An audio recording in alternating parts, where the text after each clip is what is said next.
Chateau, it's Thursday, and coming up today on Outcasts to Icons, the music might actually keep working properly instead of connecting to my phone every 15 fucking seconds. In other news, we're in the Europa League for the first time in this save, and have to sort of continue building a squad that can actually make it into it. I have agreed a loan move for Francisco Rodriguez from Porto. Will he say yes? It's very unlikely, but we're going to find out our group. We're going to get smashing in the league today, and we've got some lovely good news once I get a bloody coffee. All that and more coming up today on Outcasts to Icons.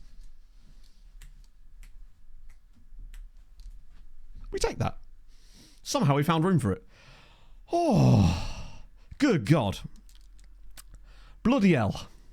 Yeah, for some reason, basically, Pog got in the car and my phone connected to the car, and it kept, like, taking Spotify away from my PC because they were both on the same Wi-Fi, technically. Oh, I don't know. It's actually not that warm in here. It's just, I mean, maybe we'll go full white tea jobby. Let's just turn this down a little bit without trying to re-trigger the stream again. There we go. Lovely old news. Oh, dear. Dad dancing. I mean, that's every dance that I do at this stage. Let me just move that down a little bit as well. Get off of that. Lovely news. Oh, how are we today, friend? It is, as usual, an absolutely gorgeous day on the Isle. We love to... Whoa! Why is that highlighted in red? Let's see. Good morning. After finally being let out of my prison under the desk, I'm launching my bid to be presenter of the SecondYellowCard channel. Here goes. Hello Chateau, it's First Wat coming up today on OTI Nation with Leixões. I pronounce nasal vowels correctly, talk about the Champions League, and take sponsors from dodgy crypto companies. All that and more, including pasta slurping during regular ad breaks, and harnesses. You had me till and harnesses. Pretty much. Wow, for Thank whole you for the years. 53 months. What Oh God, there's another one. Espadrilles, Spanish, alpargatas or espartinas, Catalan, espardenais, Basque, espartinac, French, espadrilles 1, a casual, rope-soled, flat but sometimes high-heeled shoes. They usually have a canvas or cotton fabric upper and a flexible sole made of esparto rope. The esparto rope sole is the defining characteristic of an espadrilla. The uppers vary widely in style. Espadrilles are a typical form of Spanish summer footwear, with strong historical ties to their... Strong historical ties to the what? No. You can't just leave me hanging like that. That's the ultimate cliffhanger. Strong historical ties to what, mate? Absolutely livid now. Ah, dear. Round of golf? Maybe. This is just my really cheap jumper off of Shein that just doesn't look good unless I wear something underneath. I've even got less baggy... I've got baggier trousers on today. This is a completely different... It's a new year, new me, he says in April. The Basque Country. Don't know if it was worth it, honestly. Screw you, Aragorn. Never liked you in Lord of the Rings anyway. MUFC Pro, thank you for the 11 months, my friend. How was your Thursday morning guanin? I just said guanin. Have you got the standing desk sorted yet? Have to wear a heated blanket like a... Yeah, I guess that garage be cold. This room luckily never ever gets cold. Hasn't already done it just, yeah. To my baggy I know, I'm trying to get, like, with the times, I guess. I've been a skinny jeans boy ever since my girlfriend at the time when I was 17 bought me some. And then I wore them through until I was about 34 years old. Tonight on Top Matt, Chat has a meltdown over the woodwork. Pog invades the stream with a bipis, and Matt has a 20-minute ramble about the 04 to 05 Premier League season. Don't even get me started on the 04-05 Premier League season. However, Chat, if I do go on a ramble in the future, and to be fair, I actually do have a little mini ramble for you at the start of stream because I have some incredibly good news, which is so, like, me-coded, it's unbelievable. But more on that in a second. I actually have a scene that we can use especially for it. That way you guys won't lose interest. Your boy thought about these things. Also, Duke, thank you very much for the 56 months. That is mental. See what we're up to now. Basically, last stream was just kind of a chill one where we just looked at players for most of the time and went, is this a right back? Is this a right back? Is this right back attack? And then I ended up trying to learn that. Well then. Okay. Sure. The problem is, chat, because the desk is up here, I can't reach the camera. Un momento. Oh, we've not had a camera freeze in ages. That's the lesser spotted camera issue. There we go. Weird. Very pensive, indeed, yeah. I was like, got to pose in case there's a freeze. Talking to myself while reading chat. So you don't need to do that. I read the chat out mostly myself, Jay. It's fine. You just see like a TTS that reads it out. First one in the new place. No, I think we've had a couple. What are you pointing at? Well, could be poltergeist, potentially. I don't know. I actually didn't see what the freeze was like anymore. I was too busy trying to fix the damn thing. Oh, dear. So, yeah, I'll just tell you now. I can refresh this later, but 1 second. Where's my new scene for this? Very important scene for this very important moment. So, hopefully this all works just fine, and hopefully this will keep you guys entertained while I just ramble through this story for a moment. If you would, be so kind to just sort of stay tuned. Just wouldn't want to lose any of you during this moment. So, yeah, he actually went and did it. The absolute mad lad. So, just to clarify, I have somehow managed to bypass the GP appointment step of the ADHD assessment. I got a message back from the doctors today basically saying, just go ahead, brother. Just straight through to the referral stage. We're not even going to. We don't even need to see you. The things you've outlined in this like preview thing here are more than enough for us to just send you straight through. Not only that, they actually provided a lot of information about the right to choose pathways themselves to me, even though I didn't specifically request it because I already knew it, as if it's frozen again. This is somehow worse. This is the worst quality stream imaginable. Anyway, off of that.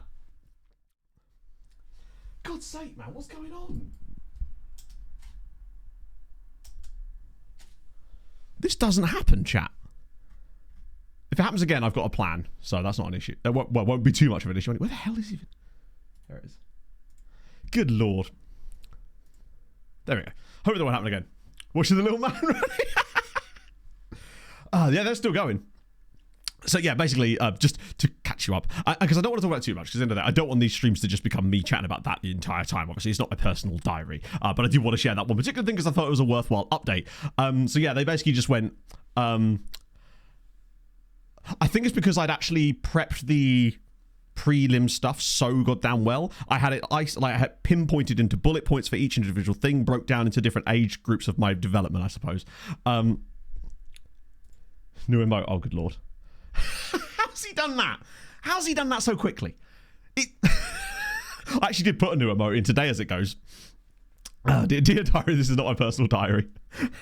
So basically, yeah, they've done that. No, this is much more useful news at this stage. So yeah, but they actually provided me with a load of information about the RTC pathway, as well as basically saying these are some providers that we like interacting with. So clearly they are very, very clued up. And that was a really encouraging thing to hear.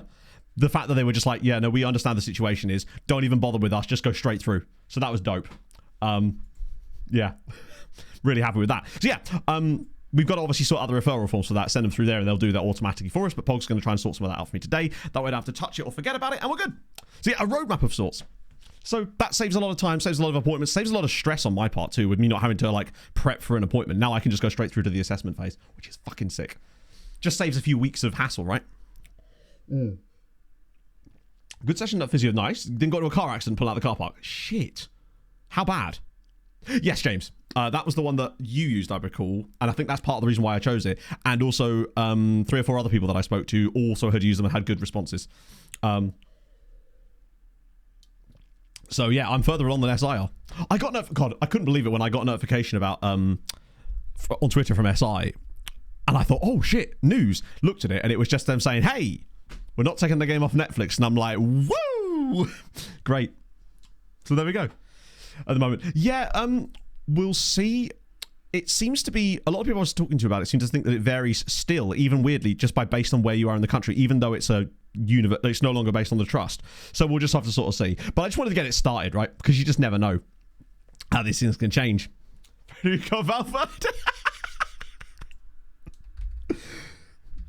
me type it in and just click the wrong player for you. Yeah, it's encouraging, it's good news, and I love that he's still wanted. Who's he actually under a bid from? Sporting and Celtic. If he comes to Sporting, I'll be a bit pissed. Or on the ball and goes, well, yeah, I've not. This is my first dealings with them, so I was super happy to see that, but from them basically. Owns the game on Steam, but still things on Game Pass. I guess it's good that it's still going to stay on these services. I guess it's just I hate the fact that they have to announce it because everyone just thinks, oh, it's going to be some FM26 or whatever news. And then it's just like, hey, the game you bought 18 months ago, congrats, you're still allowed to play it. Like, that's where it's, I can totally see why they have no choice but to put it out. Is that a right back? Yeah, why not? I mean, technically. Thing is, he isn't even that bad as a right back in terms of, like, he's got good tackling. If he was just literally a fraction faster, he'd actually be fine. Ooh. Sorry, Mum, I haven't had a chance to catch you up on this yet because this was literally only found out this morning. I got the email through while I was still reading the book in bed. And then I couldn't log into my account because Pog had the details and I was just sat there like, well, shit, I'm not reading my book anymore until she gets back from her run. Right, yeah, so to catch you up on the most important thing that happened in between stream last time and now is this. Francisco Rodriguez, the loan has been agreed.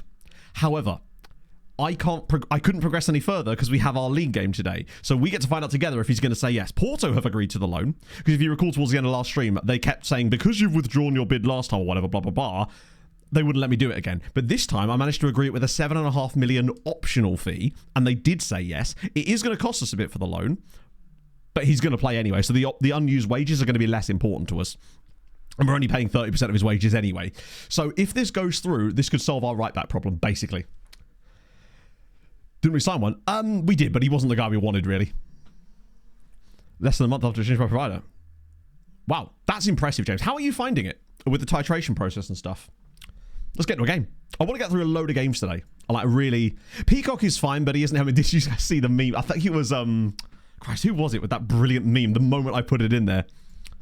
Fantastic. Amazing. That's genuinely awesome to hear, man. I just figured this is the best chance I've got when there's a bit less stress overall to do something like this. Fuck. I love that DR is suspended for the first game of the season. Well, looks like it's Sven. Is it frozen again? Oh, bro, come on now. Right, okay. We've got to do something different. That's not right. Why does it start doing this?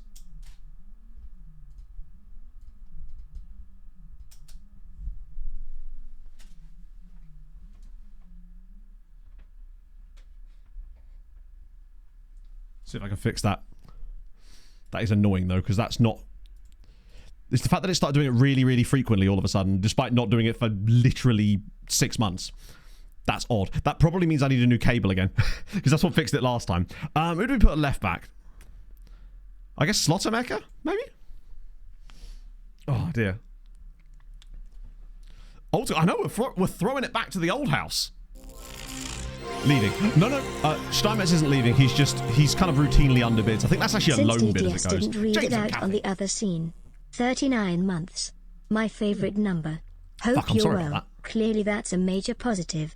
I've just set Richard Nangham, the snow leopard, off on an African adventure. YouTube series potentially incoming because the memes are very much there. Fan Day got us an attendance of 78. I forget how much of a different world it is. Need to get well again to record part 2. Yeah, sorry, I did see your Discord message, James, like right as I was about to go live for stream, basically, but I will catch up on that. You know how I am. I do apologise, though. Pretty much, yeah. Pretty much. I'll play anyone at right back. If they're fast, they can play right back for us. I want to try Slottermaker because he's technically the guy we signed to play the role, whereas Tedeschi, I actually want to try and retrain him as a right back instead. But we're going to have to play Mitchell Pitcock today and see if he does a better job than he did last time out. Who knows? But yeah, Steiny's under a bid, but it's only a loan from Sivasspor, so it's not a big deal. He hasn't had a large bid on him this season yet, but that doesn't mean he won't. Hang on, what was that guy's name? Oh, I thought his name was Rowdy Jacob. There's a guy called Cameron Pupillon, which is an amazing name. Real dude. Great hair. Looks like he was in the Brighton Academy at one point. Really helps so much. Wouldn't stop taking it ever. That's amazing, James. I'm really glad.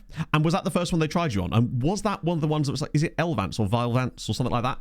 Because that's the one I've heard good things about. Right, I guess that's just kind of good. Oh, wait, no, the bench is not full, is it? We've got a couple of players missing from it. That's cool. Elvance, yeah, that seems to be the one that a lot of people seem to use. Oh, we can bring him in too. Probably Abreu just for the shape. For the memes. We've also got Tom Bjorkström back this season. I might put Bjorky on the bench because we don't have a lot of depth beyond Lima. And once we've got the situation with the right back sorted, and because we're still looking for that striker. 700 millimetres to the left. Can't bother moving it back. So you've just like just looking slightly off to the left, basically. That's basically just me if I looked at my second screen the entire of stream, which I kind of do anyway, for the most part. I do feel like I could do with a third screen sometimes, but I have no idea where I'd put it at this stage. I guess I'd probably have it portrait and just have chat on its own monitor. I think that's what a lot of the pro streamers do, right? Actually, most of them have. I find that the more like most of the bigger streamers, generally speaking, their setups are way more like ratchet. Like they're proper like scuffed, and I kind of respect that. I've never been one for the pure like everything has to look spectacular. Like the backdrop looks okay, but if you could see what I could see, the mess is all here. It's like that meme when Homer's got all of his fat like clipped to the back. That's basically me. Okay, Sapstown Brand. This is very true as well. With Iron Willed. Ooh. Oh, that would have been cool, actually. Like, you'd have got... Iron Willed is basically one of those ones you'd want just for the memes anyway, because it's a cool one to have. But it is actually a good personality, too. I'm trying to think of the player... Who is the player, the main player in the database that starts Iron Willed? Is it Edison? Or it used to, I think. If I remember correctly, I think it was Edison that used to start with an Iron Willed personality, because he was one of, like, 7 or something in the entire game. But he may not have it anymore, I don't know. Watch us just have an absolutely crap season now. But honestly, I don't really mind because I've actually kind of got my eye on us potentially moving at the end of the season anyway, depending on what happens in Europe and stuff. And just kind of really focusing this season on having a great time in Europe and seeing what can be done on that side of things. And that's just a really annoyingly nice goal, which is going to count, sadly. Getting better.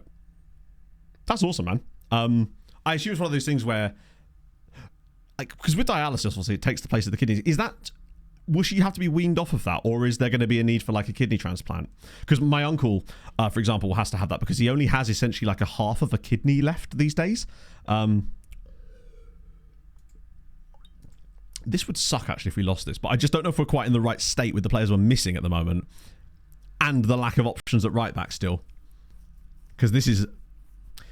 What's the bet when we start this season and just like relegation threaten? And we imagine we got sacked before we ever get to a European game. I don't think that's likely just because of the sheer amount of games that we'd have to play in order to get sacked. I think they'd give us a bit of leeway as we build into the season, but this is a little bit of a worrying start.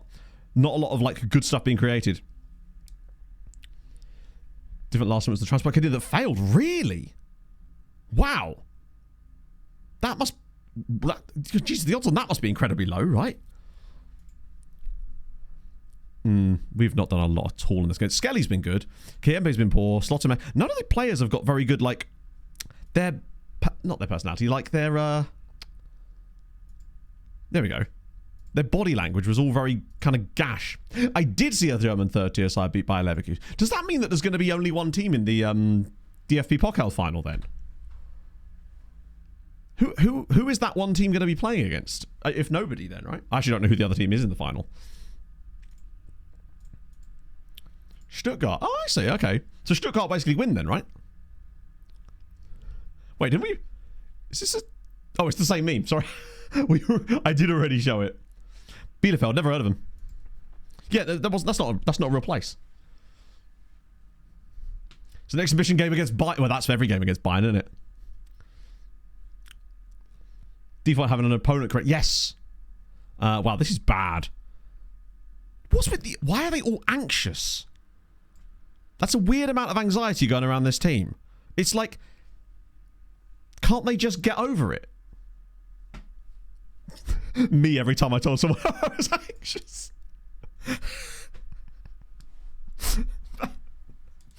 The epitome of exactly what I'm talking about. The cable management is better than it used to be. Damn. Yeah, this is... What? Even the goalie's anxious. I don't know what's happened here. I'm going to bring on... Rosales that side. We're going to bring on Yun Ho Jin on this side. And I guess Arauj? Smates really has no choice but to stay on. Christ! This is really weirdly... I don't understand why their body language is all so bad all of a sudden. Super weird. Normally they're fine, or maybe I'm just not paying attention to it. Oh, I guess it was... Yeah, if it was supposed to be rejected, right? That does make sense, yeah. Why is Brown over on the left hand? Oh, that's literally his starting position. Never mind. Right, come on, Tommy boy. Slide him in. It's... Oh, my God. Right, one sec, chat.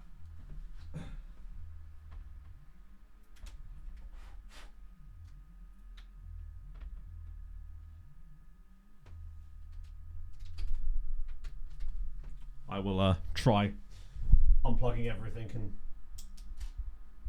we'll just pretend that Sven didn't just fuck that up royally. I don't know why it's doing this.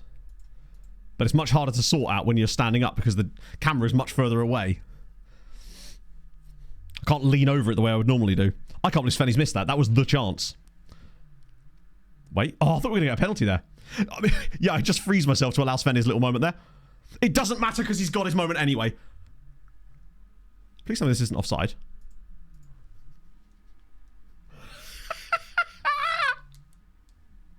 This human being is... He is indomitable. I don't get it. How does he always do this? He's had a really shit game as well, but it's a great ball across. Just makes the run behind the defender. Bang. Little deflection. In it goes. Sven grabs the equaliser for us. What a man. It's like he thrives whenever I smack this tactic onto... Why was that ever a fractional offside? He's not even... Oh, no. Come on now. Not straight off the kickoff, please. Oh, that's amazing. That's so Sven. It's unbelievable.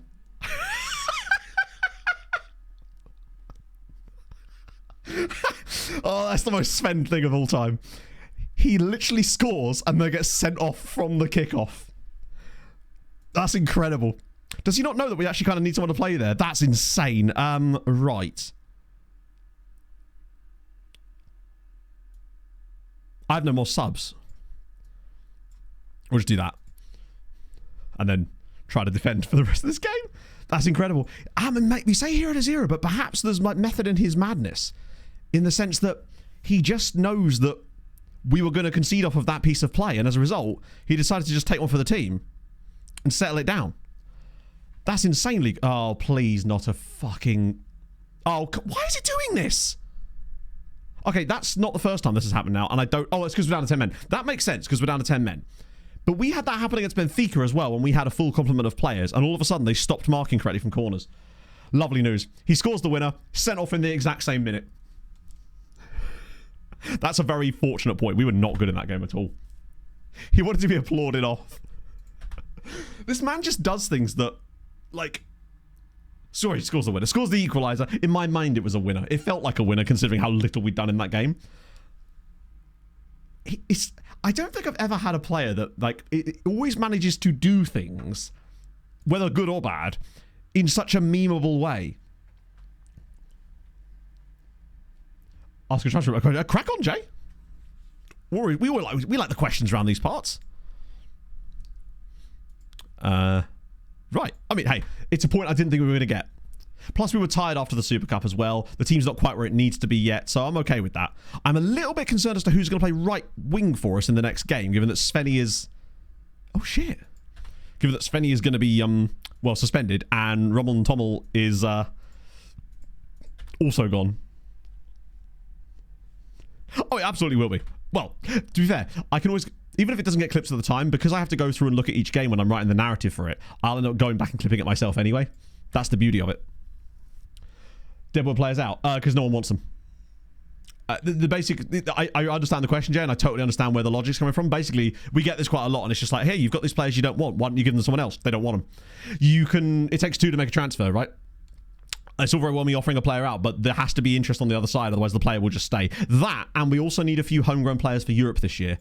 And I don't want to sell too many guys that have got, like, history at the club, just in case we might need them for European squad registration, potentially, just to make up the numbers, if anything else. Otherwise, we'll have, like, a squad of 15 or something, because I'm not entirely sure how... We've been doing a lot of signings. But yeah, the main reason is basically offering a player out is fine, but you need someone to actually buy them at the other end. Like, you will sometimes get a bid, but often it will be... like a loan where they want you to pay their entire wages, and it thus sort of defeats the point of... Okay, that's fine. That's not the one we wanted. It's the other one I'm concerned about. HTC, I actually don't know. Chris Stagnate. Oh, what a guy. But I'd happily sell Marcio Abreu, but he keeps, like, doing fine. I love the, like, pink thing you can see in the background. We're in the Europa League. Might not go. Yeah, that's another thing. They can turn it down as well if they have no intention of leaving. The problem is a lot of these guys I haven't heard much about because they've got squad statuses that mean that they don't care about playing time. So Oscar Johansson is going to go out on loan. He's not a player that I super care about, honestly.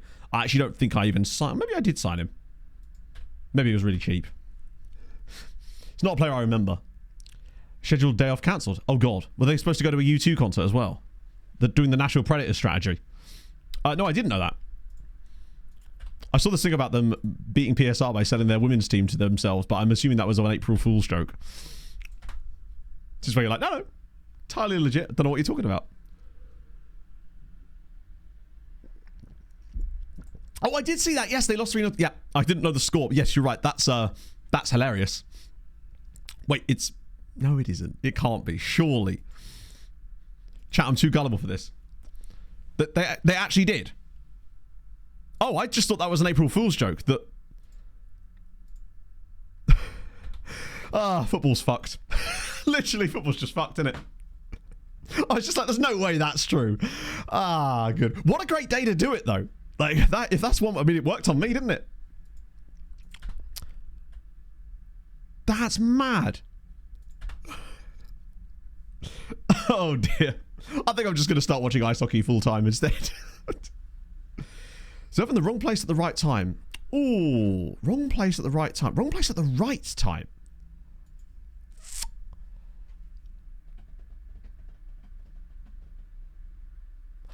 Do you know what, right? Maybe. If you count the fact that, for example, the thing I did in Switzerland last year with FIFA and Jack, right? I wasn't their first choice for that role. But there was a lot of other people that just simply couldn't do it on such short notice. And Jack was like, right, who do I know that is going to be up for something like spontaneous and impulsive like this? I know, it's Matt. And that's how I ended up basically going to Switzerland and doing that whole FIFA thing. And that then ended up, of course, rolling into the fact that I then ended up doing the actual tournament as a competitor as well. So I guess you could argue that that was something in a way. I suppose, right? That's the closest I can think of anyway. The Peast, thank you for the 13 months, my friend. Hope you're having a fabulous day. Oh, these are guys we got on trial, haven't they? Sick, yeah. Getting a haircut on the neighbours on Rome. I would... Oh my God, are we going to get more... And it's 2 days to the next game as well. We are going to have a struggling start to the season at this rate, chat, because we don't have a squad. And we don't have the money to build one either. Yet. Until we know what's happening with that right back. I think I'll feel more comfortable once we get a right back in. None of these guys are... I mean, some of them might be okay, but they're quite expensive as well. Wow, this is a really big report of a lot of nothing. What else we got? Danny Canal. Great name. Wait, he's 17. Was this guy from the next gen list, or was... I recognise the name, which means I'm pretty certain we saw this guy last stream, but we couldn't see his attributes. And now I think that we might have to try and sign him if we can. You can't really punt on a player that's £2 million, right? Play Azran 1 without high skin. It's, to be honest, that is a... It sucks, Viva, that that's even a tie that's allowed to happen. We should not be playing each other in the first round. Oh, hello, Pog. I'm having some camera freezy issues today. Oh, really? Yeah, out of nowhere. Loads of them, in fact, which is good. 200 million to turn a 90 million loss into a 200 million. That's some bold moves. The trait is a little bit sussy, I must admit, yeah. But let's ask his agent, if nothing else. I suspect he's... I think it's because he's 17. But we 100% need to... Ooh, careful, Pog. We do need to try... not trial him, but, like... We need to keep... Basically, he feels like a guy for the future that's going to be monstrous. Stefan Lesinski... I mean, he's a good... If we were looking for a striker, he'd be... Actually, is he that... Yeah, he kind of is all right. Yeah, the division-based stuff is a bit annoying. Because it's basically depriving the league of one of the teams that are one of the cup favourites, basically. And it's like, do we really want that in the first round? What's a playoff? Ask Buffalo. Yeah, so we'll go move past him right now. Oh, wait, hang on. I'm going to scout them further anyway, aren't I? Is this Yoon Lee dude? Ooh. Oh, he's a bit older, though, damn it. There's a lot of marginals on this one, including some quite interesting looking players, which will be good for later. How dare you? Not actually approved. Ah, okay. That'll be interesting then to see how that one goes. Any high ability guys? He's at Spurs. What if a loan? Mr. Prado. Like, he's just a really good striker, but again, the physicals aren't there. Oh, no, he didn't. Ooh, Eldon Music. Sorry, I realised I just said his name properly, but if we signed him, I would be calling him Eldon Music because you have to, right? He's just not got the height. Solid DM. Nah, the work rate in there. Like, he's a good, well-rounded player, but he just lacks a little bit. Yes, I did see Val Kilmer passed away. That's really, really sad. Bloody love me some Top Gun. Elton Music, that's the one. He could be our Rocket Man. So they've got a couple of loanees here at Boca Juniors, but they don't look like they're good enough to be model citizen, though, which is good. Like, these are the kind of guys that might be okay as signings, but they wouldn't... Like, for me, a loanee has to be a guy that's going straight into your first team. Unless you're trying to find a guy for backup, I suppose. That's a loanee at Watford. Who's this guy? Makoto Asobe. Winger. He's pretty decent. He's injured at the moment, though, unfortunately. Twisted ankle. Not that we can afford any of these guys, but it's just good to window shop and see if there is anyone that stands out. Because you never know. We might actually find the guy. Don't let the sun go. Good. Solid work. Are we doing Elton John punts today? Because I'm here for it. Is there any crazy high potential dudes? Eric Marciniak. Wanted by... Oh, false 9. Hang on a minute. Oh, Eric. Oh, actually, you're not good at all, are you? Well, actually, that's not true. He is good. He just isn't what... Yeah. So confused by Jari. Maybe he's going to have a bounce back. I don't know, but that remains to be seen. I mean, hey, we had to come from 2 down against the Blackhawks last night, for fuck's sake. I mean, that's some... Thank God we did that. We can't sign the Japanese guy yet, basically, because we don't have the cash. I want to sort of... I don't think any of these guys are actually signable right now. And they'll come back around again if they're really good. Let's see any wingback. Hang on, there's one wingback in here I want to look at. I swear I saw one. This guy, Grujic at Partizan. Nah, he can't dribble. And he's very young, of course. The idea is I want to sort out the finances. I want to try and see if this Rodriguez deal is going to go through. If it does, then we'll know how much money we're working with and we can maybe sell someone for some good cash. The issue is, right now, it's kind of dead at the moment in terms of, like, there's not a lot of interest in our players, like, active interest. But it's true. You don't even need to... You could just literally put, like, a single dot in chat and we'd know exactly what it was. It's just your name, innit? Japanese guy definitely would be... Ooh. Santa Clara, I want... I mean... I wouldn't be opposed to selling Nikolaevich because we brought him in first season... FM, can you go away? Last season, he started a minimal amount of matches, and I reckon we can bring in another youngster. It would get us a bit of cash back. But really, we need to be looking at one of the big boys in terms of transfer values, because there's a few guys that stand out to me. Steiny obviously is not going anywhere. Pinto I'd rather not sell, but if we have to, we can actually deal with that. Dewhurst isn't ours, obviously. Torre is worth a lot of money. He's actually fairly quick himself. Intriguing. Clopidol Rock. Exact same goals. Yes, I did. Because isn't he like two games short of Gretzky's number? Lord and Saviour Smeets. No, there's not enough money in the world to sell him. Yeah, I think it's just about getting interest as well. Fuck. Right, well, that's us done then. It's not happening, is it? We're just not going to get either of these two.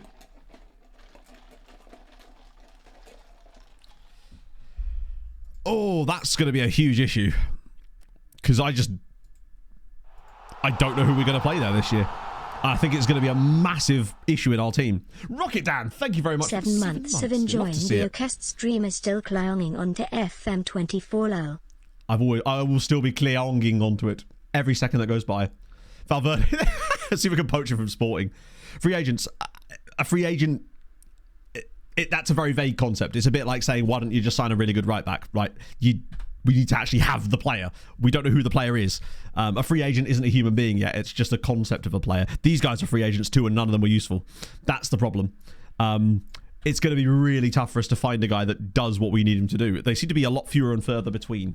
Actually, it's not true. Like, what we're looking for essentially is an elite right-sided wing-back, which is not easy to get hold of when you're Leixões. They exist, but they're obviously all at big sides and worth 50, 60, 100 million pounds, right? We just got very lucky 2 years in a row, apparently, by getting both of those dudes. What's going to annoy me more is the fact that Porto aren't even going to play this dude this year. He's not even in their first team squad anymore. He's literally at Porto B, if I recall. For a lone right back. That's how we ended up with Pete Dewhurst, and he's absolute shite. Like, unfortunately. Because the problem with the lone ones is you simply can't see their attributes. And the attributes are incredibly important for that role. So we can't really afford to keep loaning these guys in when we have no idea if they're going to be any good or not, really. Jean-Michel Serres used to be the hard. We can send Dewhurst back, but we can't do it yet. We have to send it back later in August. So we will definitely do that, of course. But we can't do it yet. Christ, our right side is absolutely cooked. Wait. Oh, no, we're fine. We'll put Chavez Brown on the right and we'll bring someone else on the left-hand side. Someone large. Oh, Cisse's back. That's nice. I liked Cisse. We can also bring Diarra back in as well. We're going to have to give Pete a run, for sure, yeah. Decent defending attributes you can retrain, yes. But the problem is we only have one season to do it, so it's not really as simple as that. This isn't a long-term save that we're going to be at this club forever where we can spend time, 3 or 4 years investing in a player to develop them. We need someone who's good now. And we did look at wingers as well. The biggest issue is basically, when it comes to scouting wingers, you can't see their tackling attributes unless you've got ridiculously good scouting knowledge of them.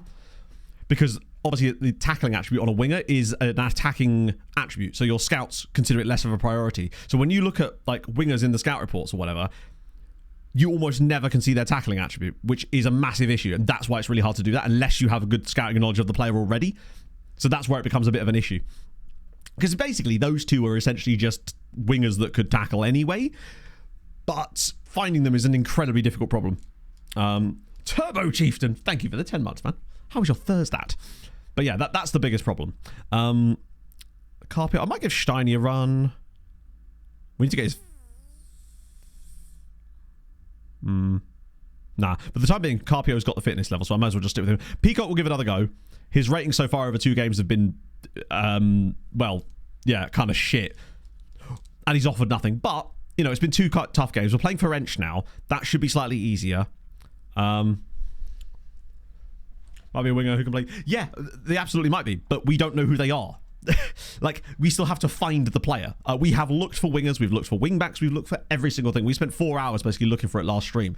But the simple fact of the matter is, we couldn't see anybody that was as good as those 2 players, or even in the same ballpark as those 2 players. And also, you can't scout every single winger you see in the hope that they're going to have that good tackling attribute, because it means that you don't get the information through fast enough in order to actually make any usefulness with the information you've been presented with, right?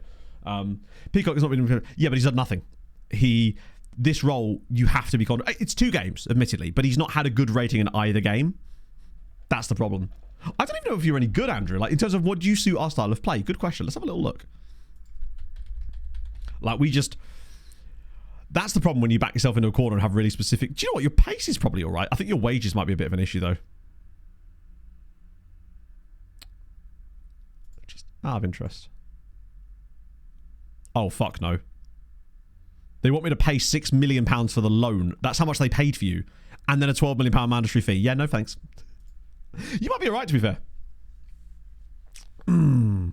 It's tough. We'll figure it out. But I don't think we're getting either of those 2. We could try again later in the window, but the problem is I don't want to... Damn. It's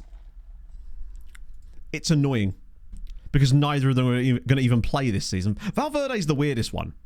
The fact that they're demanding... Actually, no, sorry, there is a way that we could get him. We basically have to make a big sale. We could afford to sign Valverde, but only if we can find a way to do a big sale. That could potentially... Because I think he would actually sign for us, but the club are being silly bastards with it.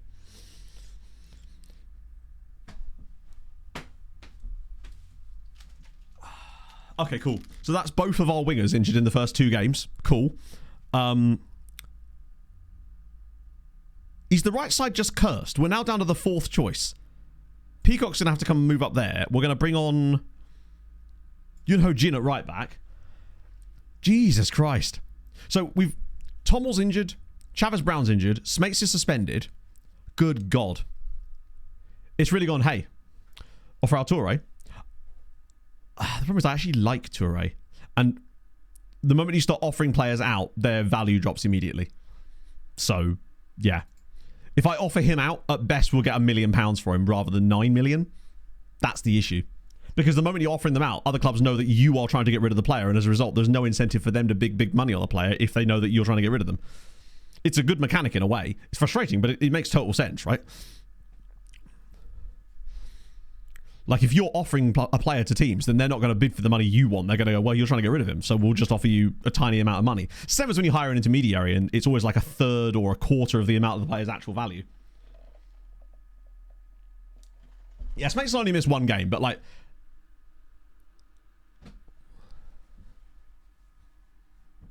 What is going on? How could this possibly be a penalty? Even the player isn't in the box. Sorry? They didn't even reach the box.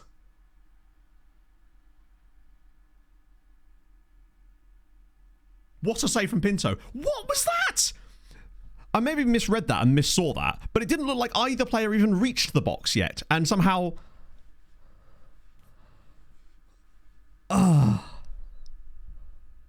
Wild. Either way, we got away with it. Pinto was always coming up clutch. He's becoming more and more clutch in those situations. It's kind of like Van Wraith of the old days. God, our start to this season has been full of... It's everywhere. It is kind of mad that we've actually had 2 proper penalty-saving goats. Considering during the whole of the Cyrene save, I don't think we ever had a goalkeeper that we felt really we could rely on from penalty saving. Like, we had some good keepers. Especially the Norwegian dude, like Björk Sultan. But they were never like penalty-saving goats, really. Oh, my life. Watch us get relegated this year, despite all this. We'll give him another penalty in a minute. It's fine. Wow. Andrea Cassar, he was at the early days, yeah. Okay. Might not happen this time, though. What might not happen this time? Forgive me, I've lost track.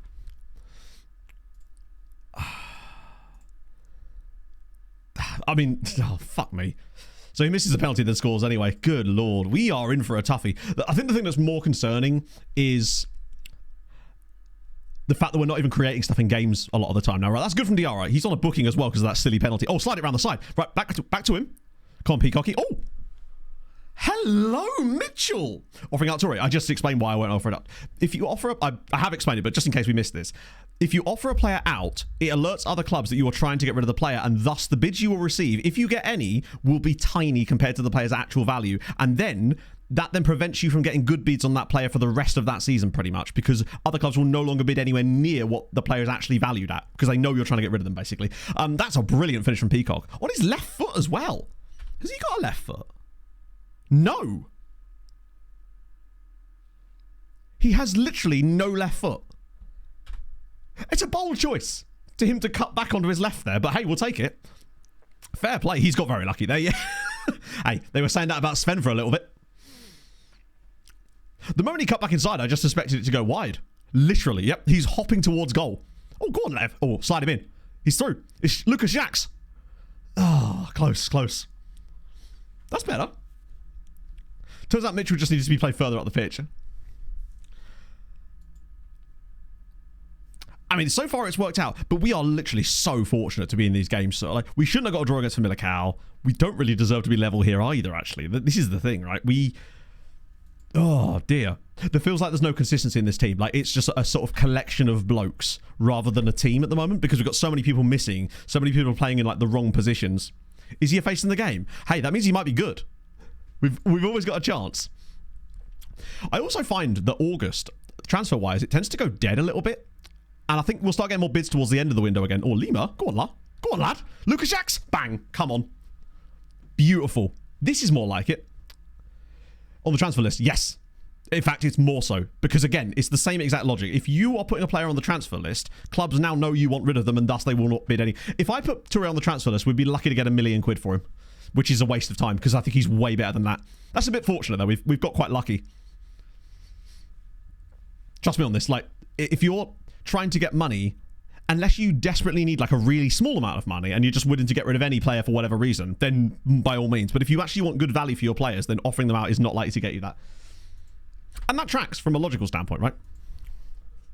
What you want is a bidding war. What you want is 2 teams interested in the same player.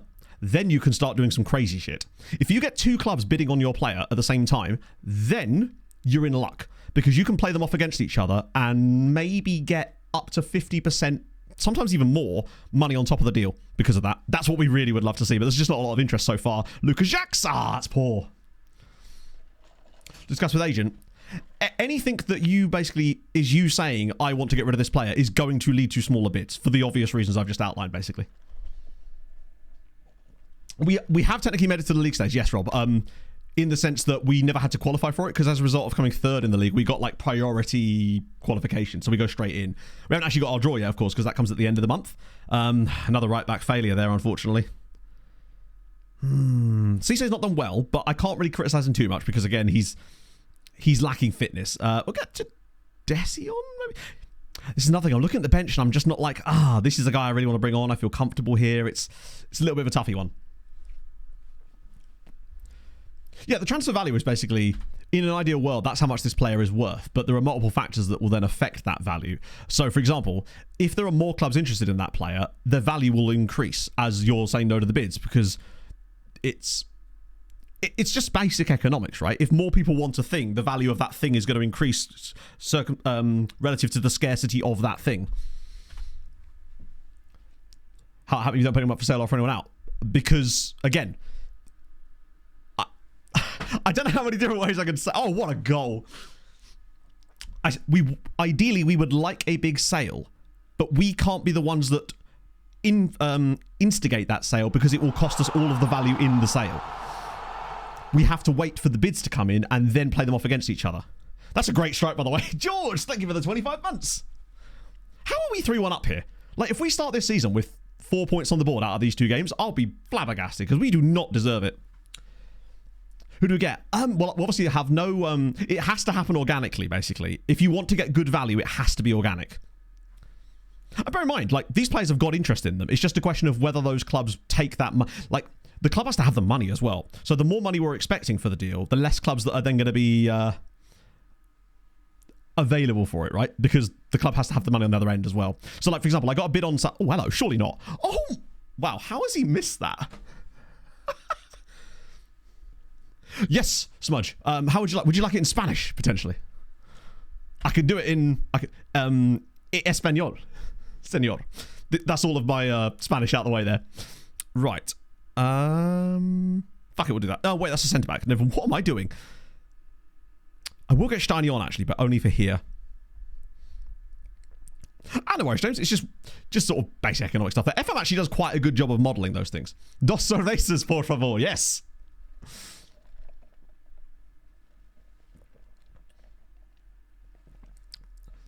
Nobody can hit the curb. True, but basically I tend not to get involved in anything that is going to potentially cause their value to drop. Particularly in a situation like this. Not playing any games yet. Yeah, I noticed this happens a lot at the start of the season. This happened last year. So at one point, I think we played 3 league games before Sporting had even got on the board. What I mean by that? James, I'm not going to explain it another time just because I feel like that's going to become a little bit tedious and may have already. So I'm trying to not, like... You know, I don't want to dwell on it too often here. I think we've kind of established that that is not a good idea. In this scenario, anyway. Morning, Franch. Heart was pumping. Was it? 77 BPM, you know? I can't believe we've actually won that. It feels like there is still like... Oh, man. We're going to have to sign somebody at this rate because we're going to have no players. Oh. August is always a terrible time for it. You need to get it to, like, once the window starts to get closer to the end, then teams will start to get more desperate. Which winger goes next? How many have we got left? Sign some wheelchairs in it. We're going to have to open an entire hospital wing at this rate. Suarez, yeah. Tell you what, it'll be someone that is like likely to get an opportunity due to the injuries, but hasn't had the opportunity yet, and then they'll get taken down with an injury now. That feels about right.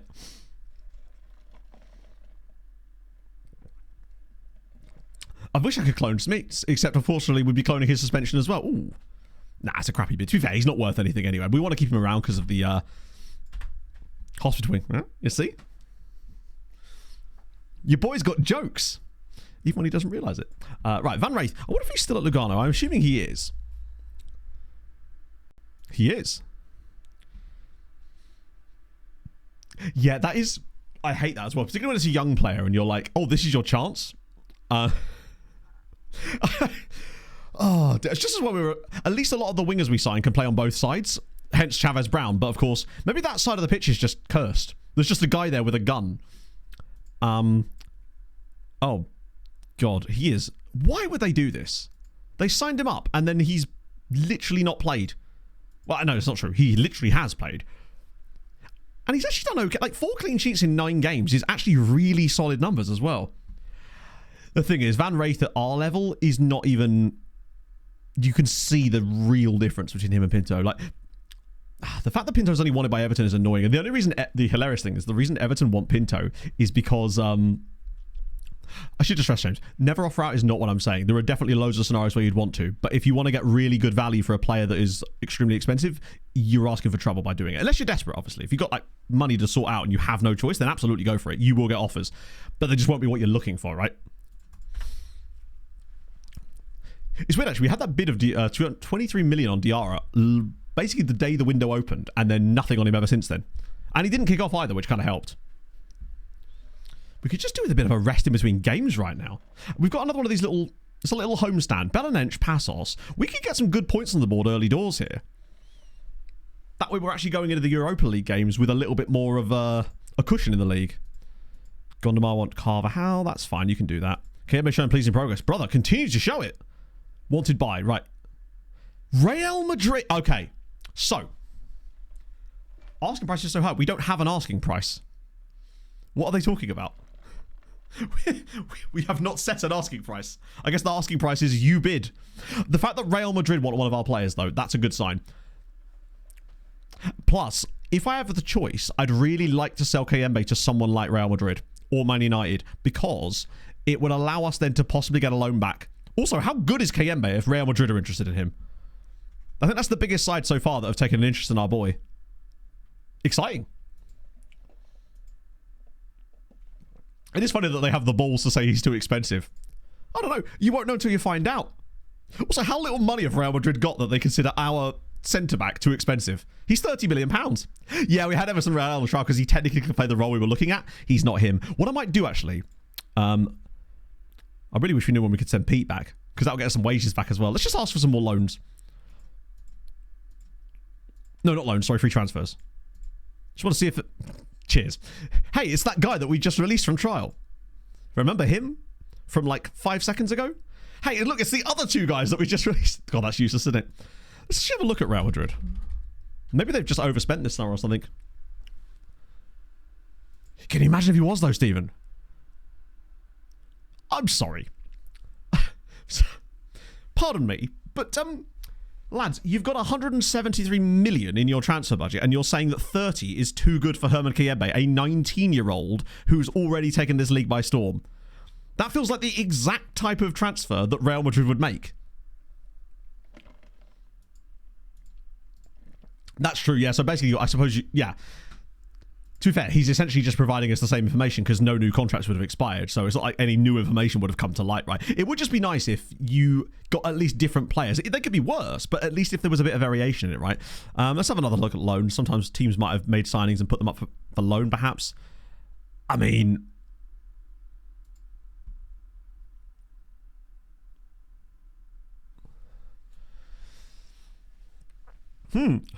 Jackson Shashawa...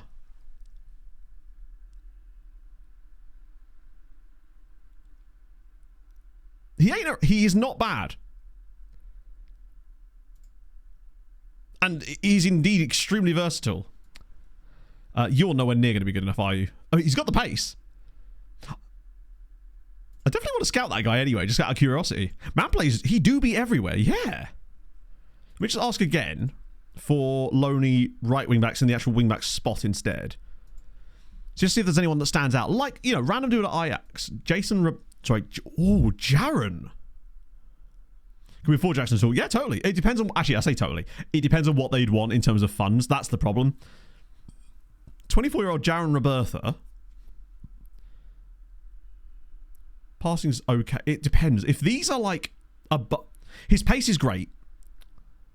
Wanted by Genk and Leon. Okay. Just out of curiosity.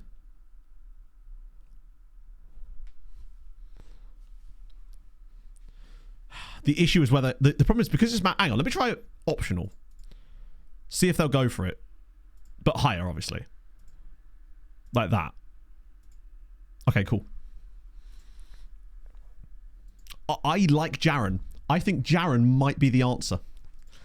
But I've said that several times. Because I just don't think we're going to get either of the two guys we really want. That's the biggest issue. Unless... Oh! Well, there you go. Hey, look, it's actually happened on stream. Hugo Almeida. That's a very Portuguese good-sounding player name, isn't it? He just sounds like he's going to be really good. Ignore this. So yeah, little teachable moment for you here. When you get these through, the information you're being presented here with is nigh on irrelevant. So the age here isn't even the player's real age. It's just the lowest that FM can represent. This guy could come through at Rio Ave in like 5 years' time and he'll still be 15 because that's the way the game sort of represents it. Also, these stars here, ignore them as well. They are meaningless. I don't even know why it bothers showing you this information. I suppose it's because it's indicating that the players are really young, so you just have no clue what's going on. We can't get the Japanese strikers because we haven't got the money at the moment. Currently. The problem is Hugo Almeida, you write it down, we'll go to look for him later and just be like, good, there's 50 of them. You can't even add them to the shortlist, no, sadly. They don't even appear in the game until they actually generate, and you don't get any indication as to when they're going to generate. So, like, that guy could generate in 5 years, which means they actually poached him at 10 years old. But the game can only represent them as being as low as 15. So that'll be one to look for in the future, perhaps. But yeah, no, I really want the Japanese guy, and we actually can get him in terms of he is willing to sign for us. But we need the money. And I'm hoping that over the course of the rest of this window, somebody is going to bid on one of our players that will allow us to maneuver it. Won't he be in your clauses screen? He will be in the clauses screen, but not until he generates. So, you're absolutely right, yeah. But we won't get any kind of notification that the player has actually entered the database, so to speak, until he randomly just appears there. But yes. It's a good point, actually. Doesn't count as generated. I think it just comes down to the fact that they can only represent players as 15 as a minimum age. So it sort of has to put this placeholder in there. He'll still generate at like 15, but it could be... Okay. Let's offer him out then. Fuck it. Off you go, chap. Is this the guy I signed from Porto that we just never played? Yeah, that was silly of me, actually. Try and free up a bit more wages while we're at it. Yeah, that's fine. Well, not a lot of jobs available. This is the only jobs available right now. I thought I'd put this on this screen just so we can keep an eye on it at some point. PSG are up for it right now, as is EFK Vasa.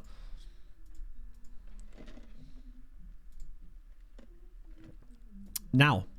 Right, okay. This might be a moment for us that we can actually find some use. He wants to leave. Now, the issue is there's no interest in him. So let's just do an experiment here, because he's a player that I can take or leave given how many players we have in that same role, although he is still quite a good footballer. Terry Screwloose, thank you for the 4 months. How's it going on this fine Thursday at Sick Matt Jam, Sick Harold? So let's just pay attention to his current value being 4. Now, the issue with here is there's no interest in him at all. But we've got to do this meeting. Hello, Pog. So let's talk to him. Now, this isn't exactly the normal scenario, because usually that's them asking to leave, whereas he's actually asking for more football. And I don't know if this is going to be that easy.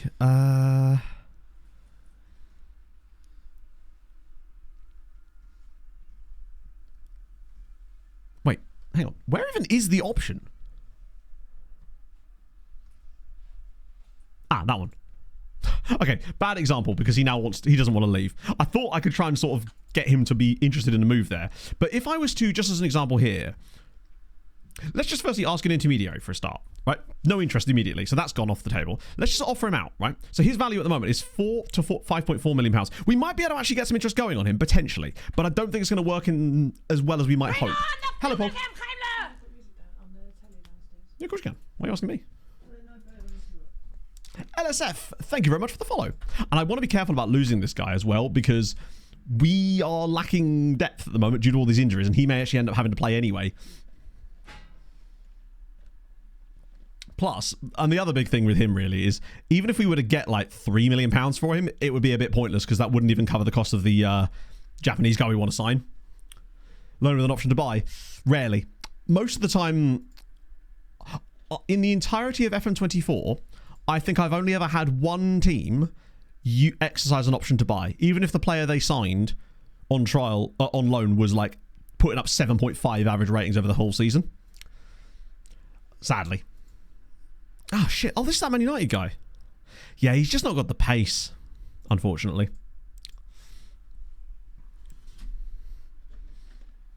Valverde B. Genuinely, and I don't mean this as a meme, which one? Because we were looking at Ernesto Valverde at 1.2. They'll lowball you. They normally will never agree to mandatory loan deals, mandatory contracts with the loan deals, and when you put an option one in there, even if it's really low, they never trigger it anyway. I think it's happened once in this entire save. Oh, that Valverde, yes. They want basically £17 million for a player that is literally valued by the game and the club at like 4.6 to 7. So it's a bit of a frustrating one. I've never seen a club ask for that much money when the player's value is simply not there. Like, don't get me wrong, he's a very good footballer, but it's just mad that they can do that, but I can't. Oh, I suppose I can. Yeah, Santiago's our guy, but they want £17 million for him. Just for the transfer fee. Like, he'd be... Ooh. See, this is... Actually, a good example, right, was remember how much Niall Huggins was worth? This is what happens when you transfer list players. He was worth £5 million, and because he's transfer listed, he's now worth £400 million. I didn't transfer list him for that value. That's just the value that the game picks the moment you transfer list people. That's why you have to be careful with doing it, basically. And that his contract is running down a little bit now, but he's been valued like this for quite some time now. Right. I don't know what he asked me. Pentover's promise hasn't happened to want to go on loan. Hey, mate, you're more than happy to. Well, I'm more than happy to let you. Usually just doing that is enough to get loan bids, to be fair. Surely now we can send Dewhurst back, right? It feels like this is enough time as part. Watch there be a contract clause that means we can't send him back. Shit. We can't send Dewhurst back. And luckily he's not earning a lot of money. And I guess he's squad depth. Eventually they'll just recall him anyway. Because he's not playing, so West Ham will just take him back. It'd be different if he was on like 15 grand a week. Then I'd be a bit more worried about that. Oh dear. Little men on the screen just creating that enjoyment. It's true. Wait for them. Yeah, I'd forgotten. Okay, this is convenient. So Rosales, with quite a large playing fee, it's 1.2 million. Let me just see if I can mug them off. They never normally negotiate in these, but just in case. So they've updated a little bit. I just want to see where they'll go to here. Okay, never mind. I don't really want to loan him anyway. I know it would cost... If they were going to give us moon money for the loan, like £3 million for the loan, then I'd have maybe considered it, because then we just get the player back at the end of it. But considering they weren't, and you know how bad it is to deal with AI clubs for loans anyway. So the fact that nobody's interested in him at all, other than St. Trowden, and there's simply no way St. Trowden are bidding that kind of cash for him. Certainly want to keep an eye on, though. Right, scouting update. Show me some good stuff. Anything good, please. That's Moses Jarju. Now I'm happy. Who's he at these days? Granada. Okay. I love it. He's like doing his own OTI from back in the day. I probably should pay attention to some of these names just in case. Ooh, that guy fell off a little bit. Can Jarju play right back? Jarju can play anywhere. You ask the man and he will do it. He is all things to all men. It's only like crazy older dudes in here. I just want to make sure we don't end up... Actually, to be fair, I probably shouldn't exclude them because of that, especially if they're cheap. Not that they are, but I don't want to discriminate against them just because of that, because we might find someone who's really good and developed really nicely playing in South America or something. Oh, wow, that's actually not many of them. That's fine. Can't even be low now. I know! We'll get there eventually. We can take him off the shortlist now. He's at Arsenal. We're never signing him. You're at Spurs, Liverpool. These are not realistic signings for us either. God, there's just nobody there, is there? We liked you, but you were a left side of it. God, his acceleration isn't great. The other stuff makes up for it, to be fair, but... Any right-siders? Not one. Cool. Didn't want to right back anyway. Who's this dude? Oh, Song Tae-yang. Tell you what, right? If we did sell Kayembe, I think I'd just jump some of that money straight into Song Tae-yang. 18-year-old Korean international, 15 tackling, 16 jumping reach at 6'2", good on both feet, aggressive, brave, great heading. Marking and positioning are his weakest points. That's the easiest thing to change. I will 100% be... He is a little injury prone, but nothing severe. And no consistency issues either. He's definitely one we keep an eye on. God damn, he's good. And I think he would develop really fast as well. Apostolou. Jesus. Not bad for the age. Negative transfer budget. How did I deal with it? I think one of the biggest ways I actually ended up dealing with it was getting rid of players' contracts and then moving the wage budget over into transfer funds. So yeah, that's my favourite example of a player, is when you find a guy who's got all the prerequisites but can't mark or position himself. It's perfect, because it's the one thing that we can train them so easily to do. He's the kind of guy where if Real Madrid come in for Kayembe, he's gone. He's 100% gone. Because I could play like 3 guys with that money immediately, because we've just been shortlisting players as we go along to replace these lads. Don't think any of these guys are really standing out to me, unfortunately.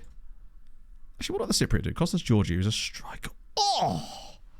Jesus Christ. If bro was just a fraction faster. Holy. Cyprus have got an absolute monster here. This guy's going to be haunting us later in the save. Costas Georgiou. Oh, those tent poles, man. That is a phenomenal footballer. 18 finishing at 17 years old is insane. Love that for him. Sign him up. What for? Like, he's £2.1 million. We don't have £2.1 million, and he's a striker, and we don't use a striker. He's not fast enough either. But he would probably get there, though. But if we had the cash, he's the sort of guy I'd go after, potentially. The lack of pace does worry me, though. Damn. I want to know what Real Madrid are waiting around for. It might be that they have another target in mind, potentially. And that's costing us. Right, Smates can come back in now, can't he? I'm just going to keep trying different... Basically, what we said last time around was that we were going to do winner stays on for the right-back spot until someone does something good. So I think today, it's a chance for Binyam Tedeschi.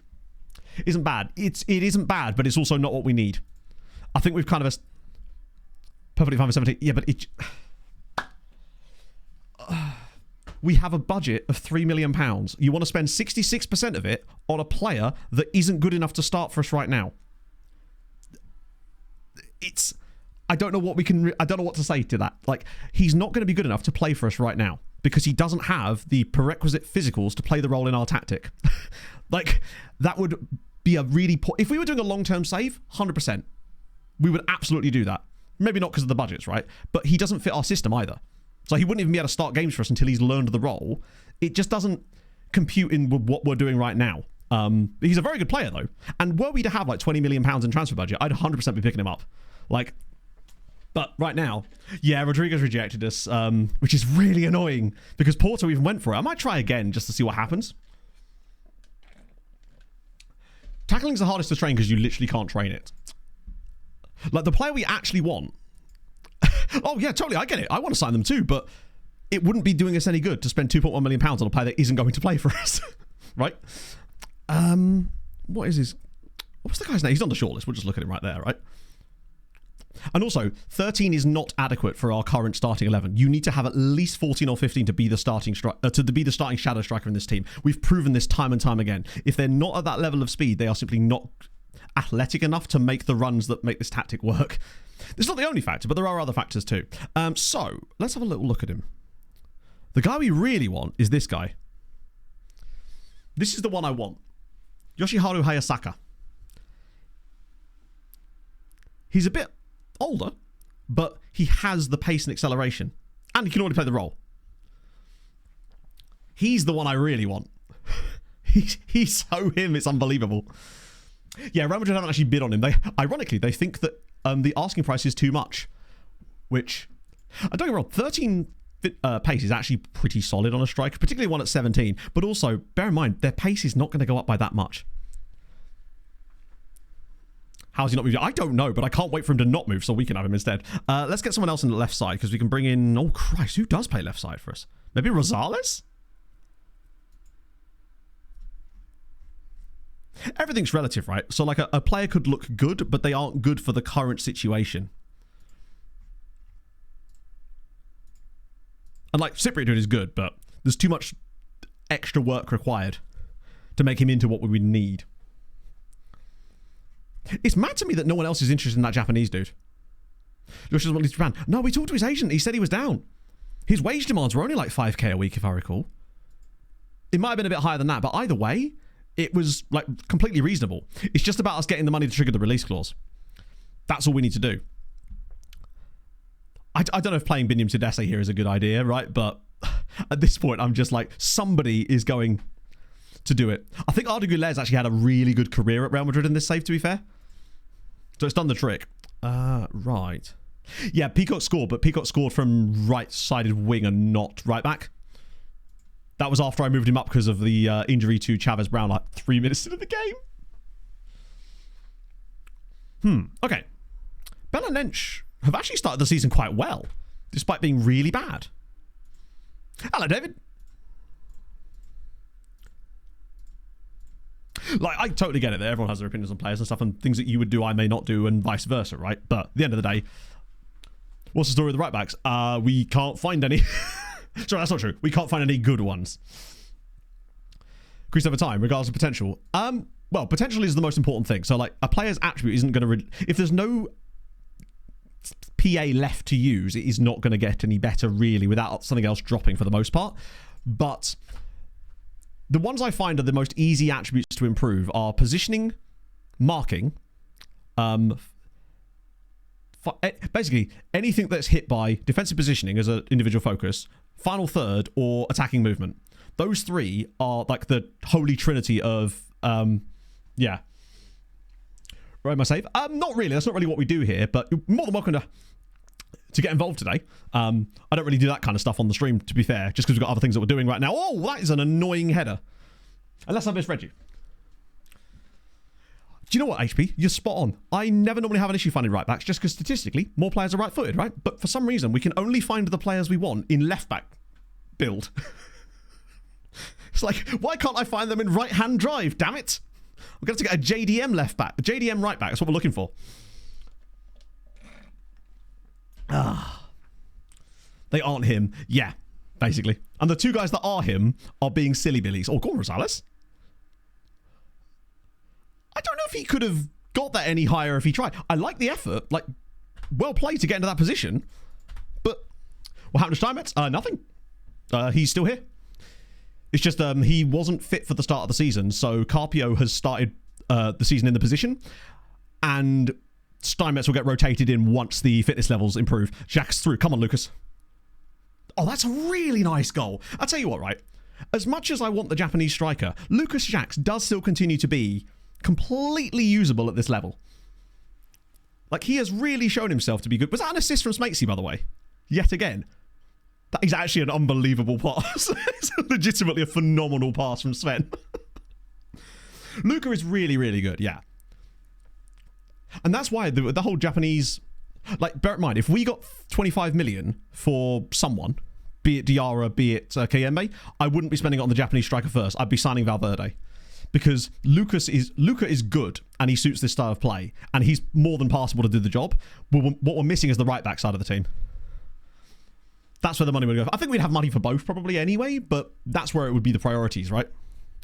Oh, he'd be an amazing backup. It sucks for Oriola, but then I think I'd actually turn Oriola into a centre midfielder backup at that point. We actually don't know yet, Abon. We've not had our group stage draw yet. Rated for Liga Portugal? I don't believe he is, no. He's not even match fit. Sven is not even like technically match fit yet, and yet he manages to do these things. Maybe. Like, he started the season well. He's got 2 goals in 4 games so far. Or was it 3 games? Lima started the season really well as well. Although he kind of always does, doesn't he? Lima always shoots out the block, gets like 5 goals, 5 assists in his first 6 games, then disappears, has a Christmas sabbatical, and then comes back around February, March kind of time and finishes off the season really strongly. I love it. Oh. Tedesco doing right back. So far, 6.5. Not great, honestly.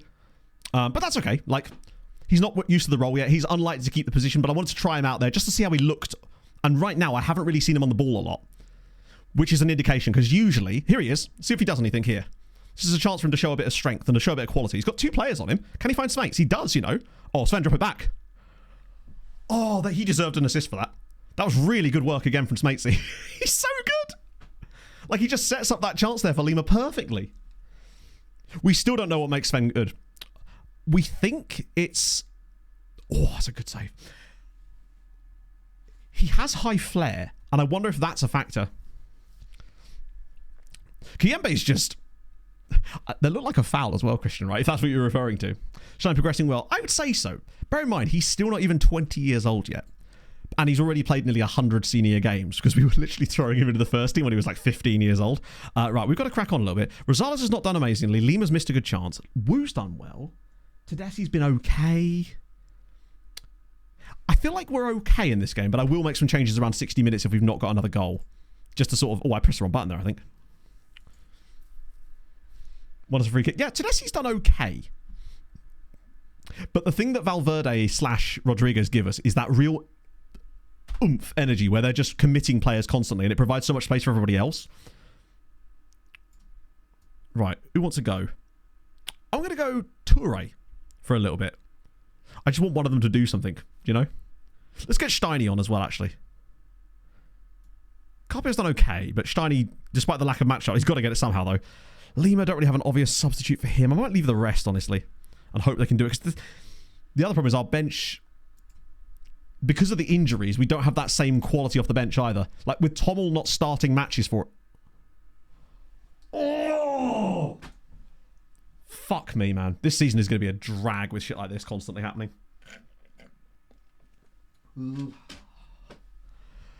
Okay, sure. Why not? I don't even know who that was. Whoever it is. I mean, Pinto's not going to keep saving these, are they? Is he? No, not that time. Ah, dearie me. Good name, though. Ifania Matthew. That's frustrating as all hell. We might have to go to attacking again. We don't... It feels like that actually kind of triggers Sven to be better a lot of the time, so I'm not really opposed to it, but like, God's sake. It's shit like that. Little mistakes. They've had 2 shots on target and scored 2 goals. We're having a bit of a rough start. To be fair, we are a bit fortunate in some of the other games, so can't really complain. Although I'm still going to, obviously. Wouldn't be me if I didn't. I just feel like we get so much of our attacking drive down that right-hand side, and without anyone who's really doing that for us, it becomes a bit of an issue. Right, come on, here we go. Cisse, let's see what that right-hand side's got for us. Oh, go on, slide him in. Okay, right, here's the overlap for Toure, perhaps. He's on a 6.8 so far. He has actually gained rating off the bench. That's a really important... Oh, that's a great pass. Here we go. This is more like it. Toure down the right. Use them. Nice. Svenny boy. Back to Toure. Back to Sven. Go on, Wu. Yes! Come on! It's another assist for Sven. That was better. Toure committed the defenders. Also, how good was that pass through the 2 defenders to Toure in the first place from Sven? Oh, 2 assists for Sven. Why is this guy this good? Just the patience... He uses the defenders as a screen. It's 3-2. It's 2-2. Oh, beautiful. Toure is actually... He's been around at the club for a little while, but he spent a season out on loan. And now he's back. And I'll tell you what. I'm a fan. He might have done enough to stay on for next game. 6.8 off the bench as well. You know how hard it is to gather rating off the bench if you don't actually get a goal or an assist. So he's obviously doing something. Come on. Yeah, his name's Jamusa. I don't know if that helps like narrow it down a little bit. He was one of the many left backs we signed initially, but obviously he can actually play right back as well. Here he comes again. This is better. Wait. He's offside, but is he? Ah, annoyingly he is. That would have been 3 assists for Sven in one game. Oh, we just need someone to believe. Exactly. It's a shame that he's been robbed of that, because that would have been a 3rd straight assist for Svenny boy there. Good bit of play. I think it was actually Sven that was offside. Oh, no, it's not. It's very much not Sven that was offside. Lovely little assist, though. The way he nutmegs the defender there. That's really good. This is going to be a tough one to draw, honestly. Like, they haven't really offered much in this game. Oh, please, no. I, at one point, was genuinely thinking about it. Seeing if I could give him a go at right back. If we lose this game to 3 shots on target from 3 shots... It looks like they're actually trying to waste time, which is a bit of a concern. Because that's going to be a back post header for a goal, isn't it? Oh, fuck off. Never mind, eh? That is so stupid.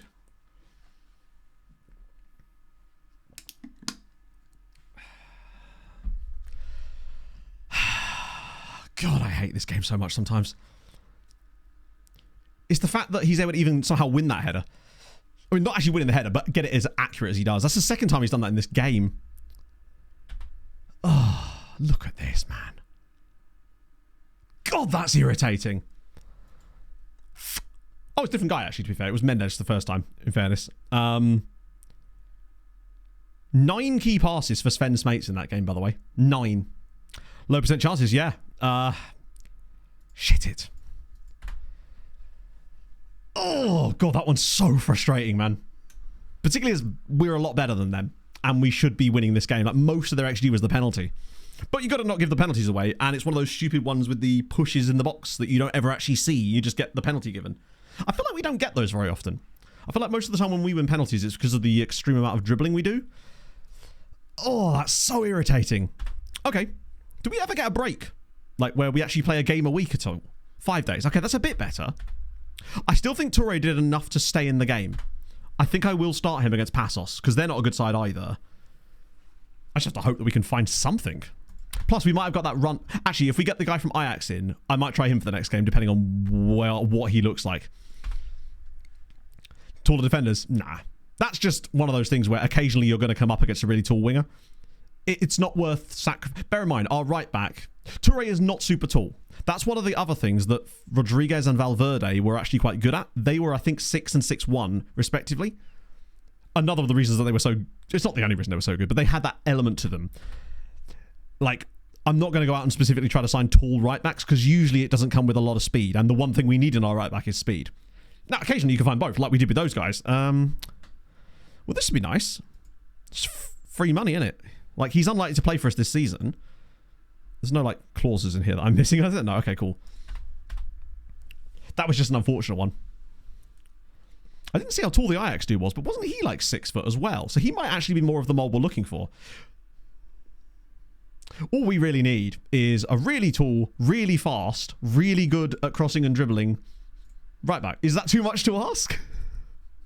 All we need is an absolute world-class talent. I think we've deserved that. Who's our best right back at the moment? We actually do not know. Correct right back. True. But that is actually good to know. And I think that it sort of sheds that theory about how if you get the right guy for right wing, he makes the difference. And I think Tommel is very much that player.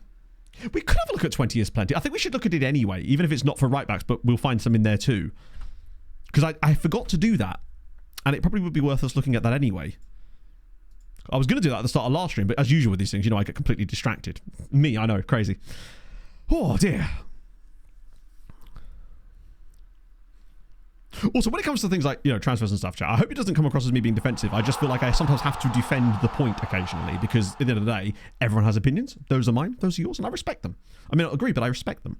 Right. Oh, this is wingers. One sec. Christian, thank you for the 8 months. We are, G80, we are indeed. Season started a bit poorly, though, I must admit. I say poorly. We are in the Europa League this season, though. And thank you for the follow as well, my friend. Obrigado. Let's, Oh, hang on, I'm using the wrong filter entirely. 1 second, chat. Bear with. It definitely feels like it's progressing much faster between games at the moment, which is so nice. Just getting rid of 50... Who thought that getting rid of 50,000 players would do that? I'm just going to quickly check the team reports, because I don't want to miss any. Just in case. Some more Japanese guys here. A couple of Tiders as well. There we go. Okay. And now, what am I doing? Oh, 20 is plenty. Do I even have that built in yet? No, I don't. Manage filters.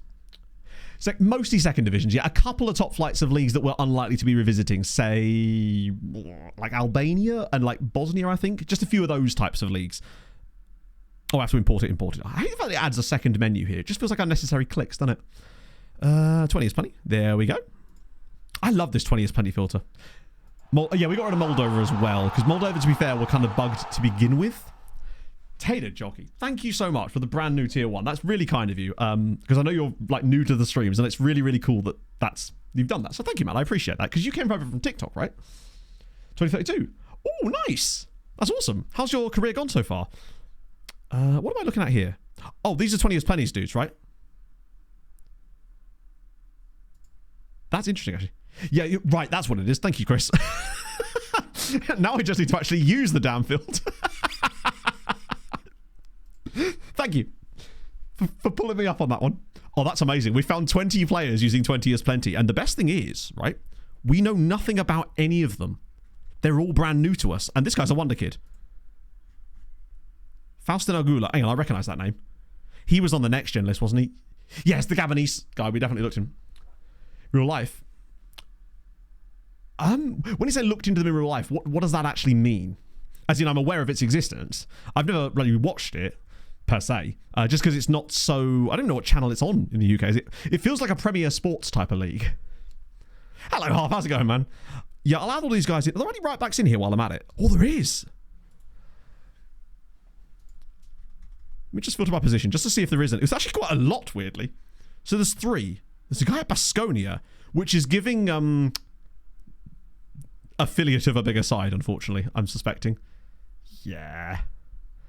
Pace ain't there. Absolutely, yeah. Exclamation mark views. Actually, this filter here, I think is in my exclamation mark scouting filters. I think will get you that. It's on Triller TV. Oh my god. Yeah, no wonder I can't watch it. Pedro Liera? 200k. Yeah, he is, but what are the odds of him? His dribbling is not good.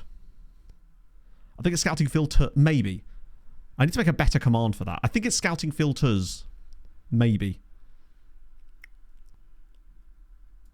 A Belgian amateur, you say? Oh, it is. Wait, maybe not.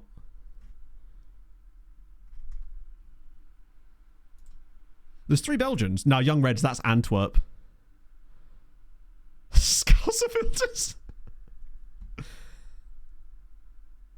I'm pretty certain Young Reds is Antwerp's, yeah. Forgive me, I need a better one. It's because I already have exclamation mark filters used for something else. I need to kind of clean those up, I think.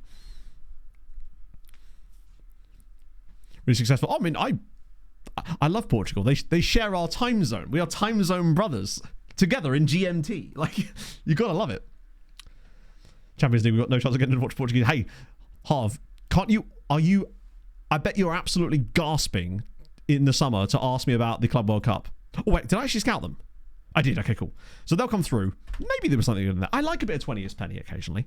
And I especially enjoyed that there was actually 20 players. Yeah, the 20 years plenty scouting is a great way of finding young talent. Oh, Lewis Baker could be on the move.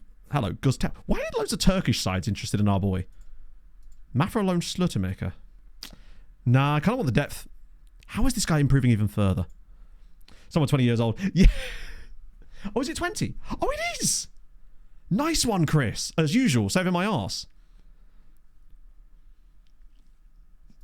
I actually don't know, Tater.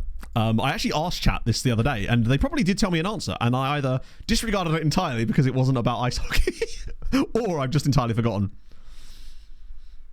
20-second pod. Do you know what, Harv, right? I would be totally down for us doing a completely, like, a memeable 5-minute podcast for the Club World Cup, just for the patrons or something. They'd have no idea what was going on. It was DAZN, wasn't it? Oh, sorry, DAZN. Any weird qualifiers? That's looking really kind of boring, actually, as it happens. So weird. I bet you are. Your contributions to Premier League years was tremendous. I actually forget what it was. There was something you said in the Premier League years radio bit you did, and it cracked me up so goddamn much. I think it was the Watford and Bobbins. Yeah, it was the Watford and Bobbins, mate. Kane the wrestler. Remion, who are you? Leo Mate Brown offer. I hate the fact, because Brown is the kind of guy that I actually really like him, but I hate the fact that they're only offering us this amount of money because he's Gibraltarian. One day, Harv, you're going to... Oh, Harv, this is actually good news for you, because this means that potentially all sorts of things can happen, such as podcast, charity stream, merchandise. All these things are potentially on the table now because I got bypassed by my GP straight through to ADHD assessment. They didn't even want to meet with me for an appointment because the stuff I'd put in the initial thingy was enough for them to be like, that. Through you go. Through you go. Yeah, sorry, I mentioned it right at the start of stream, but I thought... I found out this morning, which was kind of cool. That's why I was in such a good mood when we started streaming. Still am, damn it. Because it's still a lovely day. I actually have to talk to you. No, that would be poor, yeah.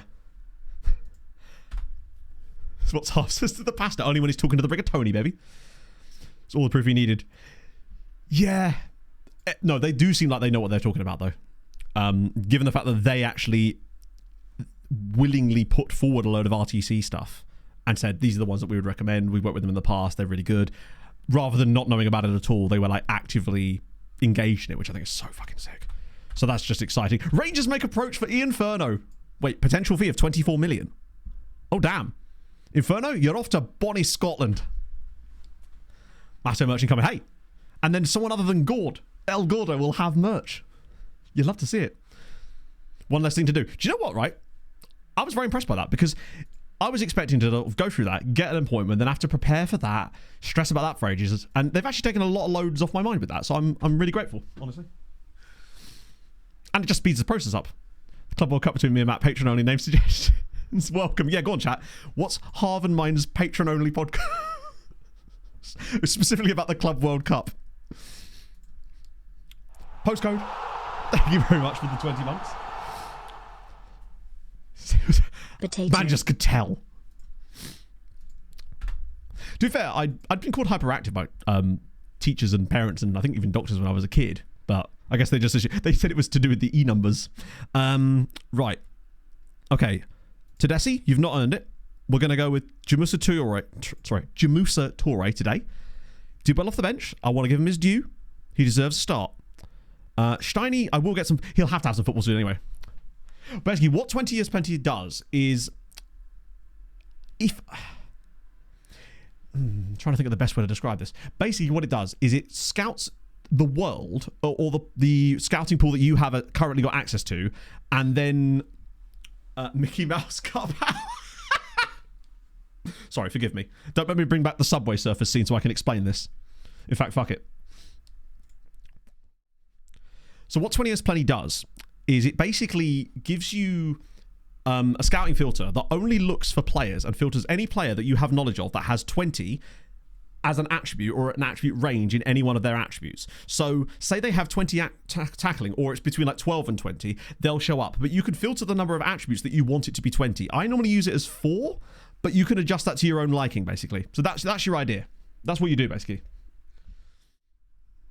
Hope you're all paying attention still. Thing is, I'd actually made that last weekend after we talked about it, and I didn't get to use it at all on Tuesday's stream because, would you believe it, chat? I completely forgot it existed. But yeah, that's basically what it does. Wait, you were saying something. Did the Subway Surfer complete his surfing, chat? I was hypnotized. I kind of love the fact that this is obviously a meme, but I kind of think it possibly even works slightly. I have thought about that, Terry. There was actually a company that used to make those exact shirts. I believe Ben used it at one point. It was called like Victory Kits or something. I might be wrong. This was a while ago. I just want to make sure I'm not forgetting anybody. Actually, that's probably the wrong way of doing it. God, I wish we had Tommel back. Any points we get during this little period is actually going to be pretty impressive considering the team we're having to put out here. Need to lower the 20. Don't lower the 20. What you do, hang on, I'll show you now. Potentially, what you may have to do is lower this number. No, wait, where is it? This one here, where it says match. That's the number that you may have to lower, as if it's just changed the number of players that were on the list. I guess we've gained scouting knowledge. So this is what you want to be changing. Basically, I would say mess with this number until you see roughly between 15 and 40 players on the list. So if I was to put this up to 6, you'll notice how it jumps massively. Sorry, it goes the other way. It brings down to just like a couple of dudes. But if I was to put this down to like 4, you get too many. to the point where you don't have time to scout them all and you end up, look how many of this players, it's 131, that's too many. You want to get roughly between 15 and, yeah, someone's about 6 weeks still. First team quality. Oh, no, he's first team quality. Him and Carpio, I think he has the potential to be better than Carpio, but Carpio's slightly better now. He's very much a starting quality player that is still developing because he's young, basically. Who is this dude at Charleroi? Oh, no, hang on, wait. Who's this dude? Fuck me, as if he's a left back. As if bro is a left back. On loan from Braga. Why are you a left back? And you will scout anyway, just because I think we were already scouting him, to be fair. Yeah, you need to have worldwide scouting to really make use of this, I would say. Otherwise, you're not going to get as many results. That would be someone with Prime 3 hours from now. I appreciate you, though. Whoever you are, when it finally comes through, I'm very appreciative. I love that Twitch is so broken right now. It's great. In fact, in preparation, I'll use my new sub button. Which does that. Let's see. That's right, your boy's been building things. That image, man, it haunts me. That's my new gifted sub-hype button. I was going to call it ! Financial responsibility, but I decided to change it. Word to one to find a current. Yeah, it will depend on your scouting knowledge as well as the range you have. Potentially Viva, but I find just leaving it as it is, because you never know, right?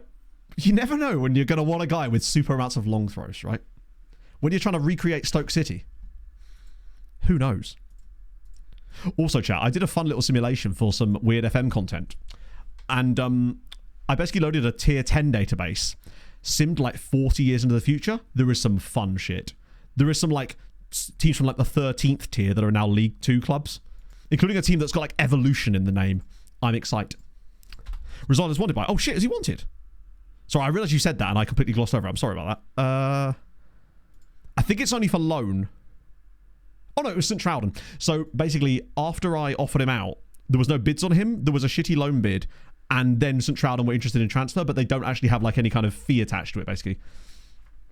They evolved. They did be evolving. Quick, back to the Subway server. They're going full Pro Evo, yeah. Right. I want to keep an eye on Toure today. Really hard to... It was more about the pose I kept doing when I was being bombarded last time around. Plays with long throws and heading. That'd be kind of fun, actually. You just have to find all your Peter Crouches. Come on, get a touch in on this. You can do this. Unfortunately, the followers thing has obviously gone... It's obviously stopped working. Maybe I have to recreate that command. Oh, shit. Come on, we've got to do better than this. I get the feeling we're going to be really mid this year unless I can make a big sale. Please. Oh. Benfica versus Auckland City in June. Yeah, I've got it marked in my diary. Does that mean I'm actually going to have to watch the games half? Or is this going to be a case where neither of us even watch the matches? We just watch the highlights and pretend for 5 minutes. A defensive tactic. Do you know what? I really like to build a successful defensive tactic, but I just don't think I've got it in me, in truth. I'm just not sure I have that capability. Every time I build a tactic, no matter what level I'm at, I'm always like, you know what? I want to play really good passing, interchanging football with loads of dribbling and stuff, loads of goals, win every game 5-2 type of thing, right? Don't even watch the highlights. What, just look at the scores? Or just... That would be quite funny, actually. Oh, Lima! Oh, it's beautiful. He's got to be onside there, right? And look who that was with the assist. It was Jamusa Toure, who'd already got up to a 6.7 as well prior to that. Interesting. So he's had a really good performance off the bench. He's just played an absolutely lovely pass through. This is actually a gorgeous ball. On his left foot for Lima. Beautiful. Great first touch as well. Hello, Williams. Whenever I see hello, hello, all I can think of is that Youngblood song now.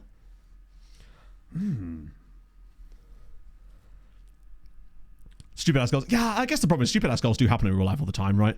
That doesn't make it less frustrating when it does happen, though.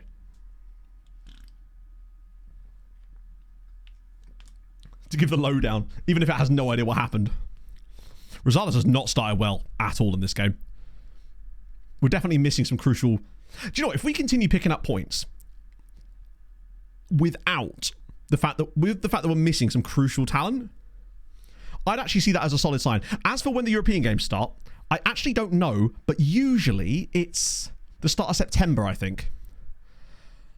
But we're not really doing a lot of transfer business at the moment because we don't have the cash. My hope is that by the end of the winter, we might be able to do some crazy... It would kind of suck if nobody came in for Kayembe, but the other issue is, with a player that's worth the amount that Kiembe is worth, I don't even want to begin trying to sell him myself, because you think you're getting ripped off. Wait until I offered Kiembe out there. We would be getting bids of like 5 million for him. It would be catastrophic.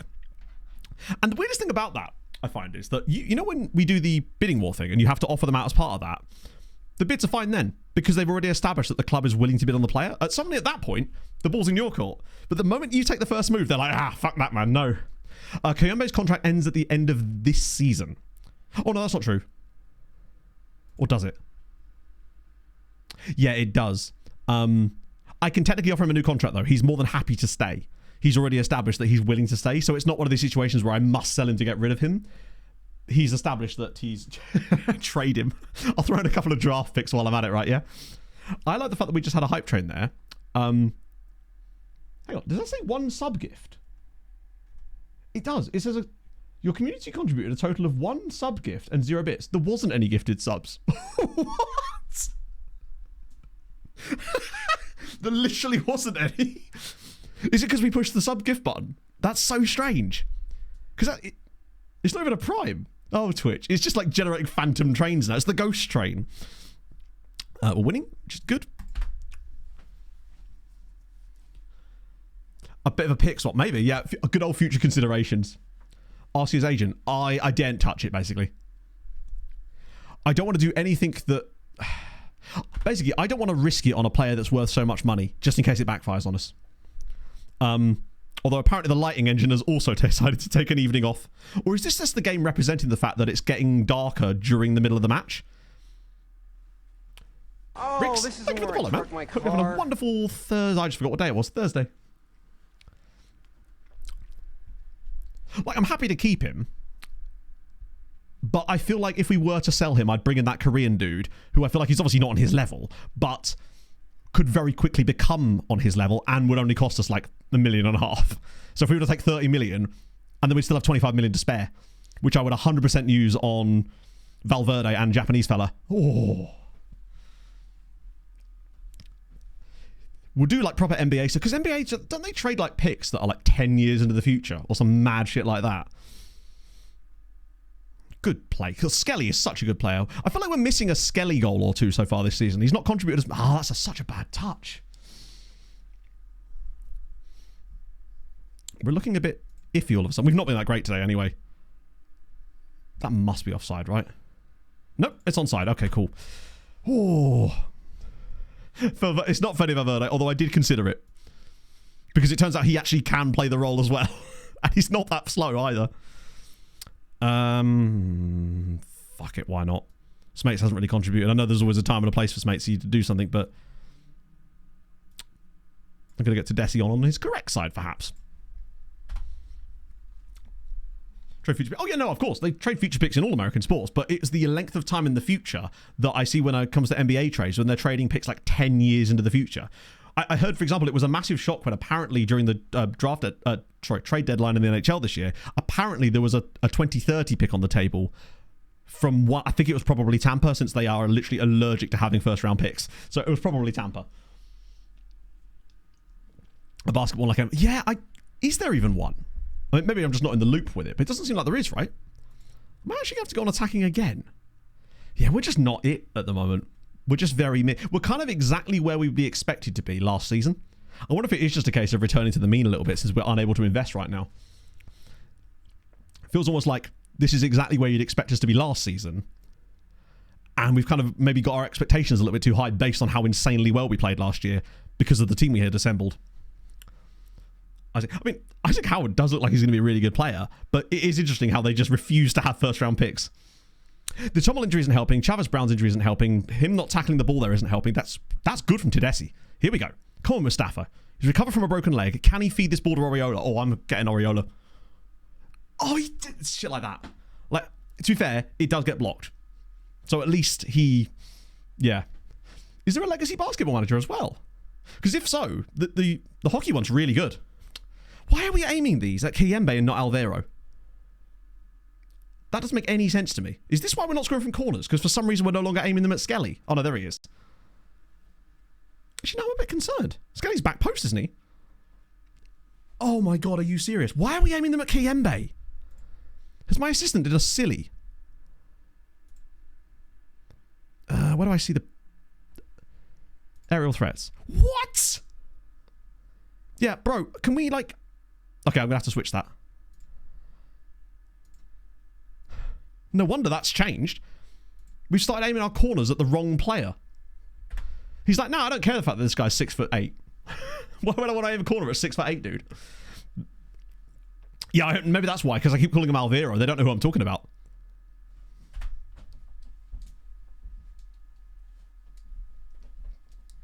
Hi, chat. This is the point where you call me a genius.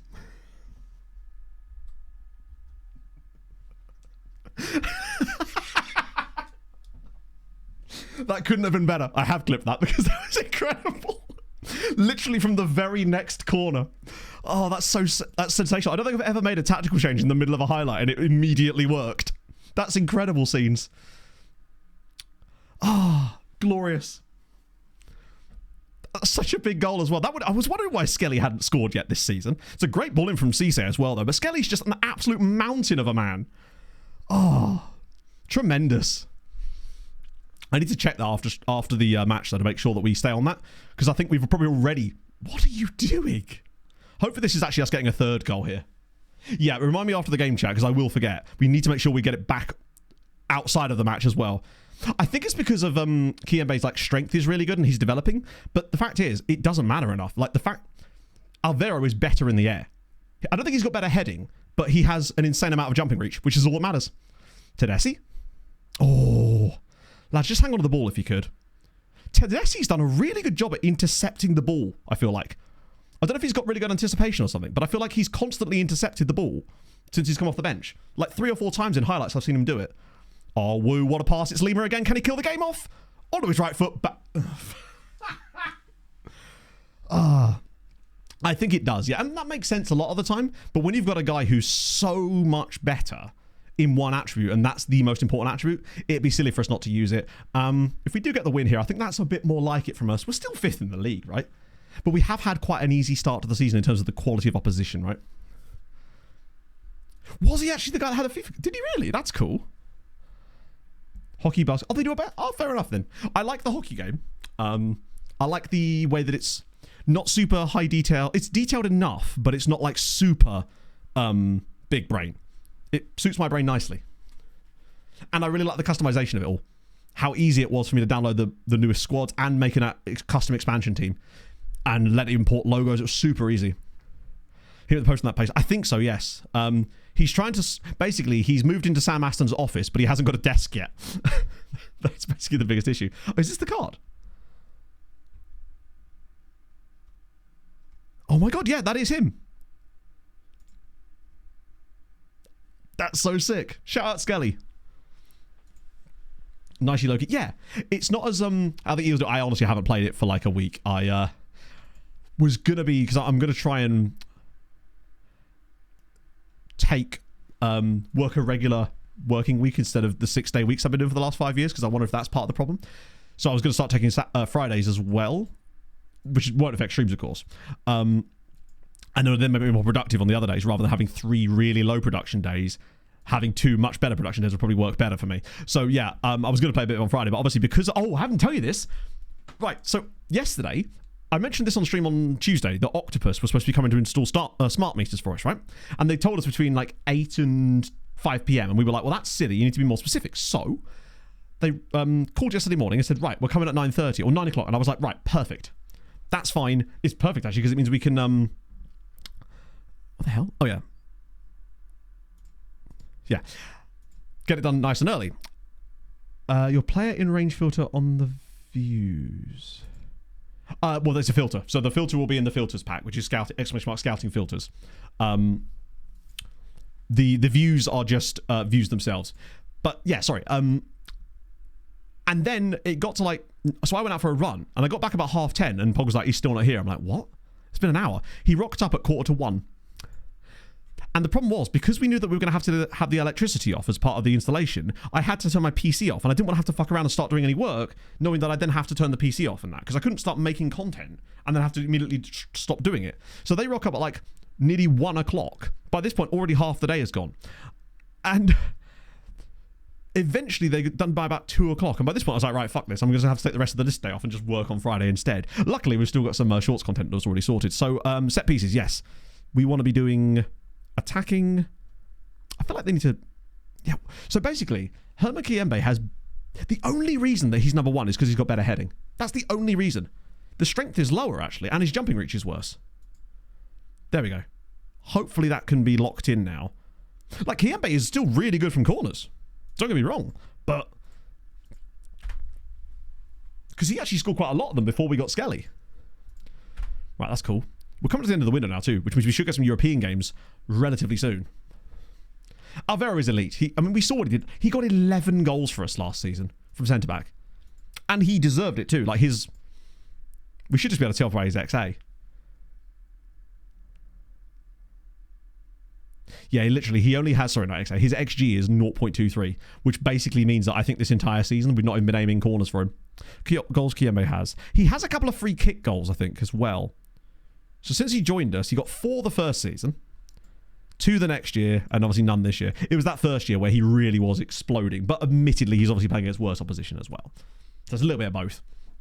But Skelly got 11 last year in all comps, which is exactly what I was expecting from a 6'8" centre-back. As if it's happened again! 2 players poached in the same goddamn stream. Oh dear. Also, what's so good about Famalicão? We're above them in the league. That's frustrating. I think that's happened not once in this entire save and then twice in the same stream. Are we even going to have a youth intake this year? Ferenc won a bit of Smates. Look at Smates' value. Like, he's actually... What is he considered? He's a decent Liga 2 player, and he could be a good Liga 2 player. There's just no reason why he should be as good as this. His flair is okay, and his decisions and composure are quite good. Not elite, but they're decent. In fact, I'd say they're better than decent, actually. They're really good. It's just all the rest of his attributes. World-class prospect, isn't he? Ah, dear. Not another one? And we've actually finally got a full break here, which will allow... Do you know what? Didn't want him anyway. Didn't want him anyway. Cheers, Jaron. You just spelt Jason wrong. As if he said no. Like, what's so great about Genk? Screw you. And your Belgianness. Sorry, Steiny. Jackson time. I don't think it's worth it on Jackson, honestly. I think our best bet is, I actually quite like the players we now have. I'm hoping that Jamusa Toure could be him. Like, he was good off the bench in that one game. He was then good from the start in the next game. And we've won that game as well. So far, wow, what are Sporting up to? Oh, you were right about Porto. They've not had a good start, have they? Admittedly, less games played, but still, I see what you mean. I think that... that's better. It starts to calm down a little bit. Now, obviously, it'll go massively mental. Isn't supposed to be this good. Maybe. Well, we've got a winger with dementia, basically. He just wakes up every day and thinks he's the best footballer in the world. And I'm fine with that. Long may it continue for my man. I've got to make sure I extend these trials again. This is coming down a little bit now, the number of trials that we have to keep extending. I probably could have actually set some players available for that. Right, so Jaime Romero's gone. Huggins is expected to be loaned out. Lovely. Looks like I actually will have to offer him out then. I hate having to do that just because they often... 50 football debuts, yes. 50 first debuts. Ryan Roberts has gone there for 7 great. Yeah, I think that would have been a bit of a waste. Oh, scout report. Okay, maybe there'll be someone in here. I mean, the copium is strong with... Wow, there's some proper shit in this report. I'm assuming some of these guys might be players from the... could be 20 as plenty guys in here. Now that we've got loads more scouts, we're going to be bombing through these reports way faster than before. So I need to stay on top of that. And not just assuming that every... Yeah, wow. This is so much faster. It's almost like doubling the number of recruitment staff is actually having a massive impact. Who'd have predicted that? You're a 24 at Stuttgart. Any right wing backs in there at all? You're a 24. Actually, let's have a look at Vivaldi Zakawani, because he's called Vivaldi Zakawani. Oh, no. He's definitely worth another scout, but I'm not sure. Absalon's, I think we looked at him before, and he's 17, so he would have to be godlike to even be vaguely relevant to us right now. Hopefully there's a guy we know more about at this point. Right. Bit of a seasonal player. How many would you say, out of interest? There's Etienne Balzer, which is a great name. Acceleration's a bit too... He's good physically, but the acceleration is a little too low, and the dribbling is not great. Crossing's okay. Plus he's 21, so between 3 and 6. Yeah, Manga as well. It feels like... I'm standing this. Oh, mate, honestly, get one. I would not regret it. Like, I get through like 2,000 steps in a stream now, and it's just like extra... It's extra energy, right? You can walk around the room and smash things when you inevitably concede a 91st minute goal. Would highly recommend it. The season 2. Fair enough. Everyone has their own colour tastes. Oh, you're right. He is still reasonable. Good shout. Sorry, I thought I'd already clicked on him. I think this one was about 100 and something pound. It is a bit wibbly, I'll admit. But when you're standing up, you don't notice it so much because you're not actually in contact with the desk as much. But when you're sat down, it can be a bit wobbly. But maybe just get a better camera on than me. We'll have a bit of him.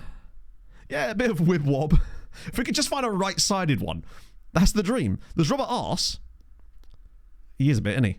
Actually, he probably will be a good one day, but right now he is just kind of arse.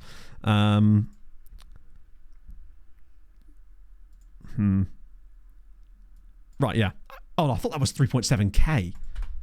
That would have been crazy good. Indominus, thank you very much for the follow. Yeah, I have the attribute colors set the way I do just because it means that I, personally, can immediately spot if a player's got good attributes in certain roles. And that's just the way that my brain likes it. It likes to have them really specifically different rather than like as a gradient, because I know a lot of you use like either the base gradient or various other ones. Rudolph Ironow. Still there. Solid player, to be honest. Definitely winning stuff now. I still don't think you're going to bother the national team, but you're playing a lot of games. Definitely got... I think they're the sort of team that could go far in the Conference League sometimes. I've been trying to reach you about your car's extended warranty. Have you now? Office day today. Had an out-of-date pot noodle for lunch. R.I.P. my bowels. Anyway, here's 50p. Don't tell your dad.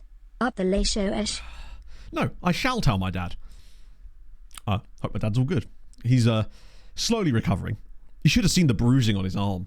It was like completely expected, but I was just like, damn, that's a lot. Like all the way up his thumb and then all the way up basically to like the elbow point. It was just like black. Wouldn't want to see the other guy. Exactly, yeah. You should see the state of the surgeon. Once it's 2030. Good question. It does seem a little bit like since your arrival, they have got less successful, James. I am going to be brutally blunt with you. Will be £1.71 now. That's terrifying. Was the surgeon careful, Benji? It was actually a combination of the two. Ben was just there to make sure that they respected the surgical equipment. Yeah, that's if anything, they've wasted their money, James, is what I'm saying. Hang on, you say Santa was an icon? Even better. Wait. Oh my god. Jamie Lawrence is available. Oh, he's 6'7". Should we just... Do we just have like a backline who really should be in the NBA? Jamie Lawrence was unbelievably good for me on... Fuck, which save was it that I had Jamie Lawrence? Was it HJK? I swear I remember trialing having Jamie Lawrence on loan from Bayern with HJK at some point. Yeah, he was great. That's actually quite inspiring. I love that he's actually available too. Jesus. I do think we'd lose a little bit of mobility, but if he's not got like stupid wage demands, I'll tell you what, mate. I want to get a better idea of his attributes, but he could be a legitimate signing. What a shout that is, Chaser. Whew. We'll just leave that for the time being. There's Paul Frost. Yeah, more money away. That's fine. A few more trials finished. We'll sort those out in a sec. Oh, Pachuca. Ooh. We'll get them back in again, actually. I think they still count. The last thing I want to see is us finally get some cash and then end up coming in here looking for our guy and then find that Mr. Japan has moved to like... It'll be Benfica, won't it? Still no right back, no. Oh, this is Do I try one more time on Rodriguez and Valverde? I'll say one more time. There will be more times until the window is shut. I will be continually trying. But I'm happy with Toure for the time being. Porto are in need of a bit of money. Maybe we can catch them on a technicality or something. So he's not even listed for loan anymore. What are you saying? Require... I mean, let me just offer you the same thing. See if he changes his mind. But while I'm at it, actually, I'll just go back in for Valverde. Or Valverde. Bold of me to assume that was actually going to come up, but a man can dream, right? And I'm going to click on the correct player now.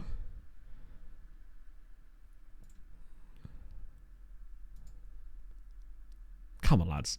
Like, I'll give you his full wage. Or as much of his wage as I'm allowed to give you. I'll give him star player. Sensible future fee. I'll give you an optional future fee of 20 million, which I'm not going to pay. And they're still going to say no. Okay. Right, let's try. I'll offer you 4.7. I don't think he... Wait, did it say Sporting there then? Because if that's the case, then it looks like, yeah. I'm hoping that as pressure mounts towards the end of the... yeah, he's at Sporting. To be fair, he did end up on 65 grand a week, so I can't really complain. Got to. Right, so they've accepted it, but we knew that was going to happen anyway. The issue is Rodriguez always turns the loan down. Do you reckon that they might change their mind when we're officially considered the Europa League team? Or are we already? I want to just check. I think it should already say Europa League on our profile. Get rid of that. Yeah, so as far as I can tell, that should mean that we are like officially our Europa League side. So clearly he doesn't care about that. Under 21 national team, like how it plays our country. The problem is the Portuguese under 21 national team is. Are you kidding? It's just going to try and injure our... There you go. There's Suarez. You told... Gashed arm. What happened, guys? Play through injury. It's 5 days. Just send it to the doctor. Yeah, I mean, Lima will be able to play, but that is really annoying. God, he's on a bike. Cream soda was instant regret. I don't mind it. I think they're both a bit sickly now, actually, that I've had it a little bit more. But yeah, so with the Portuguese under-21 squad, the players might well help us, but we can't afford them because obviously they'd be loanees. And I don't want to waste money on a loan unless the player is actually going to contribute to the team. And the likelihood of a player in the under-21 squads being affordable for us and actually able to contribute in any way sort of defeats the point. I know that I think we'll have enough players at the club initially as it is to meet the requirements for Europe anyway. So I don't think that's really a huge issue. Although, cut to me later in stream when we're trying to do a squad and all of a sudden it's really wrong. It's weird that they both got injured at the exact same time. When I saw that injury, I thought it was going to give us one of those really funny injuries, like, you know, falling out of a loft or something. He's going to have to play with a cast on, isn't he? Baker rejects the loan from... Yeah, he's just really happy not playing for Southampton for the last 10 years. He's like, why would I want to go on loan when I could sit here and collect $7 grand a week and not do anything? I mean, I think we'd all say yes to that, right? syc... That's not how you spell that word. syc.mgmt. There he is. Arundel. Oh, Arundel! Oh. I remember then. I did a blog series managing Arundel. That's a deep cut one for you there. During my little sabbatical from YouTube for 2 years, I did a blog series managing these guys. I just really like that they've got a cool badge. And I just like that they've got Ad Asper per Asper as well. It's just, yeah. Before them, yeah, it was like I said, it was just a blog I did managing those guys. I'm not really sure I can show you more about him though, unfortunately, because he's only just joined them in fairness. For the Frozen movies, that's the one. But then I just had to let it go. So he's actually played a random season on loan in Hungary as well at Molfehovar. Then back to Viborg. Bit of Kalmar, bit of Landskrona boys. Obviously they're in the top flight now, aren't they, in this safe? Oh, they've been relegated again.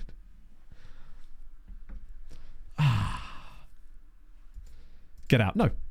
Wrong movie, mate. It feels like the qualifiers for this, the one we're in, just seem to be really bad. Right, all the deadline's coming up soon. We should hopefully start to get some bids soon. Wait, they want 12 million now. Right, okay, I think...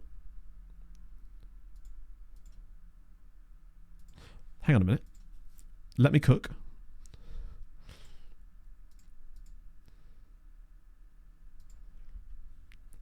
Sent me a picture of Dad's arm. Oh. Chat ready. It's Dad's army time. Who do you think you are kidding, Mr. Mother? Your dad's arm now.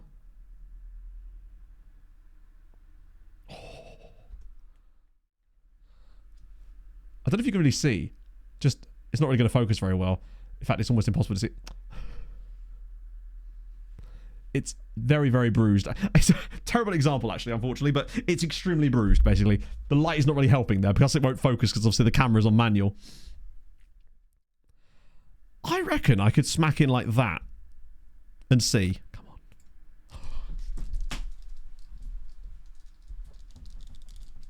Kate Winslet. Sing it, baby!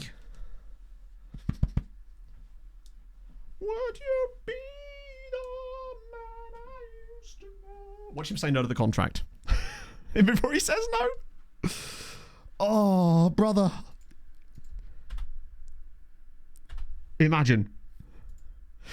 Sorry, forgive me for that, Gray. The best thing I can suggest to you is ! Perchance. It will literally like develop save ideas for you. It's a really cool website. Please, yes.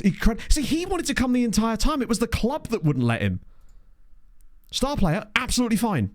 He's going to want a lot of money, but we can work with it. Oh my god, he isn't even...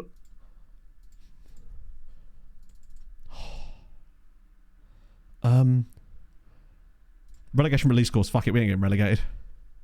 Come on. Oh, okay. That's fine.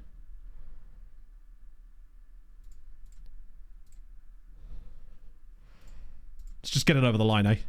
Even if we're paying him 20 grand a week, this guy is him. We know he's him. There you go. We just... Wait, is that it? We will never play... Oh, there we go. FCSB, Valencia, Brugge, Rangers, Mura, Molde, Chelsea, and Ferencvaros. Damn, that sounds really, really hard. Do you know if there's a train coming anytime Who's the other pot 4 side? Oh, God, it's FCSB. They are building it. That's going to be really tough. Gigs Gaming, thank you for the follow. Yeah, that seems... Actually, you know what? Rangers are going to give us a massive test. Valencia are going to be way tougher than third pot.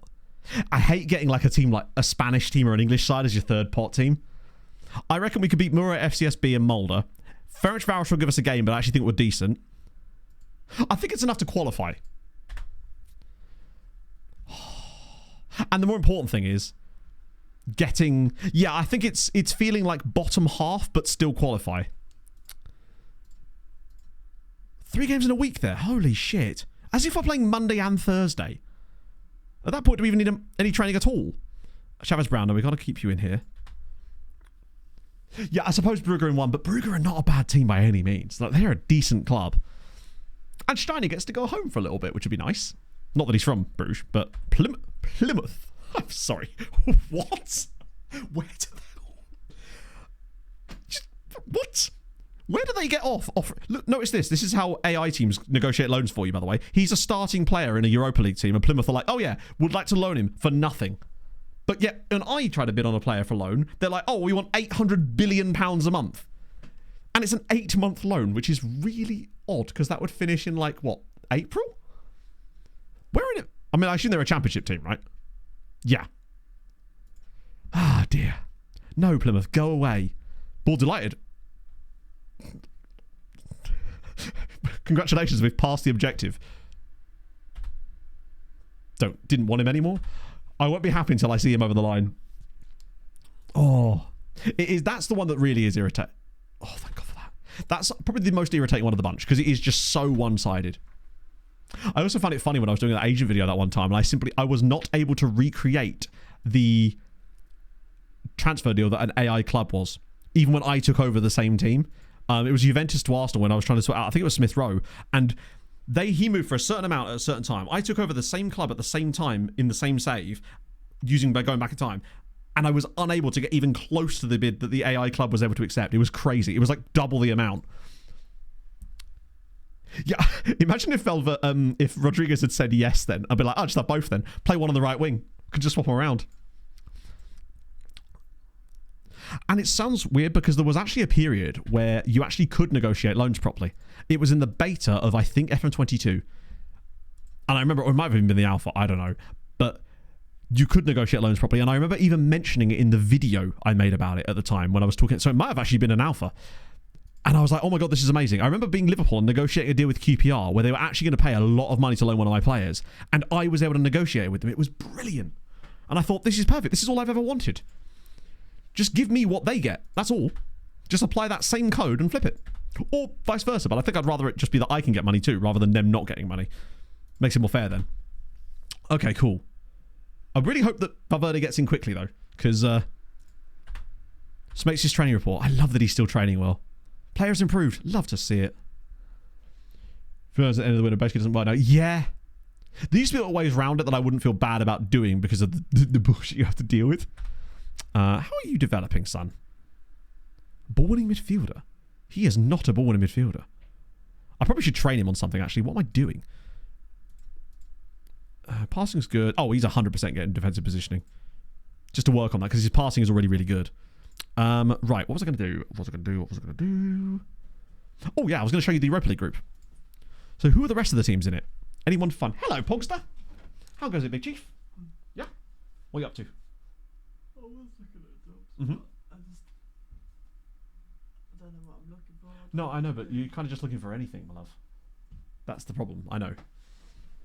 Ton of Mortons in there, yeah? Bit of Nort, bit of... Do you know Tbilisi? Shout out them. Okay, that's fairly reasonable. Yeah, I think Smates has doubled his penalty taking. Anything fun in the Conference League?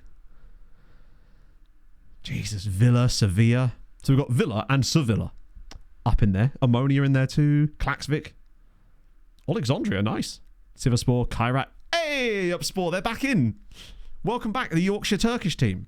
Love to see a bit of A Upspor. Skendia in there too. Almira City. Okay, cool. Go on, give me a random Champions League qualifier as well. Someone that we don't expect to get in there. Like Shamrock Rovers, for example. Oh, they're going to get absolutely annihilated. Cooper. Shout out to Shamrock Rovers qualifying for the group stage of the Champions League, though. That's really fun. Sevilla, yes. Good old Scamrock. And Jake Emery, thank you for the follow. Any relation to Unai? In the conference. Yeah, so Estrela Damadora in this save have a tycoon, and as a result, they're essentially the 5th best team in Portugal right now, and have some very strange players. For example, they have Karu Matoma, but they've loaned him to Russia. They might not still have him anyway. He might be back in their squad for all you know. Just to give you an idea of some of the players they've got, Matoma, Ito, Crescencio Somerville is also in there. They've also got Falu Sok in there too. They're a very strange... They've also got Ellis Sims. Estrella are very strange. They've also been managed by Carlos Tevez in this save briefly. They're a very weird team, but they have a lot of money. Better Vitoria, 100%.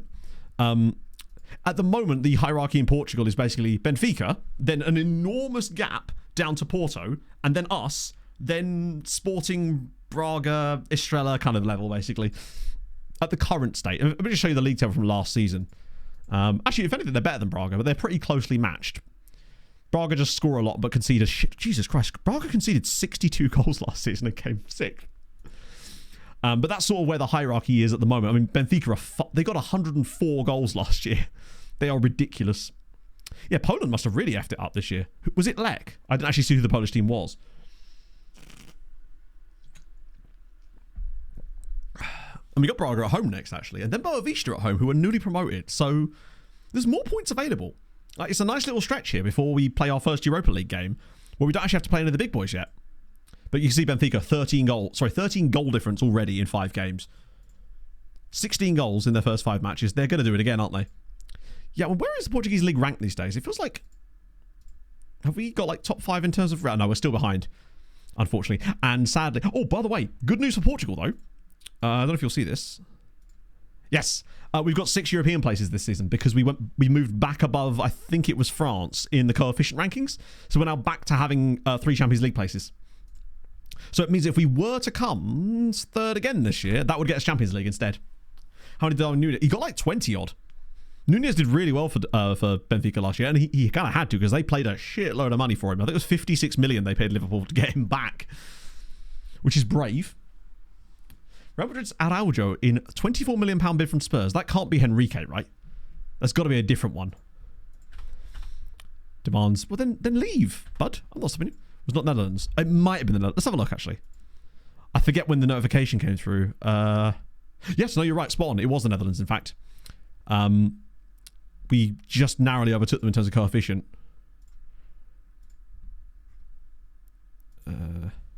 I say narrowly, we actually moved quite firmly clear of them. As a result of Portugal getting 20 points in the coefficient chart last year, absolutely dwarfed the Netherlands. At the moment, are we realistically going to catch France? Maybe in the next couple of years.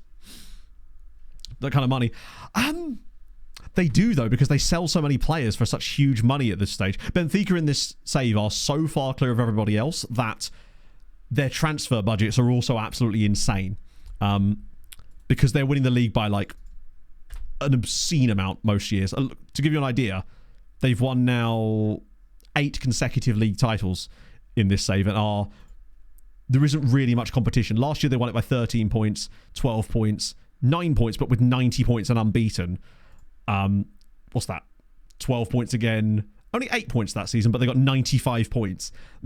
They are actually at negative balance right now, in fairness. So you're right. Maybe they don't. Maybe they very much don't have the money. Because they spent it all on Darwin Nunez. Have they spent it on massive this window while we're at it? Yes, they did. They've spent £82 million this summer. Bought in Fabinho from Corinthians. A guy called Roman Moroni from Independiente. These guys are all going to be stonkingly good players as well. Look at these transfers as well. Eduardo Manzo. These are the exact type of signings that they're going to sell for £30 million, £50 million later down the line as well. That's the thing. Alex Jimenez. Marcel Ratnick as well from Ally. That's a weird transfer. And as you say, they sold Paul Ocon for £48 million to Man United. So as much as they do this, I mean, there you go. Miguel Fernandez as well, $38 million. Yeah, I suspect it is very much a different forbidden. Imagine if it wasn't. Tara Football, Messi, Ronaldo. Ticking all the boxes. Thank you for the follow. I appreciate that. Straight up the ranking. Yeah. Winning the Conference League should be valid the same as the Champions League win. Well, the way that they offset that is by having bonus points awarded for qualification in the Champions League. It's worth way more. That's why England always dominates the coefficient charts, because if they get a load of teams in the Champions League, all the extra bonus points they get, and also not to mention in the Conference League there's less games in the group stage, so you're just gonna, even if you do well, you're gonna get less points than in the Champions League. And also, as a bigger nation, you only get one team in the Conference League a lot of the time, which means there's less opportunity to get the points. So I actually don't think it's that unbalanced when you look at it in like raw numbers. Lima's fine. He can play, can't he? Because he's got the injury that we're letting him play through. Okay, Chavez Brown is nearly back, but not yet. I think Torre keeps his spot, right? Carpio's actually played reasonably well. Wu has been really good. Jamusa Torre, 7.05. If he puts up another good one, then I'm happy. I am wondering about dropping Rosales. Is he still wanted by St. Trowden? The dream scenario for me now, honestly, would be we get a little bit of money, can spend it on the Japanese striker. I love that Sven is hurt because Ben Browett and Diaz is better than him. QQ, I'm not sure what that's supposed to mean. Am I missing something, friends? Wait, is Joe Gomez at Braga now? I love how many players have rocked up in this save in Portugal. Tossin's no longer at Famalicão, unfortunately. I don't think, anyway. Anyone fun? Yeah, Burton Diaz up front. Joe Gomez is there too. They've got Harry Suter on the bench, don't forget. Joe Gomez must be a new signing. Yep. Free transfer from PSG. Has Joe Gomez scored any goals yet? Probably not. Oh, he did get one for Liverpool, though. In fact, he got 2. He got his first goal in that season, ironically. And they got another one for Liverpool. So he has scored a couple of goals. Right. Come on, Svenny boy. You know what to do. Be good. Oh, dear. I think the team's getting better. Yeah, who will they play right back? They're going to try and sign Dan Burn, I've heard. It's the next step of the programme at any point, right? I think the other thing that makes me excited about Touré is he's played well in those 2 games. His match sharpness is still really low. And I think the one thing he needs is exposure to football. And he's going to get that this season if we start playing him there. Although, admittedly, he's going to get a lot less game time if Valverde actually joins us on a permanent deal, which is... Oh, come on now. Do you know what? We've got away with that. They are owed a goal because that should have been a goal. I would be livid if one of my players missed that chance when it's literally on a plate for them. I don't know who was that with that dreadful pass. Good lord. Hey, for once we actually benefited from it. We got away with it a little bit. Right, come on, Torre. It's nice just seeing him on the ball a lot in highlights. I feel like that's always a good sign. Right, here we go. Diarra, show a bit of fight. Get forward a bit more. Now spin it around the side. That's a great... Oh, nice idea, though. I like that. And he's managed to get back in time, I think. Kembe's got a bit out of position here. I think Valverde... Oh, I don't like that. Right, come on. Keep up. Yes. I think Valverde does join us. Did you see how interested he was? All the news articles suggested that Valverde wanted to join us and was really interested in it. The issue wasn't so much his interest, what a throw, was the club basically keeping him hostage. And in the end, essentially, they've kind of won because I've ended up paying what they, well, not what they wanted, but a good amount of what they wanted as Lima tries to dink the goalkeeper. But I think if we get Valverde in, it changes a lot. And it means that Toure can still play as a backup for us because we're going to need to rotate this season. But he won't be relied upon to be there all the time. And he can develop a little bit more slowly. That's the hope anyway. Smates has struggled again. Rosales just doesn't suit that role in the same way that Chavez Brown does. He's better defensively. Lima backup at the moment is kind of Bjorkström or Oriola. It's an area of the team that I'd like to strengthen. We don't have the cash for it at the moment. And it's another role in our team that's really tough to find a suitable player. Because they kind of essentially have to be a shadow striker type of player. Oh, what on earth. Oh, come on, man. God, some of the goals we're scoring, or conceding today are really irritating. Basically, they dropped their asking price, Nick, and I was able to do a structured deal that meant that we could finally get an official bid accepted by them. Because originally they wanted £17 million. I've managed to get them to agree to 10, but only 2.5 of it's up front. Basically. Oh, I can't believe that. Some of these goals today. I'm really hoping this balances out a little bit because this has been a clusterfuck with some of that. Like, Braga are a decent side, but didn't we beat these guys like 4-1 towards the end of last year and like, absolutely clapped them? We're still missing some crucial talent, though. Right, that's nice, Toure. He's done okay. He's not Valverde. Yeah, Racing kind of just gave in the end. I think, and the fact is, the player was happy to join us. He wanted to join us all along. Oh, for God's sake, that's twice today we've done that. There's no way we're winning this game, unfortunately. We'll give away a penalty now. This is just one of those games, sadly. Nothing we can do is going to allow us to get any result in this match. Not with the way that we're conceding goals and conceding chances here. That's twice we've given the ball to their striker running clean through and then given away a penalty as well. I don't know what's happened to us at the start of this season. These types of goals. Right, come on. Oh, he's even got down to it. He actually should have saved that one. 2-0 to Braga. Oh, that's a fucking annoying goal to concede. Like, it's 100% a penalty. But I don't know why he's diving in there. God damn. Put money on this match. I think they've just got... They must have money on us to get relegated this season. Did we change the corners? Yes, we did, yeah. We just haven't won a lot of corners in this game, I don't think. Rosales has been poor. Lima... I hate the fact that... You know when they play through an injury like that? When it's an injury that doesn't affect their feet or anything? It always feels like they still play a lot worse. And unfortunately, we're going to have to let Lima play through that for quite some time. I guess it would be somewhat cumbersome running around with a cast on, right? Rescuing your reputation? Potentially, but I don't think we really gained much reputation. But that is definitely a factor, yeah. Finished last year? Maybe they are. Who knows? That is definitely something that can happen, though, 100%. But, to be fair, I think what's mostly happening today is just FM nonsense. Like, when you see the goals that we're conceding, they're not, like, them creating any chances against us. It's us giving them the ball randomly in the middle of our own penalty area and stuff like that. It's just bad play for the most part. But it definitely can be a factor. But we didn't actually really gain a lot of rep. Because as much as we did well, we didn't actually win anything. I think it would 100% be true if we'd won one of the cups last year, because we'd have got a huge reputation boost for that. What is that pass? Oriola for Lima? Maybe. I want to kind of give it a bit longer, because I might need to bring Oriola on for Jacques as well. I could maybe do Bjorkström for Lima, because Tommy Boy does need to get some football at some point. But this game is looking cooked anyway. I don't think it really matters what we do, because we'll just give away another penalty or something. It was just league position. No, we definitely did get a reputation boost. The game literally told us we did. Oh, cool, yeah. No, that's fine. Just let him walk all the way through the defence. That's no problem. Nah, totally fair. Why would we bother trying to defend when we could just not? Nah. Nothing we do in this game is going to make any difference, I don't think. We are going to go on attacking anyway, because we may as well... If you're going to lose, you may as well throw some bodies forward and see what happens. This has just been a shit performance, sadly. Because, well, exactly. I might even get Steiny on, honestly. Time for some match fitness, I think. Wrestle out Lima. Just kind of go from there, really. God, Valverde could join us soon enough. This has been appalling. Home against Braga, and this... Oh, come on, man. These goals. Tim Ryan, thank you for the follow. Oh, dear. Is that actually going to be 4-0? Yes, it is. Fucking Jesus. It's really done full bingo card of the things it can do, isn't it? Like, how is he managing to win that header in that way? He's not even facing the ball. He's literally got the ball is coming over his head and he's gone like that. Tremendous. Just a 4-0 defeat. Oh, dear.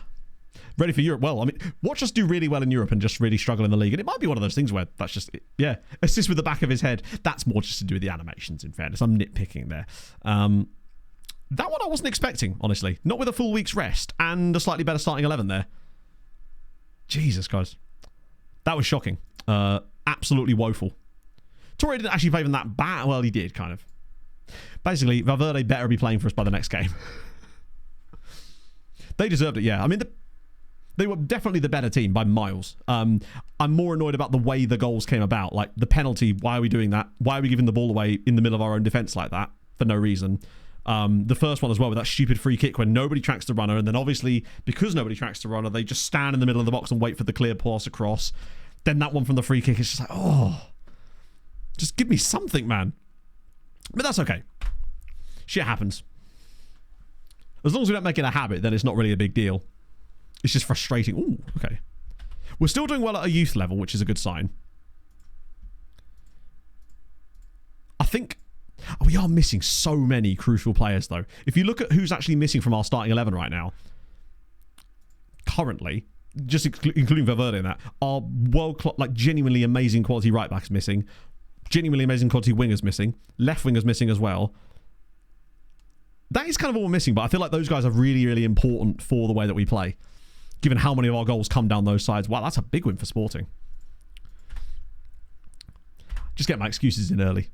I think we need to bounce back against Boavista. We'll have to go full strength in that game, but I'm hoping by then Valverde will have signed for us. Oh, it's going to be a celebratory day. It does look like we're not going to lose anybody else, which... There could be an opportunity on deadline day if we can get a bid for someone useful. Oh, I got excited then. Oh, this is where we could maybe switch for the Japanese striker. I don't know why he's taking his time. Watch him just turn down the contract for absolutely no reason. That'd be so hilarious. And by hilarious, I mean I'd go beat up my desk chair.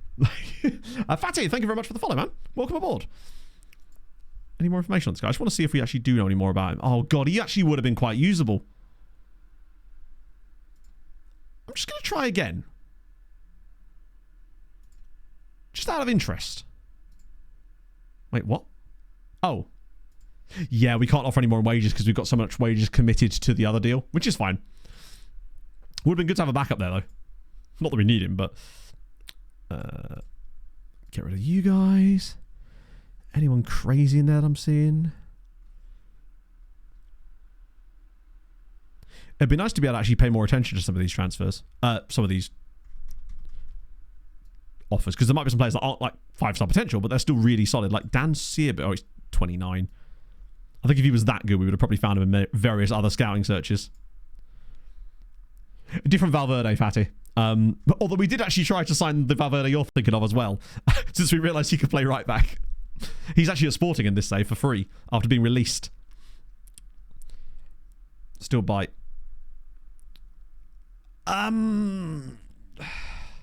Like, the fact is, I just simply don't want to damage his value. If I offer him out, it will damage his value, and we have no guarantee that it will bounce back, especially as his contract's up at the end of the season, so there's no time for it to bounce back.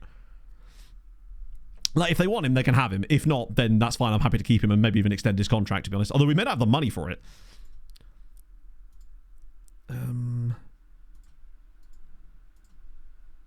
Like, I kind of know the way I want to go, but we don't have the funds to make those deals just yet.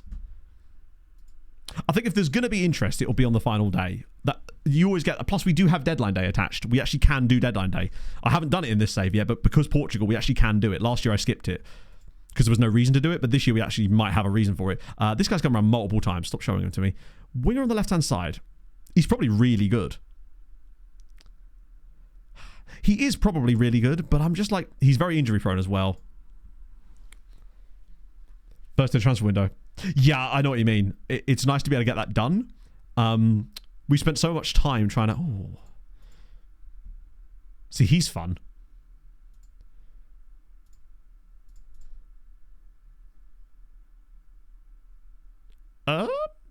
Chat.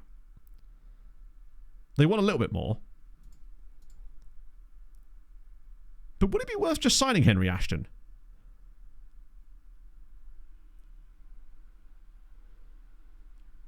We'd have to offer a bit more here. Well, I mean, there are reasons why not, but I'm not convinced that they're, like, overwhelming, you know? Just want to get this up to where they want it. The problem is, they'll probably just want... It's worth a look. Yes, Sam Aston's brother. To be fair... Oh, no, I just saw it was Aston, not Ashton. Damn it. You have me excited for a second there, especially as they were both Sheffield United players. Right side of winger, Moreno. Show me any right backs. Just that, I've got to keep my eye in for the right backs just in case, right? Right, now any crazy good, like, potential, perhaps. Arildo of Gremio. Okay, so he's going to be elite one day, but he's also really expensive. Rightly so. Any crazy good value, perhaps? Gamboa. Solid, but not Tommel. And in a normal situation, right, we're not that desperate for those guys. It's just because we've got so many injuries, it makes them much more appealing as a current option. Probably be back next year, but that's okay, right? If they recall him because they're... Then they do. I'm not super fun. I'm a bit worried that we might end up overspending our wage budget, though. Unless you were okay. Well, yeah, we'll have a bit transfer budget left, which I can then dump into wage budget to cover off Valverde's contract. But it will leave us with basically no more transfer budget. To be fair, it's a tough one for us because we've had to go into this season in the Europa League with a transfer budget of like £4 million to build a team to play in the Europa League, which is always tough. So for a build up such... Oh yeah, I love me a 2+3. Well, my favourite one, Fatty, if we're talking about contract lengths, is a 5+3. Any player over the 18, I'm trying to whack them with a 5+3 contract. Smack in a relegation release clause of very low. Slip in a nice little... international cap wage rise clause and you hit them with the 5+3 is the dream. I think we've actually got a couple of guys in our squad right now that are on 5+3s. One in particular, I can't remember who it is. We signed him at 21 or extended his contract at 21 on a 5+3. I think it was Diarra, which might be why there's no bids on him actually. I really hate that the Europa League squad registration is before the window shuts. That's fun, isn't it? Why? Why would we register players before the transfer window is shut? That is actually really annoying. I guess it varies from league to league, but like... So if we do sign the Japanese dude on the final day, should we get a big bid? We wouldn't be able to register him in Europe. Lake Errol's on the move, apparently. The preferred position thing, yeah, it's a bit silly, isn't it? When it's the position on the pitch, I kind of get it. It's when they specify the role, it's like, what? How would you even know? Then, oh, it could be, you're right, yeah, true. This isn't early. Yeah, I know, but like, you know how deadline day is, right? It seems crazy to me that you'd have to players the registration for it before the transfer window finishes. But we'll see. My first, like, I love doing that to older players when they never expect it. They're like 37 and you whack them on a 5+3. They'll never finish it. Protect small clubs, I assume. I guess, but it just seems like a complete counteract to what you'd ever want to do. Because there's always more business on transfer deadline day. That's just a fact. So by denying clubs the ability to actually register the players they buy on deadline day is absolutely asinine for me. I suspect that's more to do with the league itself, though. Like, I think the registration date being the 1st of September, given that that's most of the time when transfer windows close, is completely fine. It's just weird that the Portuguese league would say, no, you can have an extra day for sod all. We'll see. Me struggling to afford the players got... Yeah, literally. It's such a useful one. I'm more reticent to use it in saves like this, just because you never know what can happen with them after we leave. But that's future managers' problem. We just fill the entire squad with £0 relegation release clauses. He comes in, they get relegated, and their entire squad is gone. No more Guy Schneider for you. It's the first time it's even really slowed down at all today. I suppose there's a lot of stuff to do. The fact is, if in a way, Viva, that might actually be a good thing for us, potentially. Because Here we go. Before we get... Ooh, Racing Club. Hello. You got any more lads I can nick off you for insane prices? Oh, yeah, naturally. You've got the left-back version. Alexis de la Vega. Good name. Really strong name. Juan Ignacio Arch. Or Arche. I never know how to say that one. They've also got Joaquin Gay. It's tremendous. Oh, damn. The work rate's a little low. Great stamina, though. Incredible determination. Driven personality. He could be a really good footballer. He's just not quite got the... I love that he can play wing back as well. You're probably right, actually. I think it's more likely, as you say, a visual glitch. Glitch. Busy transfer than they expected. All right, let's see what we got. We're going to take part for once. Everything goes yellow. Okay. Bunch of run of the dead, you get to replace them. I guess. But that's the thing, we wouldn't be able to replace them. If that was true, but I don't think it is. I think you're actually right. Let me just see who's actually wanted come deadline day. Oh, we can't do it on the screen, can we? Oh, wait, hang on. No, I can do it on the deadline day screen. Sorry, I've not used this since Malta. So, attracting interest, what are we saying? Barrera's got interest, but it's like minimal stuff. Chavez Brown's got interest, but it's only from Lille. Nikolaevich has 4 clubs interested in him. Okay, could definitely get something going there. Smates has got interest in him too. Noticing a lack of Kiembe in there, frustratingly. Touré's got interest as well. Ooh, Wolves are interested. Now then. I don't know if I'd want to sell him, actually, but if Valverde was to come in and we could get a huge contract on Wolves, sell Touré for, like, big money, and then intermediary. What on Barrera? Thing is that Barrera's worth nothing anyway. And apparently, I might just offer Barrera out. We're not going to lose much value on Barrera by offering him out because his value's already so naff anyway. Pinto's one. It was PSG. Oh, it's Everton. Sorry, not PSG. It was PSG. It's now Everton. Basically, Everton couldn't get Kevin Kelleher, so they're interested in Pinto now, but they've not been... Well, you've seen it. We've not had a bid on one of our players from any of these guys for a while. Would be a good fit for the current squad. I'd be willing to do Pinto as well, even though I like him, but we do have another goalkeeper that I'd be willing to start. What's the situation with him? Reluctant to make an offer while the asking price is so high. Again, he doesn't have an asking price. Let's see. Like, if we don't get a deal, that's fine. Turn Everton down. Yes. I think he did. I mean, to be fair, he may not have done. I just assumed the fact they're interested in our keeper for 13 million quid suggests he might have done, but let's have a look. Maybe they just want both. Kevin Kelleher. Oh, damn. Yeah, okay, fair enough. I see why he turned Everton down. He's gone to Arsenal as a starting goalkeeper in the Premier League, so fair enough. That's a great piece of business from Arsenal. A free transfer of Kevin Kelleher. Amazing. Well done. We'll sort out the registration for the league. That's fine. We'll do that later. It's only Nogueira anyway. Yeah, suddenly you're not so happy now, are you? Sule. Oh, there we go. Everton make Pinto offer. They're in. 16 million. The problem is it's not up front. Oh, that's interesting. It's early days. I reckon they might come back with more. Leo make Brown offer. That's crap. I'm turning that down immediately. Cordoba want to... Fine, I'll accept it as somebody. Oh, Adam Cooper's on the move again, potentially. Hey, it's me! Off to Macclesfield for 5 months, apparently. The issue with this is a lot of it's not up front. Do they actually? I don't know if they do. Regardless, I reckon we can do... This is a risk, but I reckon with 16 hours to go, if they want him that badly, they'll come in again. Because it won't trigger the promise, because it's not all up front. Barrera...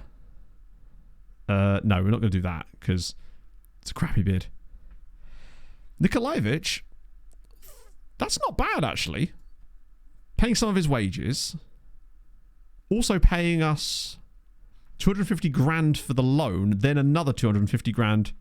We do have a backup goalkeeper, yeah. Not just even a backup goalkeeper, a guy that I basically signed with the idea that he would develop into our first teamer. They seem to do it on deadline day. Let me just see if I can... No, actually, do I just accept that? Do you know what? I'm actually not going to do this because he is essentially our third choice centre-back.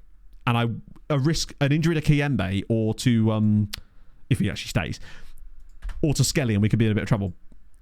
Although... I forgot about Jamie Lawrence.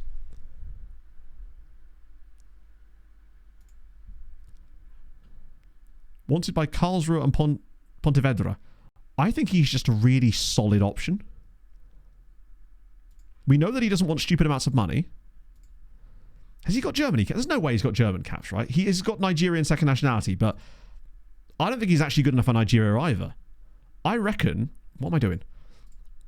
I reckon we could leverage an international cap clause on him to get his wage down to like 3k. Maybe 3k is a bit excessive. Nope. That would give us a bit more depth. No, I've never seen it either. But he just offers like a bit of backup strength. Barrero says, wait, why would I let you move to Lecce when you literally... Finances, right. What's the fair number? Jesus Christ, if they give me 500 grand nearly for you, you're off. Whew. Okay, I'm really hoping Everton do come back in now. Any more interesting? So Toure still he's still wanted. Still Wolves.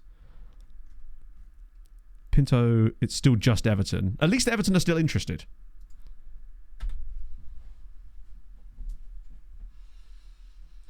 Best news of the stream. Santiago Valverde is about to join Leixões on a 4-year contract. Oh, Santi boy! Suddenly it doesn't matter what happens now because Santiago's in the club. Let's get you in, chap. He wanted to be here all along. Yeah, looks like that's happening, unfortunately. Okay, that's good news. We get him, we sign Jamie Lawrence. That gives us a bit more strength. If we get a chance to sell someone now... Oh, look at him. Look at him. He's an absolute beast. He's just so goddamn good. Oh, it's definitely going to need a Harold one. Absolutely, man. God, he's good. This is just what we've needed all along. And now I can whack him back on the training he was working on last time, which is defensive positioning. Because if he can actually get even slightly better defensively, he becomes insanely good. Oh, I love him so much. And no release clause. So we could potentially... And we would end up having to pay them a good chunk of it, but still, that's fantastic news. I'll register him while I'm here, although... he's literally the third best player at the club. What a guy. I'll whack in Jose Nogueira as well. Great news. Okay, that's happened. A few of these trials are coming to an end as well, but that's fine. That's for another day. Lawrence is in too. Okay, good. Gives us a bit of centre-back backup. You'd love to see it. Gazman, thank you very much for the 100 bits. I will do that Harrow Bishop Ultras in just 1 second. Do you know what? Once you get struck... Yeah, as you say, get him struck down by the injury curse. Not a single job available. Wow. Jamie Lawrence is in. I'm totally fine with that. I think Lawrence is a completely fine player. Who'll be our right back? To be fair, I'd play Valverde as the right winger if he desperately needed to. If we were getting enough injuries, we could actually play him there. That's why he's another... He did it a few times for us too. Okay, 11 hours. Let's see. Just show me something interesting. Nikolaevich hands in a transfer request. As much as I'm happy... it would offset some of the wages on 9 hours to go. I don't even know if there'd be time, even if this deal was to go through. If a bid even came in, which at the moment it doesn't look like it is. Also, we're negative transfer budget. Well, sorry, we're negative wage budget right now. Let me just move that across. There we go. Do we just take that cash? 93 grand. It's money. Anybody? Anybody at all? Wow, that was quite a nice little chunk, actually. Ooh, wrong way. Push that like there. Okay, good. That's... Are they still interested in him? No, they're not. Ah, it was worth the risk. I knew that I wouldn't upset him by cancelling it. And he is a really good goalkeeper. But if they were to come back in with like 15 million up front or something, or even more, I'd have been very tempted. It's enough for one signing. Yeah, it is, but it's not enough for the signing we want. So I'm not going to waste it on a signing we don't need. Unless there's anyone on the shortlist that's like desperately excellent. 7 hours is still enough time to make something happen, potentially. Who's really good? You're really good. You're really good. Anyone that's, like, signable? Value-wise? Not really. Christ, we've got a lot of players that are really expensive in here. Go! And there's some numbers. And G, thank you for the follow. Well, how expensive is Chalupa? Because he was another guy I was looking at as that potential option. He's a bit cheaper than the Japanese dude. We still can't afford him. But I think wasn't the issue with him that he wouldn't sign for us? I know he would. The wages are excessive. Oh, wait. Yeah, you're right. Canal. That was... No. Korean guy. There's no way we have enough money for him, though, right? Song Tae-yang. Danny Canal, yeah, but he's not. He's buyable in the sense that we can afford him, but he's not buyable in the sense that he'd actually realistically join us because he's too young. Song Tae Yang, though, is still too expensive. Ah, man. There's still 7 hours. Something interesting could happen still. 8 inbox items. Oh, hello. Wait, a loan bid on KMB? No, why would I loan you him? I know that that's because they want to put a future fee in there. Watch the future fee be like £9 million. But we can't afford to lose him and then get no money out of it. Slotomeka. It's barely any cash. Loan offer for Nikolaevich. That's reasonable money. Rio Arv on a bit of Smate. That's a top flight side. Shout out you. What do you reckon?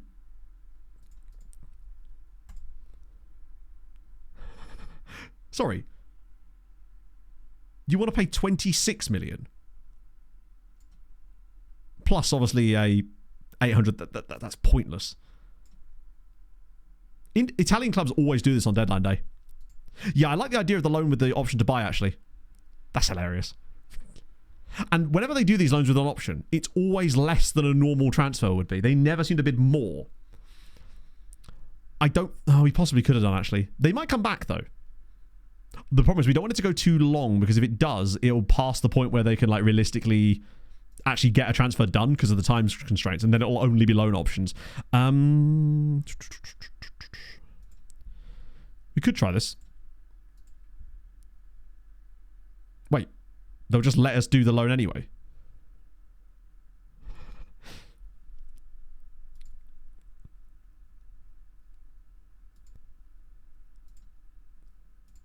Just out of interest.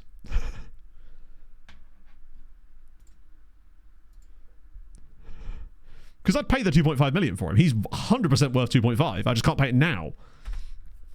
The downside is now we have to negotiate a contract with him. Squad player, I mean, he would be, but I'm just not going to give him this unless he goes silly. But it would just give us more depth. And would allow, it means if we do now get a bid for Kiembe, we can not accept, but like, there's a chance that we can wiggle the deal around a little bit. We're not giving those. You've got easy potential for career caps. In fact, you've already got some career caps. So we'll have to do that. I want a long... Go on, give me... Go on, I know you want to. Actually, in fairness, that's not an insane wage.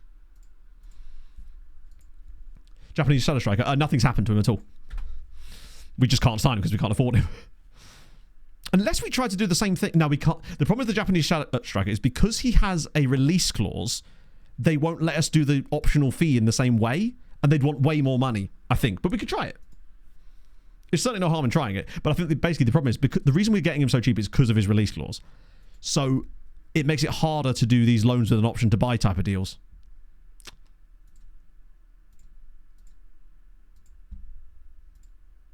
Just offer that to start with. No, okay, that's fine. Let me see if I could do English winger loan. Good point, actually, yeah. Let me see if I can do that. Because you're right, we actually don't need that English winger loan anymore, do we? That would cost us an insane amount of wages. And with Valverde existing. 6 hours. I still feel like we can wheel and deal this. Just as well we don't have a game today. So, Sang Tae Yang is in. That's really good business, actually. Because I think he's going to be good no matter what. So I'm glad we've done that. Hayasaka deal negotiated. Right, this should be funny. They're willing to negotiate with us, but I am absolutely dreading the amount they're going to ask for here. Watch them want like £15 million. Cooper, don't need Brother Ashton. Because we've got Valverde now. Valverde can cover right wing if we need him to. Whereas Ashton was going to cost us a load of wages. And, I mean, admittedly, Ashton was more for the left-hand side, but we've got players there. And we need the wages for other guys that are, I think, more relevant to us. DM Demisut, thank you very much for the follow. 100 million. That would be funny, wouldn't it? They want me to pay 1.3 million for the season. What about if I give you a larger fee?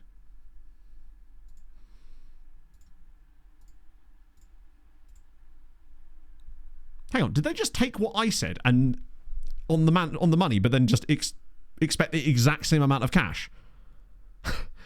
Again, AI loan negotiations are so dumb. You offer them more money. But the thing is, it's a mandatory fee, so it should matter. It should matter a lot.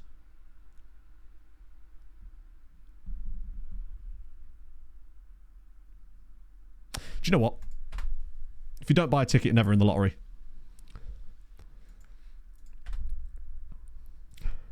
This might be the dumbest idea imaginable, but he's not going to play as a striker. We have Wasser. We've got a little right back known as Salvatore Valverde.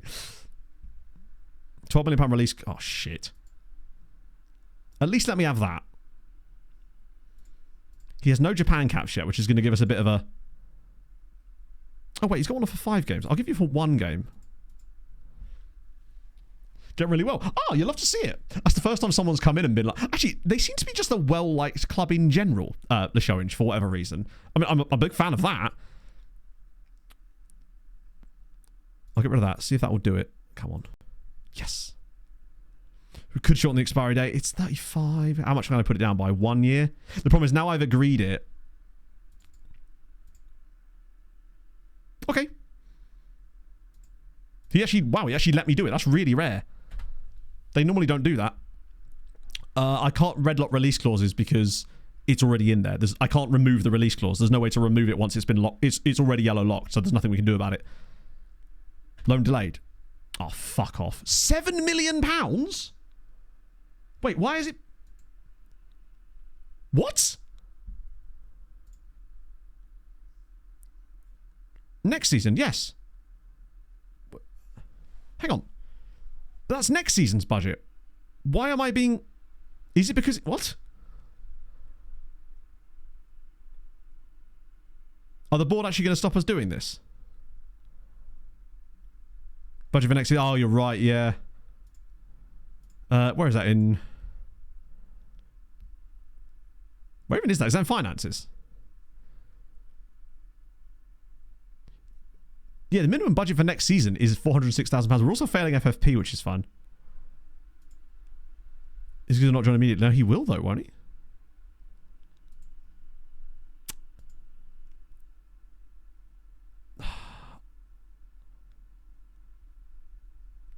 Red lock a yellow thing in negotiations. Yeah, but the only benefit I could have had by red locking that would have been to...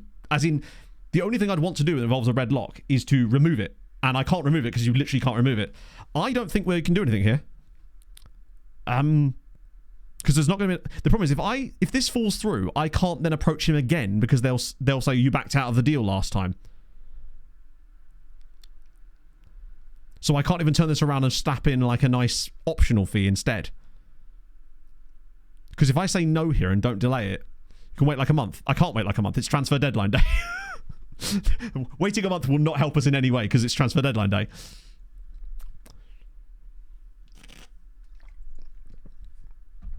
We have 4 hours to make this work. Isn't it already September 1st? You get him next window. Yeah, but it's a bit pointless at that point because there's no guarantee that we'll actually be in a position where that would matter at that point. Unless we were to suddenly get a massive bid, which I don't think we're going to because it seems like all the interest in our expensive players has kind of dried up. Unless I risk it and see if any bids come in the next 3 hours. Which is unlikely, but you just never know. Then we can just immediately confirm it. But I doubt it. I think if there was any chance of a move going through right now, it would have already happened. That is unfortunate. But there's not really a lot we can do about it. Yeah, there's no big interest in our players. Photo showing Rangers. I think they might... Wow. Only £12 million. That's not bad, actually. I don't think he actually did, though, did he? I'm pretty certain the release clause was the amount that I said. Oh, wow. Oh, that's a rumour. It's a rumour. Yeah, I mean, the fact is, we didn't get any really large bids on the big players that we would have potentially been interested in selling anyway, and I certainly wasn't going to try to encourage it myself. That's okay. It's shit, but it's okay. I trust Lucas Shax. I would have liked to have got that guy, but I'm not like, oh God, we're useless without him. I think the crucial thing was to sign up the right-sided player. Getting Valverde was the thing that mattered most importantly. Steinmetz is under 21. Oh, thank fuck for that. I thought that meant he wasn't here yet, but no, he is. He's just on trial. He's just on loan. So why is he not in the squad? I'm sure they've registered someone we don't want. That's a backup goalie. Slottermaker. We don't actually need Slottermaker. Oriola. Could probably do without. As if they haven't registered Skelly. What the fuck? Probably going to need him, given that he's, you know, I don't know, and Wu, just, you know, our starting left back, who have they put in that I don't want? Other than loads of people. And no Luka. Yeah, just don't register our actual striker or anything. What we really need is these guys here. Wait, is there 4 goalkeepers? This might be one of these ones where the goalkeepers are only registered. Yeah, so we can't get rid of the goalkeepers because they're homegrown. They're filling up homegrown slots anyway. So if I remove them, I can't put another player in their place anyway. So they're kind of just, yeah. Sven is also not registered. Right, I'll figure this out. There's just a lot of players that we don't actually... Tedeschi doesn't... Oh, he's squad player, isn't he? Torre... Oh, they're already in. Cancel West Ham Man. We're actually not allowed to cancel West Ham Man, but I'm certainly not going to put him in the squad. Oh, I know it can happen, but like if it did happen, I would just change it again, you know?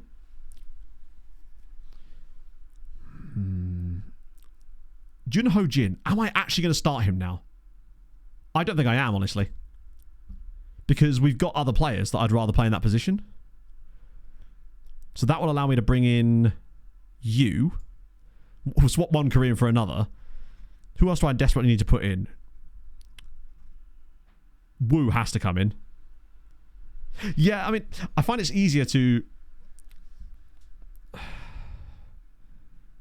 In fairness, we actually do have quite a lot of spaces in the squad. We've done okay, thanks to people like Pinto and Lima, especially. No Chaos Merchant. I mean, at the end of the day, we have to register what we can register, and I don't think we can. He might kick up a fuss. I might still be able to find a way to register, in fairness. Lawrence won't care about being left out because he's a fringe player. So that's good. Gomes has to be in the squad. Sven's mate is Svenny boy. Do I risk... Why is Sven considered... I didn't know that Sven was a youngster. Do I risk dropping Sven from Europe? Or is that just an absolute nightmare waiting to happen if I don't do it? Because he's going to get us the winner. I think we've got to keep him in there.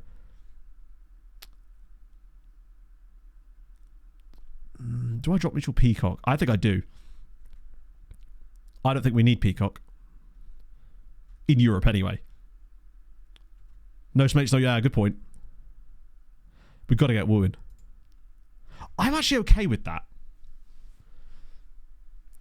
Have 3 goalkeepers. I do have 3 goalkeepers. I've actually got 4 goalkeepers, but as I've just explained. So which goalkeeper would you like me to remove? We could take Emilian Gay, and he'll kick off about that, won't he? Oh, the homegrown. Yes, that's why we have those goalkeepers. They are homegrown players. So if I remove them from the squad, they simply... Yeah, I'm thinking about Gay maybe, though. The thing is, as a first-choice keeper, he will probably kick off about it. Number 2 striker. Yeah, he is, but... You can't just register... You have to take a player out in order to put someone else in. It isn't just as simple as register the players you want. That's the difficulty of it, right? I actually don't know how he's not James. He's a good... Do you know what? Maybe he'll just be a good egg about it. Pinto get injured. Yeah, true. And I don't really want to have to play either of these 2 melons. Despite the fact that Paulo Oliveira is actually a international. 1 second. Who's asking trouble? Yeah, no, of course it is. But you can't just present a thing and say, hey, here's the thing you've got to do without presenting the solution to the thing. Otherwise, it's just meaningless, isn't it? You know? No, he's a Luxembourg international. I think he is, actually. 1 cap. Which technically makes him an international, damn it. Like, it's all very well saying we have to register Oriola. I agree. But wait, can I just put him straight? Never mind. Ah, no, we can't, yeah. We have to deregister someone else in order to register him. That is the problem. You're got important player. You, I really want as a backup. And I've already removed so many of the right wingers. I don't think I can afford to remove... Then again, if I had to... No, would I really want to pay Tedeschi there? Huggins will kick off, but I'm all right with that. Yeah, I mean, it's just... Exactly. It's like one more little switch could be fine. The logic in me says that it's Sven, but also the guy who wants to have fun playing a video game says it's not. There's actually a few players that will probably count as under 21s next season, annoyingly. They're just not... Only Steiny actually counts at the moment. Tedeschi has squad player status, which means he may kick off, but I think you're right. I take Gay out. Yeah, but again, if he kicks off, it ruins the entire squad morale. We kind of can't afford... I mean... Tedeschi would kick off too, potentially, but I suspect that he might kick off less. God, he's worth a shitload of money, by the way. I didn't realise Tedeschi was worth 10 to 14 million quid. Most of them will kick off. No, they won't. That is emphatically not true. Only players with squad statuses of a certain level will kick off. That's why we're filtering by them. Cisse and Salcedo. No, but they both have important players playing time.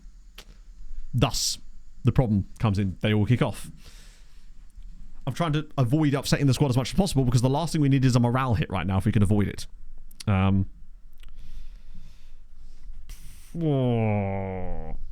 Like, it really just isn't as simple as remove player I don't want and put player in I do. There are more factors that go in anyone's squad status now. Okay, interesting.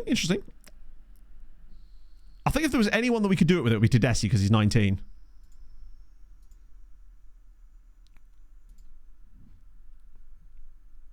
Let's see it. Good idea. Ah, fuck. Which one is it? Carpio can cover centre back. Yes, cool. Let's just remove one of the homegrown players and replace him with who exactly? I forget which one it is that you're supposed to say, because there's one of these that works really, really well. Is it tactical?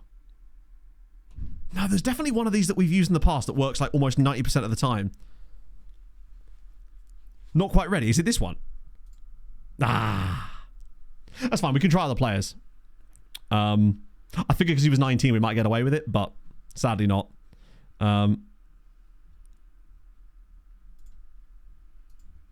It's fine. We'll just try someone else. If it doesn't work with him, we'll just try someone else.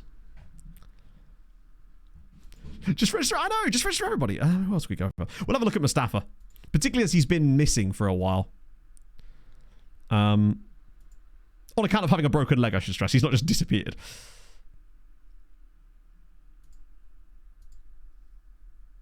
We'll crack on.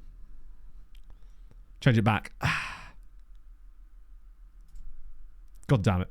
I wonder if part of the issue as well is I have a much lower managerial like respect level with the players. Whereas with Sirens you could get away with doing this, but I don't know if I'm going to be able to get away with doing it here. Who else do I want to take out? What about Salcedo? He's only 21. He's quite a good player, isn't he, Salcedo? Just don't look at him so often, right? Oh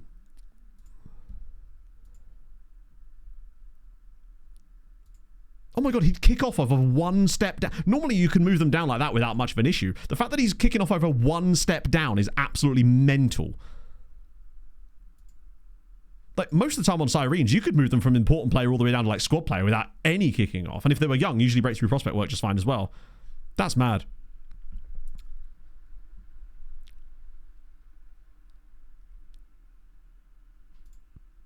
Yeah, they're all going to try and change it first. Right, but if you change it already, they get pissed off at you, and we then have to continue in order to get to that screen. We are not able to get to that screen because we can't continue, because we have to do the registration of the squad, I think. But we have to ask them first. That's the way you do it, as far as I know. That's how I've always done it, is what I mean to say. Back down to the conversation screen. But we won't get to the conversation screen, will we? Because we have to hit continue, which we're not allowed to do yet. Does it come instantly? Either way, it's done now anyway. Let's try Gay. Watch him just be a good egg anyway. Right, so we change it. Okay, fair enough. You're right there. Let's see if we can do it. So now we do... Just, come on. The problem is I didn't want to drop Gay. That's the issue. He was the one I didn't want to drop. But we can if we want, and he won't kick off about it at least. Is there anyone else we could try it on? Rosales, maybe?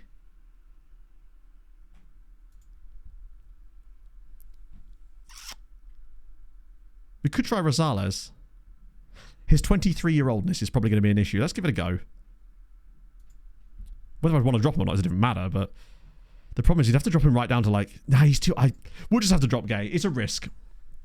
Oh, no, I realise, HP, it's just that sometimes chat will bully me into doing something that is emphatically wrong and then will not shut up about it. That's the problem. So forgive me. I was wrong about that. It's unfortunately, it's worked on a player we didn't want it to do it on, but at least we now have that option. So I think, yeah, we'll try it. We'll risk it. Fuck it. Just a bit of pathological demand avoidance there. So what was I even who was I even putting it? Oh, Oriola. All this was for Oriola, who I actually don't think is going to start games for us anyway. But right, okay, that's what we're going to go with. Bloody hell. How are the other backup goalkeepers? Shit. But like, what else are we going to do, man? Like, come on, we got to register. Wait, oh, it's the trade deadline. The trade deadline. That's all fine now, I think. There we go. Sick. Oh. Like when people say, "Oh, I've played this before," I'm like, "Yeah, so have I." Like, I don't know if you've seen. Oh, fuck me. That was tough. Oh, forgive me. I get a bit overwhelming and frustrated in situations like that, just because you'll have people say, "I'll remove this player," when it's like a homegrown player that you physically can't remove and stuff like that, right? That was an alright little, interesting. Questions are, oh, no one in coefficients in Malta? No, we didn't, unfortunately. We maxed out at number 2 and actually slipped down to number 3. In the end, there was a chance that we maybe could have got it if we'd pushed on for like another 5-10 years of the save, but I just felt that at the time, it was the wrong move to try and continue it, right? Choosing who to drop. Like, it's tough. Like, it's... I find it difficult being told what to do, even when it is in the, like, entirely good-natured way. It's just... because you'll see that the same thing repeated over and over again, despite the fact that it is clearly not possible. It's tough to deal with, because then you feel like you have to constantly say it. Oh dear. Like with 4 goalkeepers, for example. But yeah, it does suck. I mean, the sod's law, right? You know me, I don't even put a goalie on the bench a lot of the time, but just sod's law. If we don't have a second goalkeeper that's like vaguely usable, watch that first game against FCSB and fucking Pinto gets hurt. Then we're back to our Luxembourg International. I guess we're going back to our roots, if nothing else. Right, now I can do a Harold Bishop Ultras. We can move swiftly on with a Harold Bishop, which is never a bad thing. Wait, what's about to happen? Oh, it's a press conference. We've got Sven. And the thing is, Strat, I also appreciate the fact that I could have just dropped Sven Smates, literally a 2-star player. No, like a 1.5-star player. I absolutely could have just dropped Sven Smates. But you know that you'll have all kicked off if I'd have taken him out of the squad, so don't pretend that you wouldn't have done. It was never happening, was it? End of the day, I'm always going to prioritise fun. Right, let's go Harold. I've just heard the doorbell go, which means my blender might have arrived. So let's get some Harold Bishop Ultras going. Where's my Harold Bishop button? I've lost it. There it is. Do it, chat. Make it happen. Tight, you did.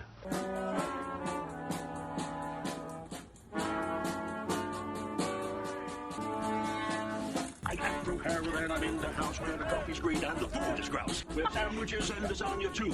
Ice cream sundaes for me and you. I got through Harold and I'm in the house where the coffee's green and the food is grouse. With sandwiches and lasagna too. Ice cream sundaes for me and you.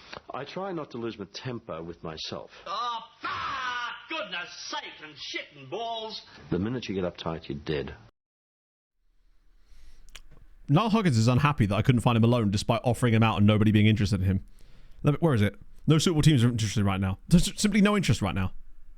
Sure, if we tried hard enough. I fuck off. Just honestly, get out of my club. I'm turning into Peggy Mitchell here, but like, go away then. Like, that one should never be a thing in the game. That they want to go out on loan, you offer them out repeatedly, and then no one wants them, and then they complain. It's like, sorry, mate. Didn't realise I was a magician as well. Oh, we need to get those new trials in as well. Some of a gay. Yes, we brought in Oriola. All of that was to bring in Oriola. Patrons we want. Any interest in some of you? Oh, okay, good news. Which will all disappear the moment I bring you in, of course, but such is life. Usually they back down, because if they sense that you've actually tried to offer them out, then it's okay. But they have differing amounts of the... Some players will be accepting if you offer them out and no one says yes to them, then that's fine. But some of them want you to offer them out like 7 times and then they'll accept it. And if you don't offer them out the exact right amount of times, it's like trying to do wall hacks in Mario or something. Because that's how it works. I play a lot of Mario, as you can tell, chat. Leszczynski, isn't that the guy that we had as a centre-back in the first season? We've had a lot of loans, haven't we? Hang on. I've got to try and spell this correctly. There's just too many. Is it Leszczynski? This guy, right? Patrick Leszczynski. Yes. Oh, was it so long? I totally forgot about that. Spencer said to him, before the rooster crows twice, you'll deny me 3 times. dear. Once they give me a 1 week to fulfill the promise of about once in that week. Yeah, that's the thing as well. Sometimes they don't get back to you immediately. Always actually wanted by someone. Ah, Vidjev. Sorry, Vidjev. Vidjev. I love saying that. Isn't it Vidjev? Vidjev what? Vidjev Wodge. Sensational. Actually, I think it might be slightly different to that because I think the O's got a little accent on it too. He's just stealing all of the Season Z. How are we doing financially? Because I'm thinking it might be about time we offered Kiembe a new contract.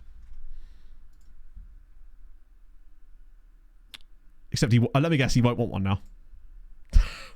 Shut up. Oh, bro literally came to me this summer asking for a new contract, and now he's unhappy. Despite us getting better. 6 out of 9, I'll take it. Nice. I was hoping for a 5 out of 7 perfect score, but here we are. Oh, I want to hopefully get maybe 2 Europa League games in today. Like, because now that we're out the transfer window, it should be... Why doesn't he want a new contract? Because he wants the squad to be strengthened, which is ironic because that's exactly what's happened. I honestly thought that he was going to kick off because of the interest shown from him elsewhere with Lazio and Inter. Maybe he'll change his mind when Lazio and Inter don't want him. Also, Lazio, why have you now suddenly become interested? Where were you when we were trying to sell him? If we'd have had both of them in for him, maybe we could have had a chance there. The problem is in January, he's going to be... Oh, I'd hate if Leixões lost him for free. That would suck. You'd think Valverde would be enough, right? And the other guys we brought in too. Our Korean chap. It's going to give us good depth. He doesn't even tell you what position he wants strengthened. It just says strength of the squad, so it's nice and vague. That way you could fail it for any number of reasons. I'm also going to start... I was looking at Steiny's profile compared to Carpio during the Howard Bishop Ultras. I think Steiny needs to be starting more this season now. Because it says something like Carpio has improved, but he can only improve a little. Steiny's actually arguably better than him already, and he's got more ceiling. So I think I need to prioritize his games more. Profile on the little tile. I don't think... Oh, it might be. Let's have a look. In happiness or something. Struggling to connect with Chavez Brown. More strength training. Yeah, he just wants loads of clones of Smates. He wants Smates Innie and his outie. There's the problem. Oh, God. Lima's dead. We're going to have to rest Lima for this game because we need him for the next one. Steiny in as well. And obviously, we go in with Valverde. But as if he's... Jesus. You are back, you know, yes. Welcome back, friend. Well, not unhappy, Tot. No, he's not unhappy. Like... all it has is that he's just wanted. We are so back. Right, is there anyone else I need to put in the team? Oh, Tommel's back to within a hair's width. Instant link with Smates. He remembers him. How could he not remember him, right? You're not forgetting Smatesy boy, are you? Carpio's fine. Peacock is useful to have on the bench. At least the depth is looking a bit better. Tommel's nearly back too, which is tremendous. You will be okay for the time being. The last thing I want is for them to recall him. But then again, he's got a permanent transfer built in anyway, so it shouldn't be a problem. I'm a bit worried about Tom Bjorkstrom today, I must admit. And Chavez Brown is still not... Nah, he's still not. We'll save Chavez Brown for FCSB. I think he's going to be useful there. Right, okay. Who's getting a squad number? It's Mr. Valverde. 19. Tremendous. I think that's with the wages on as well. Oh, dear. Right. I'm feeling it. We've got this. Jesus, Benfica have literally won 6 out of 6 already. Hello, Pog. Who was that at the door? Oh, Amazon. What were they delivering? Your My... blender's not here. No blender? What were they delivering then? Your gels. My gels. Your... My sweatbands, yeah. And, I can't remember. the Cool. name. You alright? Yeah. Sure? What's up? Hello? Looking for your NHS number. Oh, NHS thing. Okay, fair. I bought some running gels, chat. Because I'm now doing long runs that are sufficient enough that I'm starting to bonk if I go too far without actually having any kind of carbohydrate in load. Right. Okay. We need to bounce back after that horrendous Braga result as well. I've gone for high five ones. I used to use SIS ones, but I've heard a lot of good things about the high five ones, and they seem to be really good value in terms of price on Amazon as well. So I bought a pack of 20 for like £11, which is nice. So I want to try those out. I also bought some new sweatbands because I'm running out of them. I just keep losing the damn things. So I got a couple of bright red ones because they were the cheapest. And that's always the way I decide these things. Oh, that's a good pass. Oh, Tommy Bergstrom. Oh, he's got to score that. The keeper has... Can you just shoot, please? The goalkeeper's laying on the ground and man has not shot. He's that much of a team player. Running gills. Some gills, yeah. I'm gonna run underwater. That was good. I liked that build-up, at least. Watch Valverde be an absolute bust. The Catherine ones. Oh, okay, fair. I have to give it a go. I just want to find some that I can take on my longer runs now. Oh, here he is, bobbing into the box. It's just... He's just there. He's around. Do you know what I mean? He just... Oh, it's beautiful. Oh, for God's sake. He just does stuff. That's better, though. Managed to get Valverde. Basically, eventually, with like a few days left of the transfer window, Racing dropped their asking price down to...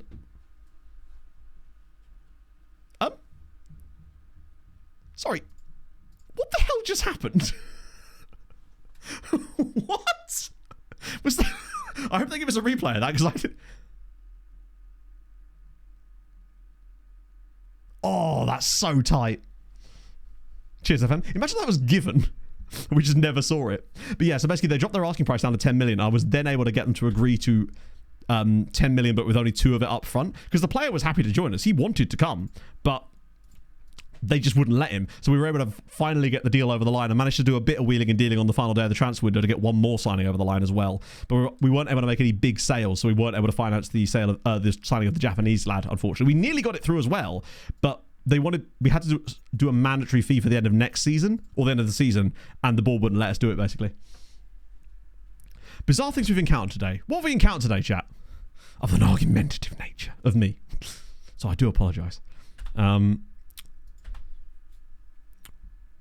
Mid-table. Nah, we're just a bit mid this season. It's just that everyone else is kind of close together. Oh, here we go. Smatesy whacks this one on Skelly's head, and then it's profit time. Oh, we've gone back post. Wow, did someone just out-jump Skelly Alviro? I need to know their location. Oh, look at the patience. It's beautiful. Brian Rosales. Lovely. We encountered the Subway Surfers. This is very true. We do lead against Boavista. Holy shit. I want to know how that guy out-jumped Skelly. But maybe Skelly left it on purpose because he knew that Valverde was there and he's going to pick out passes like that. I thought Jacques was going to shoot. The fact that he turns that back inside for Rosales is brilliant. And it's a nice little assist for Lucas. We like that too. It's our first shot on target of the game. Got to say that out loud as well because loads of possession. Just haven't really broken them down in the way I would have liked. Valverde's been okay without being spectacular, but I just feel like having him on the pitch is just a benefit to us. He's gone up in rating a little bit now. I now need to be thinking about midweek, even though we're only 1 goal up.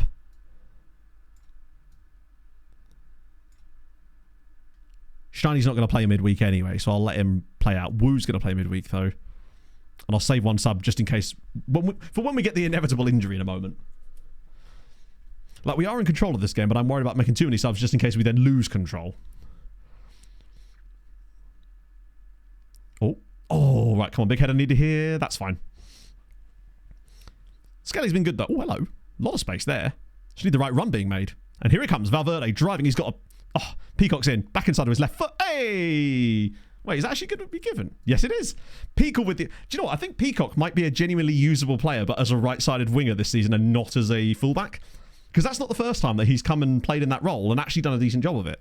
It's nice to see Oriola still being able to make an impact. Look at this little run off the defender's head. Bang! Pops it in. 2-0. Glorious. This looks a bit more like us now. This feels more like the us of last season, although we do still have the negative goal difference, which is less than ideal.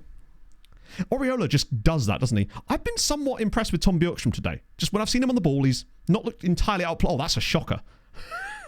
Unfortunately, Tom Bjorkstrom has sadly passed away as a result of that tackle. That's an absolute nightmare tackle. Go on, let's have a third goal. Get the goal difference back to 0 at least.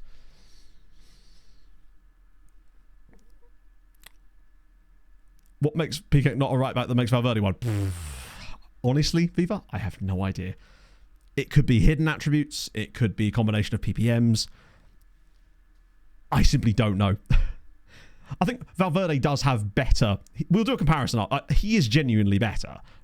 And he just look at the way he just commits defenders. He just goes straight through. It's not a science, I realise. It is purely on vibes. But something about Santiago Valverde just works. He just scares defenders, admittedly. I mean, he's even playing 1-2s off of the defenders. That's how good he is. He's just so goddamn good from right back. Goal on his second debut. But this is his first proper debut for us because he's now officially a Leixões player. This is Drew Peacock that's holding back. Oh, here we go. Go on, fourth goal. Rosales. Oh my god, it is actually 4-0. That's literally made up for the 4... That's crazy. We lose 4-0 to Braga, looked like the worst imaginable. We bring Valverde back into the team, and all of a sudden... Okay, red card, admittedly. Suddenly it's 4-0. Rosales has been really good today. This is a glorious ball from Arus, but this little touch here to just shimmy it past. Oriola's in there again. His second goal of the game off the bench. I get the feeling that there's no way that Smatesy and Oriola are going to be good enough for the next club we end up going to, but there's also no way that he's not going. Alverde, maybe. Maybe he just got confused because of the name. That's such a brilliant performance. I know they're newly promoted, but we've looked kind of naff against the worst sides this season in general. So it's nice to see us actually stamp our authority on a game now. And now we get to go into Europe. Kind of club we're looking for next. Probably a club that we can have a crack at it, Quince. That's the plan. Don't know who, but we'll just sort of see who's interesting.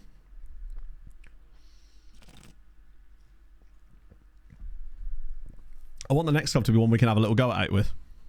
Although, remember, this year, third place in Portugal does get you Champions League now. Because of our, well, not our success. The success of the other Portuguese sides in Europe, at least. Only us that'll ever be paying. It's true. Probably not England. No, not England. That'd be so boring. It would take an insane storyline in England to make me even close to wanting to manage there in this save. Like, it would take a club that's like a League One side in real life, which technically in this save is actually true because Birmingham City are in the Premier League here, to make me want to move there. Because I just don't think there's a good enough storyline available. And England's just, so passé. I've no idea who it would be, though. We just have to sort of keep an eye out. If any interesting stories... Like, one that has tickled my ideas so far, if we're looking at Italy, is Modena. Provided they don't get relegated. That's one that's like, oh, okay. So there's the April Fool's prank. What did they do? Did they sell a player? Or just pretend that they had? We've actually got... Ooh, Porto lose. Jesus, they have started really badly. Keeping an eye on Smates. Wait. Imagine if it was like the Belgium national team or something. Smatesy finally gets the call up that he's long deserved.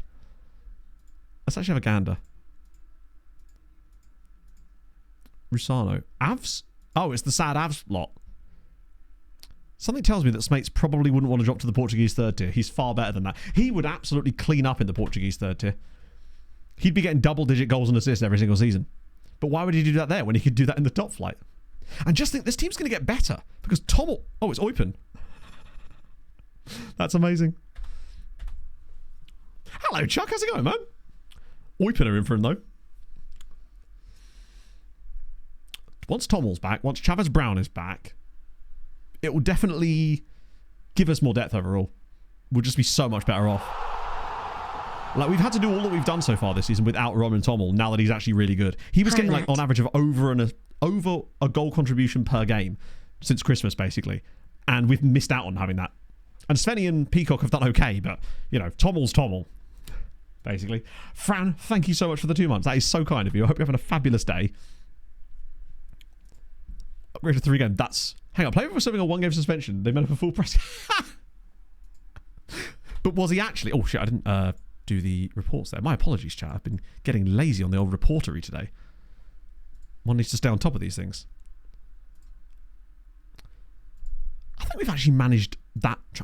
The only thing that could have made that transfer window better would have been if we had got a big bid that we were able to, like, inflate a little bit. But, it either happens or it doesn't. And that's fine, too. Who the... Please tell me you're a right back. Oh, he's a left back again. I swear to God, man. You all know who I'm looking at. Carlos Alberto Vargas there. I saw the insane CA, saw Tigres and thought, right, he could be him. No, don't be silly. Literally, if it was just... he's right-footed. Okay, he's one to keep an eye on. He's very expensive, but he's definitely one to keep an eye on. Crossing's good. Dribbling's good. Acceleration is amazing. Pace is 14, which is just in there. He is right-footed, though, which means he could be retrained. He's a bit expensive, but he's definitely one to keep an eye on for the next club, maybe. If you don't win the Europa League... No, that would only be if we got to the Europa League final. Which, you know, I'd settle for that. Left him out of the Europa League squad. Because, weren't you trying to leave? Hang on. I'm pretty certain I had a loan deal agreed for him and he's turned it down. Doesn't really make me feel better. Good, I'm not trying to make you feel better. Off you go. I mean, who's to say that Smates isn't going to be the reason that we make the final? End of the season. It's not in the plans. Like, unless it's where I feel like we start thinking about it. And by that, I mean, like, we then start taking a more active look at what's around us and what jobs are available. But obviously, as you get towards the end stage of this, and not that is the end stage, it's really only you could argue that you're actually only halfway through at that point because it then has to build that next club you take over. We then start to take more of an active interest in what's out there, I suppose. I know exactly what you mean, Jade. Or rather, those guys that look really good on potential, and then you get them, and they're 3-star, 3.5-star. Have a shared sheet on available teams? Yes, we do. I believe it's the one that's OTI teams. I think that's the one that's actually got the updated bit in it. Christina Chu's on the move. Ardliano's doing bits. God, I tell you what, he could be a phenomenal footballer. Honestly, having him out the way at Dundalk this season is probably a good thing because it stops us from having to worry about losing him. Are you joking?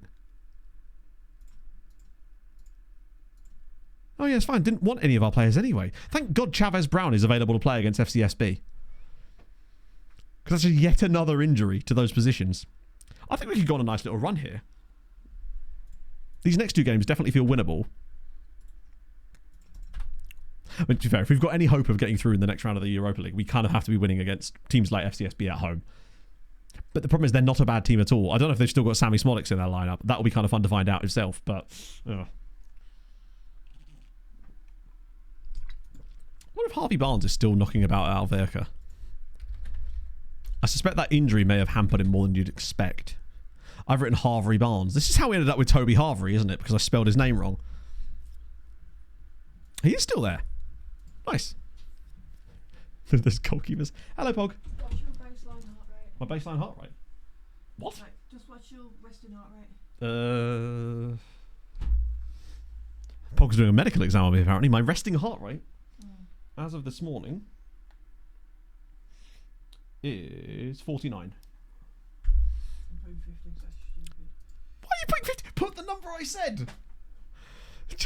She's like, I put 50. I'm like, why? It's 49. That's my resting heart rate as of today. Right. Nice little run. I think rolling them. Yeah, it's like they've got. It's like they're actually running on roller skates, but the problem is we're on ice. How much do you weigh? How much do I weigh? 12 stone 10. 12, 10. Yeah, well, you can get that in pounds if you want to convert it. Right. Collins, what about your... Wait. Why am I interested in Archie Collins? Oh, he's a former player of ours. Love to see it. I've gone with a different provider as well because it's shorter waiting times. Whoa. Which provider? Centre for ADHD Research and Excellence. I've never heard of them. Short waiting time doesn't mean better. It just means you get seen. Yeah, because I know nothing about it. I've not done any research into them. I've done all my research based around ADHD 360. I've never even heard of this other lot. So just because it's short, there might be a reason why it's shorter, because no one wants to use them for whatever reason. Like, I'd rather go with one that's got a better record, basically. Tiara's progress graph is phenomenal, isn't it? It's just like, pew! Also, 250 grand we paid for him. Look at... He's an elite player. Well, not yet, but he's going to be. Those physicals are phenomenal. God, if he had a right foot... Like, legit, if he had a right foot, I'd be fine whacking him on the other side. Left him out the Europa League squad. It's a shame, buddy, but... Oh, there we go. Computer error. Happens to the best of us. Right, Pochettino. Diarra from Asic Mimosas. Imagine. It's... You're always going to find a couple of Diarras. We actually got two guys from Asic Mimosas in the same window, I think. I think our goalkeeper was from them as well. Suarez, what? Wait, did I? Two of these guys are squad players. Was he a punt? Yeah. He is. I mean, he does run pretty fast. Epic Bubble, in fairness. So in a way, they have a similarity. I can't believe I've lied to Oleg. Wait, just you wait. I'm going to lie to this guy too. Oh. I'm going to work hard to impress you. You do that, buddy. They literally are. Asymmetric Moses, generational foot.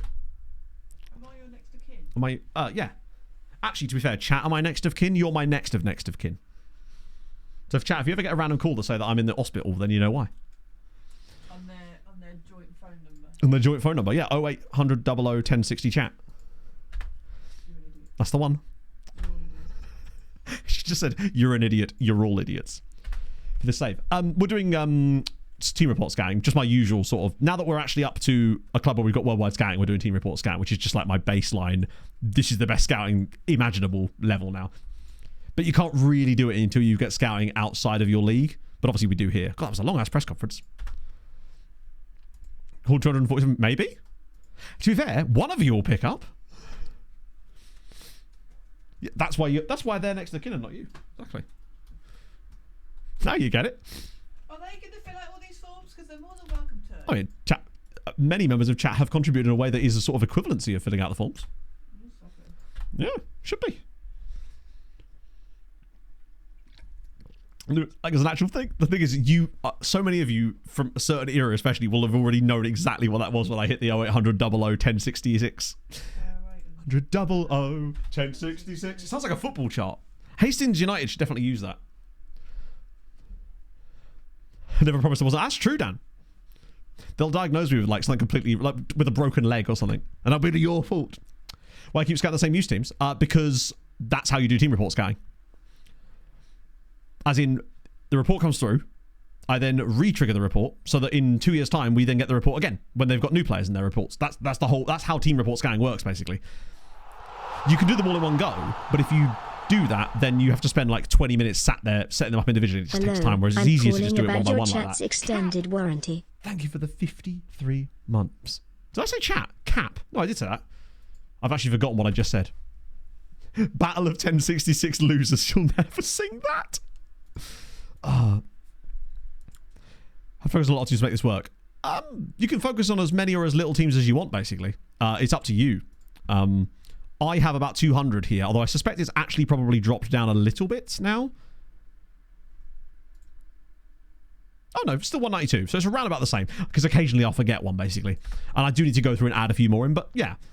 Ideally, you really want it to be more like 1,000, but that takes time to build up, right? So with me right now, where we're at, and also the bigger club you are, the more teams you could have in it, because there's more teams that you'll be able to sign players from. So I'm excluding a lot of the major sides in Europe because there's just no realistic way of us signing their players in the first place. Christ. This is quite a lot of changes now coming up. Let's see. Chavez Brown, he's going to have to start here. Lima's back in. We're still Tomless. So Valverde will start with Smates. Smates is going to play in the Europa League. Aren't you glad we registered him? Steiny will start. Wait. Yeah, he did it right. Sorry, right. Damn right, Orange Striker. I would expect nothing less. But Hastings are winning 8-0. Is it a shorter bench, or have I just got a load of players that can't be registered for it? Yeah, that makes sense. It's actually a bigger bench, in fairness. Christ, who am I even going to... I tell you what, I might just do a selection of vice and then pick unpick positions. I'll just fill the bench up. It's unlikely there's anyone crazy left out there then, right? Oh, that's every player. Every single player makes the bench.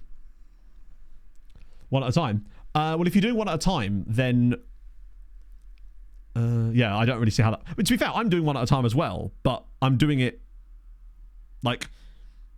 You get... The most you can ever get is one per day, so it makes sense to queue them all up in one go. That way you just get one per day, and then you just keep sending it to the back of the list, basically. That's the way that the system works.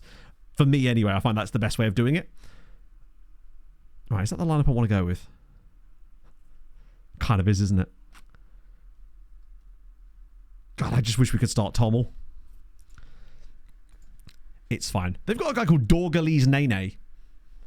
I mean, I think Dorgalese is about to do us in, if I'm honest. Right. I'm going to have a quick pee break, because I realise I actually haven't had a pee break today, and I don't think I took one last stream. I've been holding it since Sunday. I'll be back in a sec, chat. Don't worry, I've got your whiz quiz. We're going to be fine.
I'm back. And it was Alice Kirjan, which was what I actually thought I'd done before, but turns out I actually hadn't, so we like that.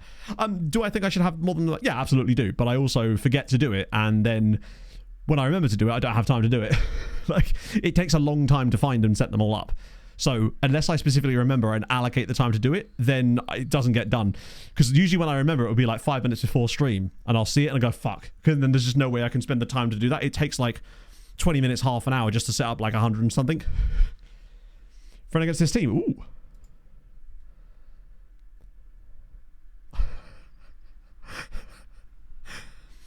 It's giving Indonesia. Oh, it is Indonesia. Love that. So 4 squads. The trick with the different squads is usually, especially first team squad, if you're interested in most teams, at a certain level, first team squads is fine. In South Africa especially, under 19 squad, the lowest one is the 1. The other ones are usually empty, unless you're managing in South Africa. And with Sweden, usually it's just the lowest squad you have, but checks, sometimes it pays to check a couple of the clubs in that league, and usually it's the same for the rest of them. That's the way I tend to do it. But also, add a load of them in, and then you can actually see on the team report screen how many players there are in some squads. So when you've done it, go to that screen, and if you see zeros on a few of them, you can just cancel those ones by selecting them all and hitting cancel. That's what I do. If there's even one player in there, I usually leave it. Mohamed Sobi. I thought that was Ramadan Sobi. Maybe I think of a different player. Oh, it's getting lovely. Love to see it. More than 20. I mean, the best way to do it really is to, if you're using recruitment focuses, is to use that to find more team reports. So every time you get a report through the recruitment focuses, what I used to do with Sirens is I'd look through the teams on there and add them in like that as you go along. And then you just kind of add like 4 or 5 each time. You don't realize the time it's taking because you're doing it little chunks. Makes people feel some type of way. Chad, that's what I'm here for. My ultimate aim when streaming is to make people feel a certain type of way. Usually that way is frustration. Yeah, I think it's like Saz added to the skin specifically. Oh, chat, this is our first Europa League game with the entire save. Come on. We're at home. Sven's mates of all people actually has to start a European game. It's on. And I've got my strawberries and cream Beckers too. I probably might actually get to Tesco's on time today.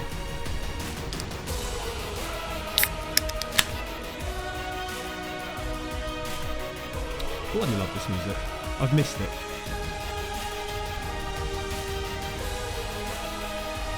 I like a good mix of can pouring ASMR and Europa League bangers. Whoa, whoa, whoa, whoa, whoa, whoa. Possibly Viva, but that's on me, not on you, right, as a chatto. That's just my difficulty with being told what to do. Which is tough as a streamer, and particularly someone who actually enjoys the discussion, right? Chad, thank you very much for the follow. I appreciate that, man. Is it cool calling you Chad, or is there something else you prefer to be called, like Chadad? Because I like that too. We're losing to FC Voldemort of all people. Isn't it great when you just don't bother jumping, and the guy on the line does nothing? It's fine. We've got this. Although, if we have any chance of getting through, we really do need to win this one. But it is our first ever game in Europe. So, hang on. Did Tamash just score for Tbilisi and then get no goal, like, just after that? Because if so, I respect it. Come on, Svenny boy, onto Skelly's head. Oh, saved. Nice ball in there from Sven. It's got to do better than that, though. It's nice that both Sven... The thing is, Svenny and Steiny are both starting on merit in this game. And I kind of like that about that. But they've earned their places into this lineup today. Obviously, a bit of injury. This has helped with Sven being in the team, but he's still here on merit based on that. Like, he's still the second... I mean, I suppose I could have started, like, Torre at right back and maybe played Valverde as a winger instead, which is something I might do later in the game if things are starting to go poorly for us. Nice to have Chavez Brown back too. Oh, Lima. Oh, around the side. Sven's there. Surely not. European goal? Come on. It's 1-1. And who else? Wait, please don't tell me this is offside. I beg of you. Oh, no. He's fucking offside. As if they've disallowed it. Sven... Oh, no. As if FM. How is he offside? Does he actually make the run that early? Oh, it's so close. It's great. Gets it back to his left foot. Rocket into the top corner. Shit. It's even worse by the fact they've done nothing in this game. God damn it, man. I thought that was the moment that we just went Oh, that would have been such a Sven thing to do as well. In a way, I suppose getting it disallowed is in some respects an even more Sven-like thing to do. I might even go attacking straight off the bat for the second half. That was really well worked as well. I think we just need to take a couple more risks. Because they're doing nothing. I think the other problem we've got is that there's just less bench options. Valverde's having a really poor day.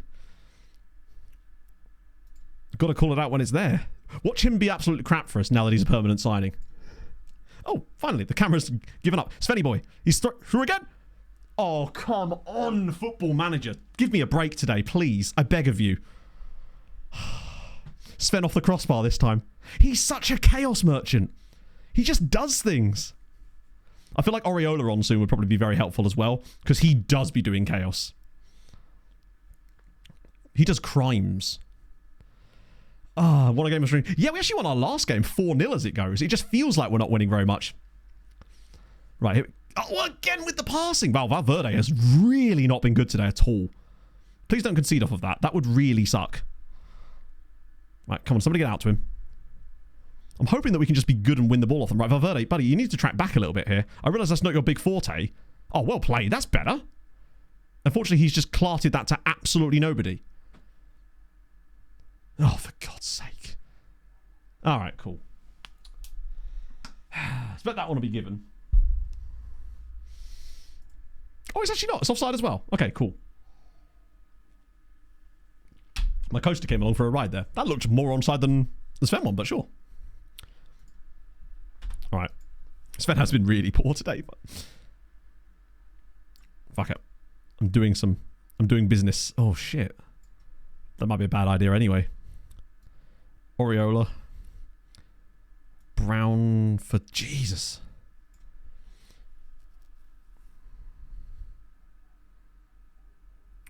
No, I've got a better idea. I'm actually going to bring on an injured Tommel. And I say better idea loosely. Brown's been poor as well, but he's fired up at least. Lima, no obvious substitution. Okay, that's just going to... Fuck it. It would suck to lose this to basically no chances. And they've only really had that one corner header. It's the only highlight we've seen them have in the entire game. That's a pass. That is a ball. Oh, for goodness sake. Just little deflections. Little things are just not really going our way in this game. We've been the better team. But if this is a taste of what's to come in Europe, this is a real problem. Valverde's ball in now. Back post. Someone's fallen over. It's Tommel. He's not the one that fell over. But it also looked like they weren't aiming that for Skelly again. Brown. Whips it through. Oh, it's cleared again. The pressure's definitely mounting from us, but I just don't trust us to actually get a chance. This is just going to be a long ranger that goes over the bar. Good effort, actually.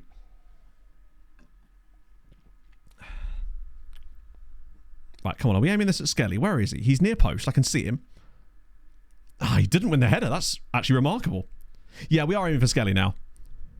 Come on. No. Go on. Show a bit of effort there, Tommel. God damn it. We can't afford to lose this home game. Even a draw wouldn't be good enough. We need, like, late heroics. And I'm just looking around the team thinking, who's going to... Oh, for God's sake. Who's going to give us that late heroics? I mean, actually, I think I kind of already know. It's no one, because we're going to concede a second goal. Oh, what a save. It's probably Oriola is the one that's probably got the heroics in him, of the players that are left on the pitch. Maybe Valverde out of nowhere. But it does feel like an Oriola moment, potentially. But we'd have to get 2 goals in the next 12 minutes, and we're kind of giving up chances the other way now. Come on, big header. Oh, wow. We are weirdly bad at defending set pieces for a team that has a 6'8" centre-back in there. But I guess if they just don't go to where the 6'8" centre-back is with the cross, then they've got a way around us. Oh, no, we're going to get second phase. Oh, well played, Wu. That is brilliant. Imagine if we scored off of their free kick. That's good. Right. Where's the run? Oh, go on, Chavez. Oh, he's got 2 of them on him. He doesn't care. It's a dreadful pass again. So bad. Right, keep it in. This highlight's not done yet. It's a nice pass. Oriola. Right, now spin it, drop it off and spin it in behind. There's 2 of them there. Acres of space for both the wingers. Right, Valverde. Good cross needed here. Tommel. Whips it and cries for... Oh, look at the space. It's Valverde. We're overplaying it a bit now, lads. Diarra. Bang! come on! Ibrahim Diarra does the business. Valverde with the assist. We're level with 6 minutes to go. Come on. That was not what I was expecting, that. I admired the patience, though. The fact that Valverde actually looks for this pass is surprising. It's a great first touch from Diarra, to be fair, to set that up. Through a crowd of bodies. Bang. Lovely. Overplaying things has actually resulted in a goal there, and I'll take it. Valverde's not had a good game, but he's done very well on that play. Right, come on. Let's get 2-1. Oh, hang on. Valverde drops this on Skelly's head. Ready? Okay, he aimed that... Well, I think it was aimed for Skelly, but Kiembe just made the run across and headed it anyway. Concerningly. Oh, no. It's going to be a draw. Oh, short. No, he's just going to shoot. It's going straight over. Those never go in. Such a waste of a highlight, those as well. There we go. 1-1. That's so disappointing. We were the better team. But when has that ever mattered? Diarra's man of the match. Valverde did do quite well in the end. Tommel looked really good off the bench. We were definitely better once he came onto the pitch. It's just a question of him getting actually fit enough to stay on the pitch is the issue. At least he didn't get hurt. Or he did. Because sometimes you'll finish a game like this, and despite no player getting an injury in the game, you'll get like a random injury report that's saying that a player did get injured, even though they were never injured. I think it sometimes happens with these guys that are like a little bit on the fence. That is annoying, though. Particularly as our next European game is Valencia away. Wow, do you know what Tbilisi actually won in the end? Fair play. God, and Ferencvaros won big as well against Molde. We actually have to play both of those guys in this season. At least we're getting some cash out of it, though. Not a lot, but it'll do. Right, so now we've got Santa Clara at home, Valencia away. Oh, damn, that's like a little away run there we've got going as well.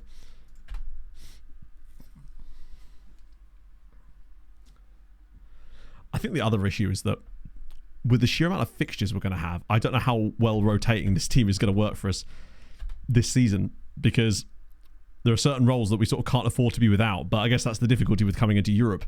Normally teams would invest a bit of money when coming into Europe, but the problem is we didn't have any money to invest this season. We essentially invested our European money the season before we got into Europe. That's the way I'm looking at it. Why is this guy on my shortlist? I guess we must have scouted him a few years ago, but he's certainly fallen off a little bit. You, on the other hand, Celinho.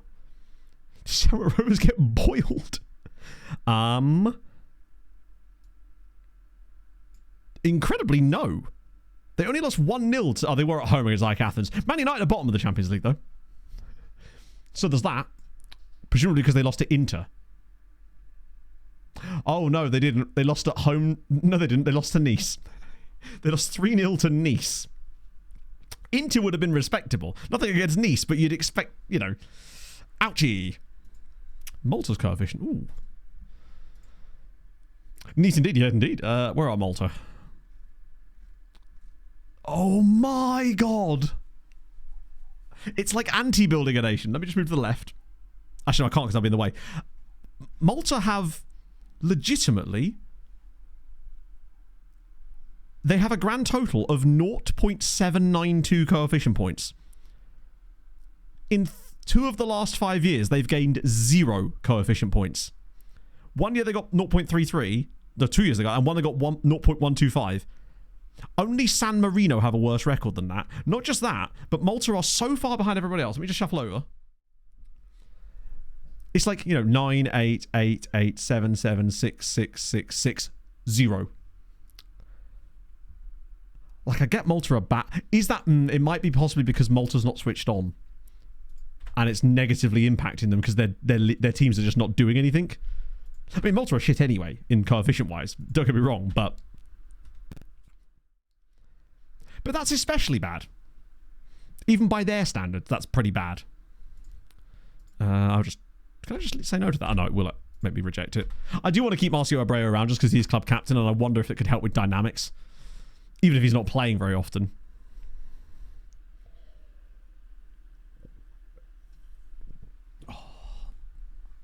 Looks like we might actually only have time for the Santa Clara game, but that's okay because we're going to get the dub. The form, I would say it's picked up, but it kind of hasn't. It's still a bit iffy. When's the next? Then we've got Brugge and... Oh, that's the cup game. Christ, there's the cup in there as well. We just do not have a big enough squad for this. What is our wage spending like compared to the rest of the league? What should be really high? you know what? It's not low. It's like sort of mid-table. Where's our season preview for this year? 8th. In fairness, we were like 10th and 11th last time, around about the 100 to 1 kind of point. So the fact that we've moved up to, 250 to 1. So the fact that we've moved up to 100 to 1 suggests that we have definitely improved the team. But I just think we overperformed so much last season that it's going to be nigh on impossible to meet those expectations, frankly. Flip coefficient. I did that video ages ago. It was actually one of the first sort of evergreen content type videos I made after I switched my content over to doing that type of stuff at the end of FM23. At the, I guess it was 22, wasn't it? Christ. Yeah, I think it was late 2022 I made that video. If it's what I'm thinking of, basically, what we did was I took all the coefficient charts and I swapped it. So the teams at the bottom now had the most points and vice versa all the way down. I think it's got like a red thumb there with me upside down in it. That was a fun one, actually. You'd be surprised how quickly it reverted to normal, but there was this really weird crossover point where some nations, as a result of getting those extra teams in Europe, were able to sustain it way longer, because it turns out all they needed was a little bit of cash and they were able to build their infrastructure up a little bit. Yeah. What's it called? What if Europe was flipped upside down? That's the one. I think. It won't let me see it properly on here, so I'll have to take your word for it. But I don't. Yeah, December 2022. Jesus, that was a while ago. Oh, Tommy boy, no. Yeah, Tom was actually still out for another week, so it's actually quite impressive that he managed to play in that game with a torn groin muscle. Well, the healing part of a torn groin muscle, which is still a lot. I respect it for him though. On Sunday stream, we won't have the issue of having to worry about like European stuff. So I know we've only got through like 6-7 games today, maybe like 8. We'll be able to bomb through loads more on Sunday though, because there won't be any transfer stuff in the way, and it's a very YouTube title. You got to play the game. Even back then, I think I changed it a couple of times. In fairness, everyone fall off. I know. Oh, is that an international break? We could really do with one of those. Porto just lost again. That okay? Now I'm starting to get a little bit like, are you okay, Porto? 13th in the league. 1 win in 5, and they're just losing to teams like Famalicão, who are not that good. Meanwhile, Benfica are already 6 points clear. This league is done. They're just going to win every single game this season, and no doubt will beat us home and away as well. Yeah, I think Benfica might just do it. If anything, it feels like they look even stronger than they did last year when they were already insane. Pauk want arrows. Yeah, no. Not for £1.2 million. That's an absolutely shocking bid. I think it's just because he hasn't been exposed to enough first-team football. We'll play him loads this year. We won't play him loads this year. He'll get a few backup slots. Actually, he'll probably get more game time this year just because of all the extra competitions. Take the Porto job. Yeah, we can't take the Porto job, unfortunately. Not that I'd want to stay in the same country. I'd like to it's cool to see the different stuff. Aaron Walker video again later. Yeah, I really do want to do that, but for a manager. So a manager's agent. I think that would be really fun. So we'll get Carpio back in. Lima's going to have to drop out again. Oh, Christ, Bjorkstrom's injured as well. Okay, looks like we're starting Oriola in the midfield. Everyone's favourite. Can't see what could possibly go wrong there. I think the rest of that's fine. Is there anyone else I need to put in? Eugene Ho's actually quite a good... Oh, Mitchell Peacock should probably be on the bench. He is a useful player to have. We don't need Ferreira on the bench there. That's just a random goalkeeper. Valverde's a bit knackered, but, he'll get over it. All he needs is a little sit down and he'll be absolutely fine. Like, Lucas so far this season, 2 goals in 8 games is a little bit low. Very good, youngsters. I use team report scouting, Finino. So basically, exclamation mark scouting. I have an entire video that talks about the types of scouting I do, but specifically the bit of that video you're looking for is the section on team report scouting. That's how we're finding that for me is the most efficient way to get ridiculously good young talent and find them early. You'll still have the occasional player that slips through the net, but I find it far more effective than, for example, recruitment focuses or scouting competitions and stuff like that, because you're targeting the quality right at the source. It's kind of like bottling water from a river, but you're going right to the bit where it plops out the ground. fantastic metaphor, I'm sure you'd all agree. This isn't really a metaphor, is it? It's more of an analogy. But that's how we found most of these guys. I say most of these guys. Like, just looking at this. Actually, Wu was one like that, wasn't he? Carpio, Diarra, Kiembe, those are all players found through that kind of method. The rest of them were more like us specifically scouted. Valverde, I don't think was that, was he? He was just us desperately trying to do stuff. No, it's not going to interrupt you. I know, I couldn't believe that. It was so weird. I think it's because Pog had got in the car to go to town. And my phone just went, I'm going to keep connecting to his computer. Oh, Valverde whips it across. And that's the difference. Right there is the thing that Valverde provides that nobody else seems to. They just never seem to get into those positions. I think it's a case of next club, it's all about the story. I couldn't care less who it is. Well, that's not true. I absolutely care less who it is. But it needs to be a good story and a kind of club that we can go for it with. As in someone that we can actually have a serious go at the goal. Potentially. So, for example, the only club I've identified in one of the big leagues so far that's sort of intriguing to me at the moment is Modena. However, they are in the relegation zone in Serie A right now, so that might potentially take them off the table. I don't know if I'd want to go to this. I don't know if I'd want to go to Serie B from here. You know, I think that would be a little unrealistic.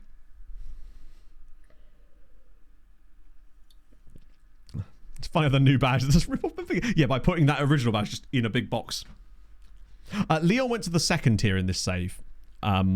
It was Metz that went to the third tier, but I think Metz are now back in Liga as well, as it happens. Yeah, we just head to Serie G. What could possibly go wrong? It's just nice to see Lucas score a goal here. I think now that Valverde's back on the team, he'll find it a bit easier. Oh no. Nehemiah, man. He'll get a few less chances playing that role, in fairness to him. But probably should be burying those, or at least hitting the target. God, that game starts at 9:15. He does never... You're right, he doesn't, does he? What he needs is that to be dropping over his head on his weak foot. That way he can do some like bicycle kick scorpion volley into the top corner. That's where he really will excel. I get the feeling that Sven's about to do something crazy here.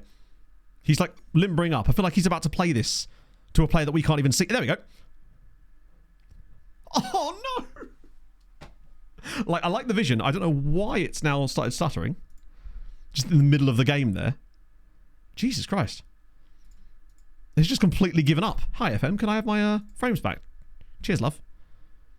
That's right. I'll do the secondary trick. We do it that. There we go, that. Oh my god, it's not going to give them back. Ah, there we go. Now it has. And TV. Nice. That was a good bit of play.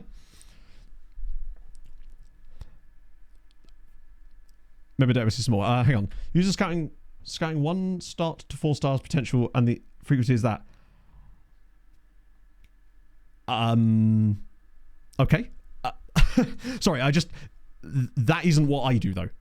And perhaps the reason, basically, recruitment focuses I personally find do not work very well. They are way too inconsistent and simply find too low of a volume of players for me to want to use them, essentially. As, oh, for God's sake. So I do team report scouting. That is what I would recommend, but it does depend on the level you're operating at. Oh, amazing, another injury. And it's down to personal taste at the end of the day, but that's what I would personally recommend. We're winning in this game, so I don't feel the need to bring on Tommel right now.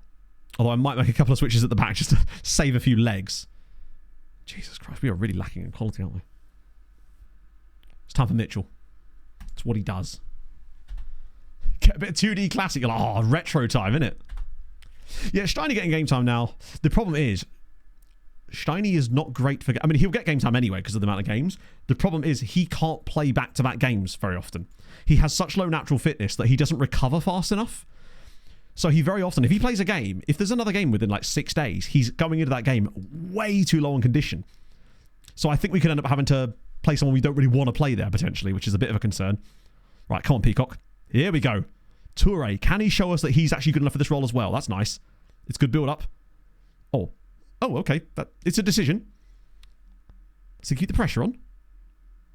That's actually really nice play. Fair play. I've done Barton FC save. I've never done it myself, Cosmic Genius, but I don't think no one's ever done that save. I mean, plus also you have the ability to do that yourself as well. Oh, hang on, Dumbarton. Wait, is this a different side or is this just like a spelling thing? I'm assuming it's... Oh yeah, they're quite near each other actually. I've never done it myself. I have no plans to either, but it's certainly another interesting club for sure. let's see. I tend not to just... I don't know. I'm very picky when it comes to saves, as I'm sure you all know. I like a concept rather than a specific team most of the time. That way you tend to get multiple teams that fit that concept or whatever. This is looking like a very sketchy 1-0. Oh no, don't do this to me. Right, here we go. Steiny, that's fine. Brown is actually probably in need of a rest, but unfortunately he's good at... Whoa. Maybe I should have taken him off. I don't think we've actually got any more subs left as it happens. Right, I think Toure still does something here. Oh, that's a great pass. It's Lucas Jacks. Can he kill the game? No. No, he can't. But I tend not to take save recommendations anyway, because let's be honest, I basically do 1 save a year, maybe 2, and they're pretty much locked in most of the time. And it would take something insane for me to be like, oh yeah, why didn't I think of that? But most of the time, it's just like, the last time I did a save where it was like, I've chosen this club, and that's the club I'm going to do it with, and it's just because it's a club, was probably the first ever stream save I did, which was Uniada Madeira. Are you kidding me? This season is going to be the death of this team. That's another injury. So we've lost 2 more players in this game. Oh, Jesus Christ. Thankfully, we got the dub. Defended really well in this one, actually. I think Santa Clara might be newly promoted, which probably helped, but points are points, right? Good God. Fan. I have a Tromsø scarf because I bought it in Tromsø. So, basically, I was in Tromsø and I bought the scarf when I was there because I wanted to. I didn't get a chance to go to the Alfheim, unfortunately, but I got the scarf when I was there, so there's that at least. God, our physios are going to have their work cut out here. We are truly playing Theme Hospital here. We're playing 13-point hospital in many ways. We're actually back up into the top 3 all of a sudden. Go over each player missing time. I mean, at this rate, there's not that many left that haven't missed time through injury or suspension. Please tell me these injuries are not severe. Oh, I mean... for God's sake. Okay, so Lima, broken wrist. Carpio, twisted ankle. Tommel, torn groin. Rosales, fractured ribs. Tedeschi, groin strain.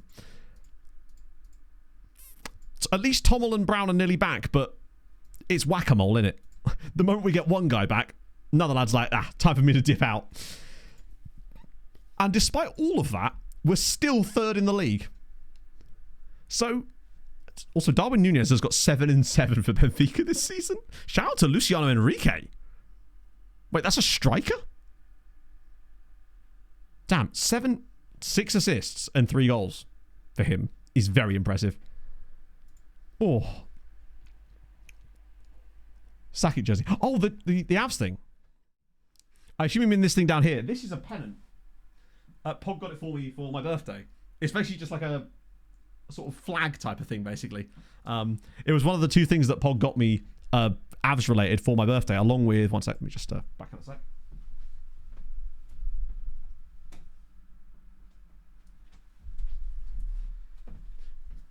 She also got me this rather lovely hat, which will be brilliant for when the winter comes back around again. I actually don't know where the Sakic jersey is currently. It's around somewhere, but the problem is I have nowhere to hang it that's like visible on the stream because I can't put stuff on this wall. So I think it's actually still in one of the boxes. I think together, if we take bits of them, we can... the L next to Crot. That'll be L Galaxy. That was actually sent to me by a subscriber. That scarf, and also I have an LA Galaxy shirt, which was very kindly sent to me by, I believe it was Jimmy, many, many years ago from the YouTube days. I say the YouTube days if I don't still technically... that should tell you everything, shouldn't it? So yeah, that's an LA Galaxy scarf, and obviously the Dynamo one was given to me by Dynamo at the FIFA event. The Shrevenish Vesda one I bought, which you can't see obviously because it's under there, when I did the save. There's a Fulham scarf hidden behind that as well, and obviously the EFK Göteborg one was the one I bought during my EFK save back on the really old YouTube days, when I think I just saw it on Sports Direct for like a £5. It was brilliant. Oh. Dynamo before they go to me. In fairness, that wasn't Dynamo's fault. They were more than happy. Millionaire streamer, that's the one I wish. Right, who are we going to stream this afternoon? I'm thinking D-Boy. Jimmy Broadbent. Yeah, it was Jimmy Broadbent. I was like, please no Punterino, and then he just gave me the scarf. It's crazy. Let's do that. Make sure I do this correctly. It's crazy. It's a rare Thursday where Pog is actually going to get to Tesco's on time, and there was much rejoicing. Stream yourself. Maybe. Oh, dear. So, Sundat. Ooh, my hair's gone fully big there. We get to just go and do a big old chunk of games and get right the way up till like Christmas. I feel like we could just clack on through because it definitely feels faster in between matches.